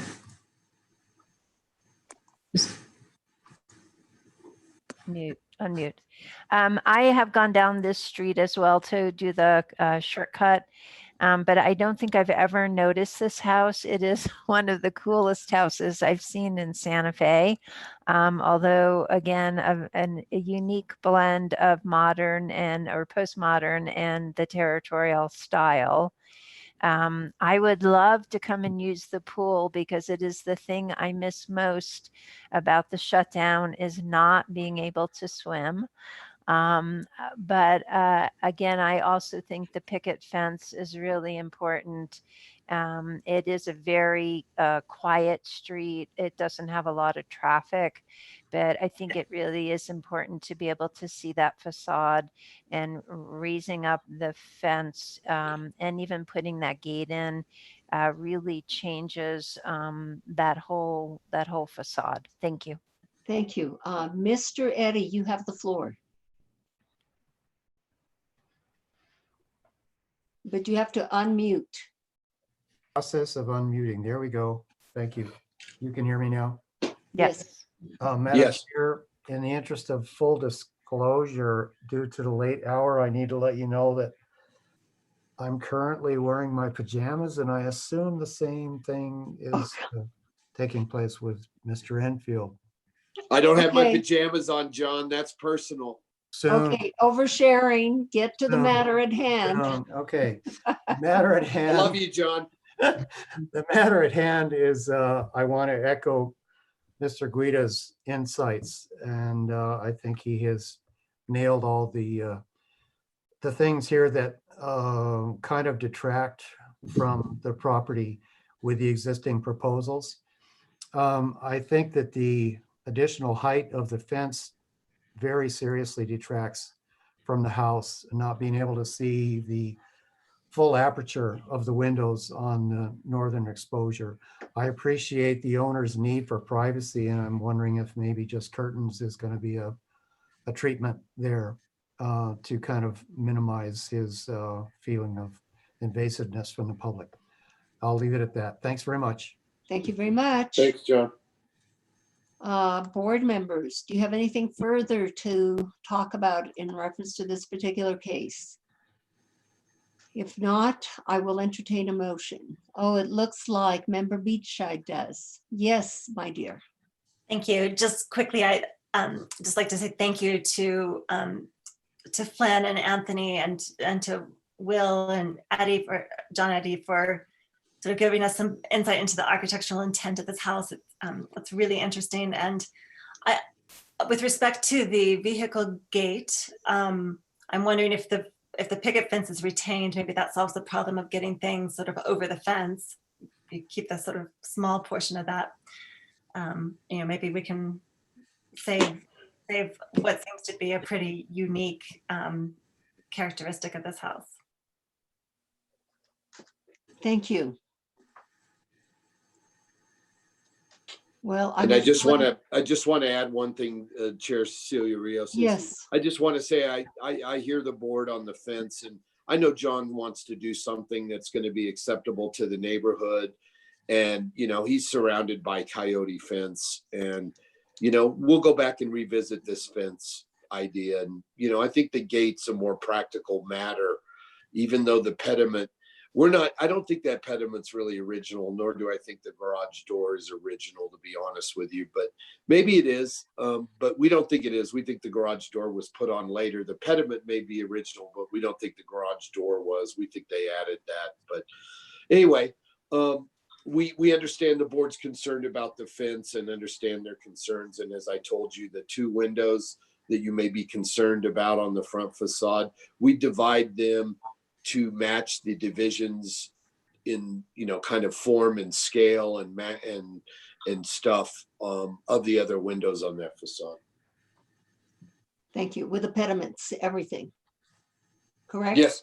Yes. Yeah, thank you. Yes. Absolutely. I just wanted to echo someone's remarks that this is you, sir, the owner, you are really lucky to live on this street. It's a quiet street. It's wonderful. I mean, and you're close to downtown, you're close to so much, but you're in a very quiet street. And oh my gosh, if you would consider, I know you want to do something about that little picket fence, but if you would consider keeping it, just sleep on that. I think that would be, this house it's really different. And it's so beautiful to be able to see all those windows there and the front door. And I think it would be wonderful if you kept the fence, but it is your option to come back before the board and consider something else. But I think you heard most members, no coyote fencing. But my question is this, Cecilia, because the house is not historic, not contributing, not, even old enough yet, that's not historic material, right? You're not saying that's historic material. The fence. No, I didn't say that. I just think it's an appropriate. It sounds like you guys are implying. No, we're just implying that you suggesting want that to it's. preserve that fence. Yeah. We're just giving you our suggestions. You're or against the opinions. coyote. Okay, that's fair. Okay. Member Wida, That's make fair. it short. Thank you very much. Anthony, you have the floor. So just a few procedural questions for Lisa in terms of formulating a motion on this item. The issue of the divided lights on the north facade, could you clarify what would require an exception and what wouldn't? Well, it appears to me, let me move that elevation.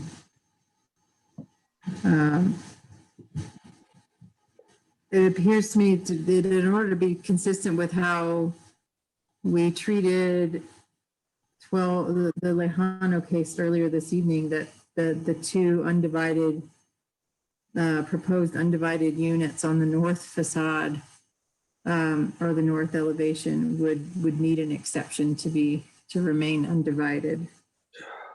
Even though, I mean, I know the ridiculousness of that. Right, and I'd say like that case, this is an instance where what's shown here makes more sense for the house Right. than the rule And of what the law. the code requires, yeah. Right, and then the second question is the fence and the gate issue.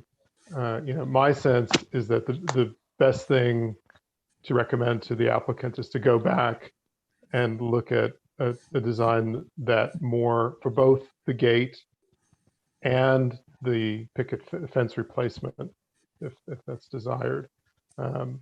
That certainly in terms of design are more kind of linked and coordinated in their sensibility, and that responds to the comments tonight. But as far as I see in the application, this isn't even described verbally as one of the things that we're looking at tonight. Right. No, it was submitted the Friday after the Wednesday submittal date. But that was also during the whole transition in coronavirus, so I'm not blaming anyone. We'll come back to the board with a fence. I'd be happy to do that. And I appreciate your comments, Anthony. I must admit, when I got hired for this job, I was confused. And then John said, no, we can clean this up. And he was right. I'm really happy with the way it's going to be. And I think John's done a great job. Believe me, John is a designer himself and has done incredible work. And I just feel honored that he's working with us. So there's my 2 bits. It's a very special house. Lisa, third, the solar panels. Since that is publicly visible, but we don't have as far as I can tell, a good representation of that. They're not. How do we're stating they're not. Eric, I'm asking Lisa a question. Oh, I'm sorry, Anthony. And I'm sorry. How do we proceed there? An exception would not be needed, even if they are publicly visible, in my opinion, because it's a non-contributing residence. Okay. Okay, anything else, Anthony? No, that's it for now. Thank Okay, you. thank you. Member Benvenu, what do you have? Thank you, Madam Chair. I was just because we're referring to this proposal and the earlier one with divided lights, I just wanted to differentiate what I find to be different between the two proposals. And that is, in this particular case, there's a proposal to change certain windows to conform to other windows that are already in place and have been approved. So the exception would apply to conform with other publicly visible windows on the public facade. Whereas in the previous case, it was to conform to non-publicly available aspects of the design. So I think this particular case presents a different issue for the exceptions, in my mind. I would be more than happy to not require an exception. I just don't, I think I would ask Sally how she would feel about that one. All right. The way I heard John's comment, perhaps, and you can certainly correct me if I'm wrong, but perhaps in John's view, this is a better case for an exception. If I remember correctly, Member Bienvenu dissented from the approval of the exception for the Lejano window. Yes. And I think what you're saying here perhaps is that you would be more inclined to grant an exception in this case because it's for consistency. Is that? Consistency with what is already publicly visible. Existing approved publicly visible windows. So Correct. Not so much that an exception would not be required to do non-divided, but that you would be more inclined to vote to approve one. Right. In this case, I think the exceptions can apply, whereas I don't in the other. Okay. I did not, yeah, understood. Yeah, Sally, thank you for clarifying that because I thought that John felt that maybe we didn't even necessarily need an exception, but thank you for clarifying that. That I'm not speaking to. I'll rely on staff for that. Okay. Yeah, aspect. Thank you. Feel free to propose an interpretation of the code if you've got one, but. Okay, John, do you have anything further? No, thank you. Well, just to enter this conversation. Yes. I'm Mr. sorry, Eric. I didn't mean to interrupt anyone. And John, thank you for your comments. I really appreciate it. Welcome to the board. I've worked with the board a long time. And as I tell them, I've enjoyed every minute. The truth of it is on those windows, though, you're saying you can't approve the door to a window or the enlarged window unless they're divided lights. So that'd be a condition of the approval that they be the lighted lights, or I have to come and ask for an exception, correct? That sounds correct to me. So you can approve it with a condition that I divide those lights. We're gonna come back to the fence anyway. No, but no, I wasn't making that. Is there an exception request before the board today for the divided lights? No. Oh. Is it necessary, Lisa, in your mind, that there be an exception for the divided light? In my mind, unfortunately, it would be. Can the board find the exceptions to be met even if it hasn't been formally asked for by the applicant? No, because we have to publicly notice it and we have to have the responses about the criteria. I see. The board can approve the application with the condition that the applicant come back with an exception request for those windows and a redesign of the fence. Yeah.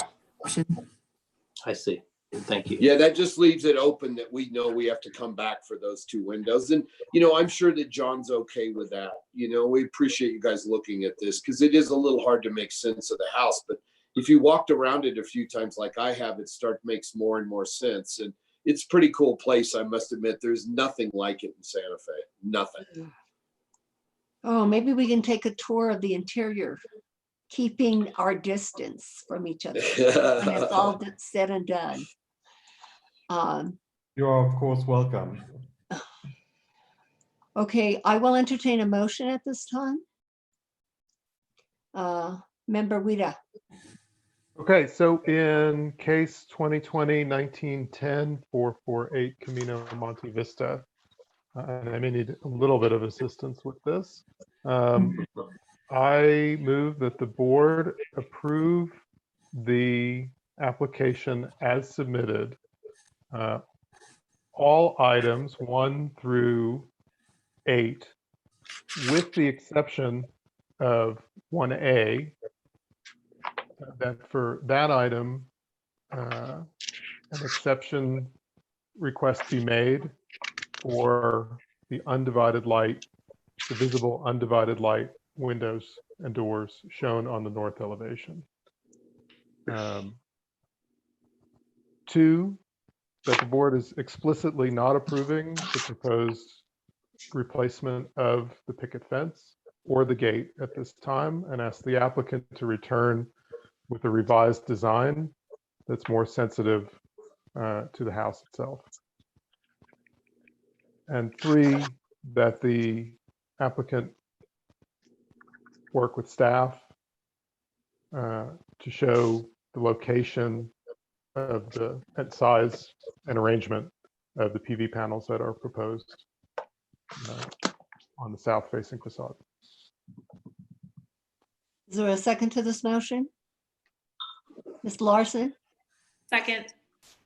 And also, Anthony, I think you need to add that the applicant indicated that on the north facade that he was willing to move Yes. the wall on the new addition over here under that. Do you see on the top the the new addition here?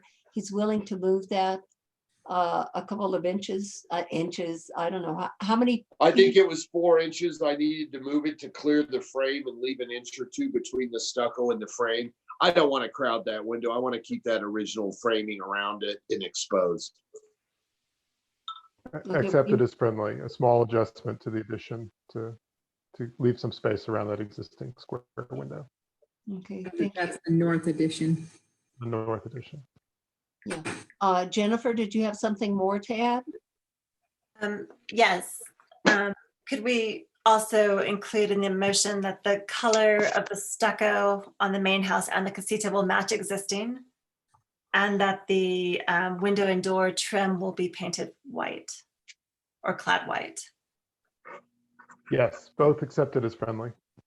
Thank you. May we have a voice vote? Yes, Member Beachay? Yes. Okay. Member Buenvenu? Member John, you need to Sorry, unmute. yes. Thank yeah. you.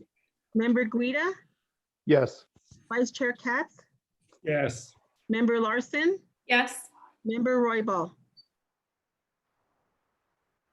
Did we lose him? No, he's there. Oh, no, he's there. Hi, buddy. Unmute.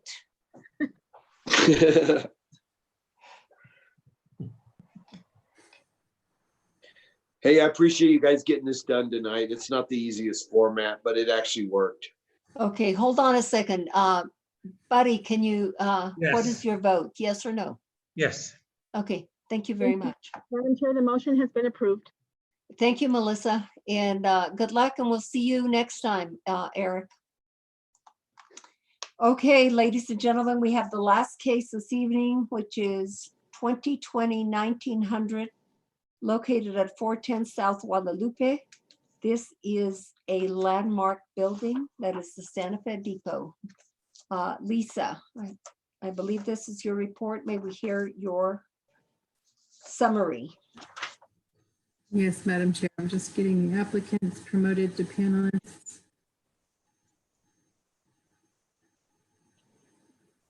Okay.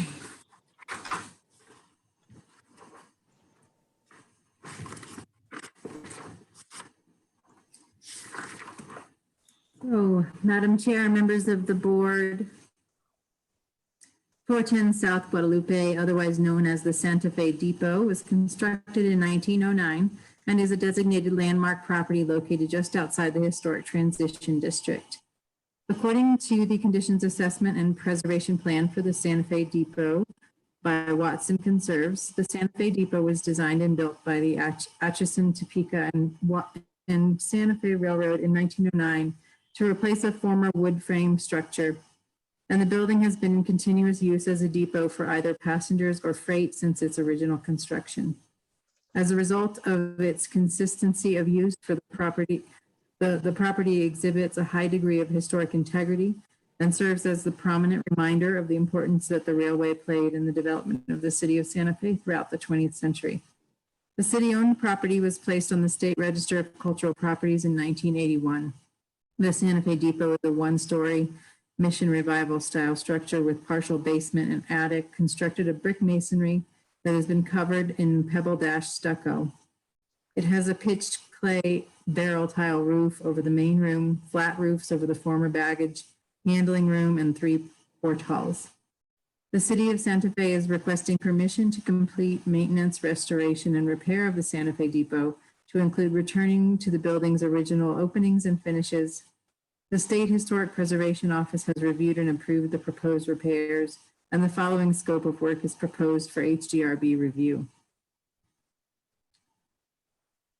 I think I will move to the elevations. So item 1, restore the pebble dash stucco in the same color as existing. Item 2, restore the roof, placing broken roof tiles where needed. Item 3, replace in-kind or repair where possible any damaged brick. Item 4, replace existing doors and repair and repaint existing door frames. New doors will match the historic design as seen in the 1908 drawings of the depot. Item 5, return structural wood windows and doors to their original color palette. A paint analysis provided by the applicant indicates that the windows were originally painted black and that the wood decking and structural members were a light brown. Item 6, replace in-kind rotted and failing structural rafters, decking, beams, and support corbels. The 2009 Conditions Assessment and Preservation Plan, in addition to the recent analysis, indicates the necessity of replacing these historic materials in order to preserve the structural integrity of the building. Item 7, restore historic openings on the east and west elevations of the former baggage claim. I lost my place. Definitely getting late. Including restoring paint, wood, and glazed double doors. Remove and reinstall steel corner guards at the reopened historic openings and paint to match the historic color of the doors and windows. Item 8, restore the historic opening on the south end of the west facade to the main room with a new painted wood and glazed single door. Item 9, clean and seal existing steel signage. Item 10, replace and repaint the railing to the basement stair to match the historic color of the doors and windows. Existing wood stairs are to be replaced with metal stairs. Item 11, remove, repair, and reinstall exterior pendant lighting. Item 12, remove non-historic sconce at the north end of the east elevation and replace with a sconce similar to the historic one on the west elevation. And item 13, remove the existing electric meter from the east elevation and add new electric service and phone and data service to the north elevation. And additional detail is provided for each of these items in the proposal letter provided by the applicant, and staff recommends approval of the proposed project, finding that the applicant complies with section 14-5.2D and B, the minimum maintenance requirements. Thank you, Lisa. So Lisa, the effort on this case is to take this landmark building, the Santa Fe Depot, which is 111 years old, back to it as closely as they can to its original state. Is that correct? Madam Chair, that's correct. Okay. Which we, of course, love to see. Any other questions or comments for Lisa at this time? It appears not. Would you, applicant, you need to get sworn in? Melissa? Oops, sorry. Yes, I'm here. Hi, am I swearing in just one person, Barbara Felix? This is Barbara. Yep. You swear? Sam Burnett, Sam, do you want to be sworn in? Might as well. Thank you. I will swear both of you in. Do you swear under the penalty of perjury that the testimonies you're about to give are the truth, the whole truth, and nothing but the truth? I do. I do. Thank you. And when you speak, please state your full name and address for the record. Thank you. Ms. Felix, you have the floor. Please state your name and your address. Okay, my name is Barbara Felix and I live at 1828 Cristobal Lane, Santa Fe, New Mexico, 87505. And Sam, do you want to introduce yourself first? Sure. Sure. My name is Sam Burnett. I work for the Public Works Department. I live at 131 Sam Street, Santa Fe, New Mexico, 87501. Thank you both. Ms. Felix, you have the floor. Thank you. I want to say that working on this project has been a real honor. As I think most of you know, I am a Fred Harvey aficionado who has spent a lot of time doing research on the Atchison, Topeka, and Santa Fe Railroad. And to be able to have the opportunity to bring this building back through maintenance and repair to its glory is pretty exciting for me. So I loved how excited Eric was about his project, and I am equally as excited about mine, but in a very different way. So I think you've all probably seen the 2009 Mack Watson report, which was extensive and had a lot of information. And fortunately, we also had some drawings, which I believe are in your packet, from the original 1908 and 1909 drawings. And those drawings are what we are basing opening the historic openings back, and also taking a look at the existing doors that were originally there and putting those in. The one change that we are doing, which both SHPO and working with the city was acceptable, was the original doors were actually solid wood. And so our intention is to go ahead and actually install have new wood doors made, but then have glazing on them, so that the building is more friendly, it's more open, and as visitors come into Santa Fe, there's a more give and take with the building. That's really the one change to the original building. We are planning on replacing, as Lisa said, both the flat roofs and the pitched tile roof. The pitched tile roof, according to Mac, was put on somewhere in the 80s, and he recommended at that time that we go ahead and find a tile that has a shallower barrel vault, which we have done, and so that's what we're proposing to do. And the reality is a lot of the structural damage is because of water penetration through both the tile roof and the flat roof areas. So our intent is really to bring this building back, make sure she gets the care that she really needs, do it to meet the Secretary of Interior standards for rehabilitation. At the same time, and I know you're only responsible for the exterior, but also fix up the interior, make it ADA accessible so that it continues to actually be the gateway into Santa Fe that it has been for, as you said, 111 years. Thank you. And does Mr. Burnett have anything to say? No, ma'am. Okay, let's see what the board members have to say. Board members, do you have questions for either one of these applicants? Ms. Larson. I just want to thank you for the thoughtful planning that you've done in this project. It's clear how much effort has gone into it.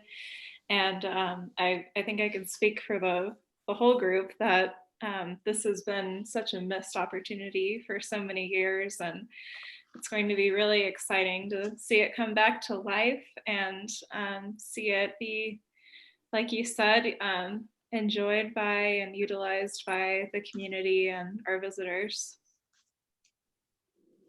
Thank you. Thank you, Flynn. Any other board members wishing to make a comment or to ask questions? It appears none, so I will go to public comment. Mr. Eddie has hand up for a while. Pardon me? Mr. Eddie has had his hand up for a while. Oh, Mr. Eddie. Oh, now unmute your mic, Mr. Eddie. I am calling on you. There you go. John. Chair Rios, my arm is really tired. Thank you for calling on me. I just wanted to say, as a member of the Old Santa Fe Association, I'm not speaking officially for them, but I'm speaking personally. And, but I will say that we've been very, very concerned about this building and have been watching closely the progress ever since Mac Watson completed his report, I guess 11 years ago on the 100th anniversary. So we're very, very excited to see this project moving forward finally. And I personally am very excited that it's in the hands of Barbara Felix. And I know that they are going to do a great job here. And I anticipate many more discussions coming back to the H board to let us know how they're doing. Thank you. Thank you, John, for your comments, and thank you for staying up late. Oh, my pleasure. Oh, I know you love it. Yeah. Anybody else from the public wishing to speak on this particular project? It appears not. Board members, let me see. No one else has a comment, so I will entertain a motion. Who is the lucky person to make the motion?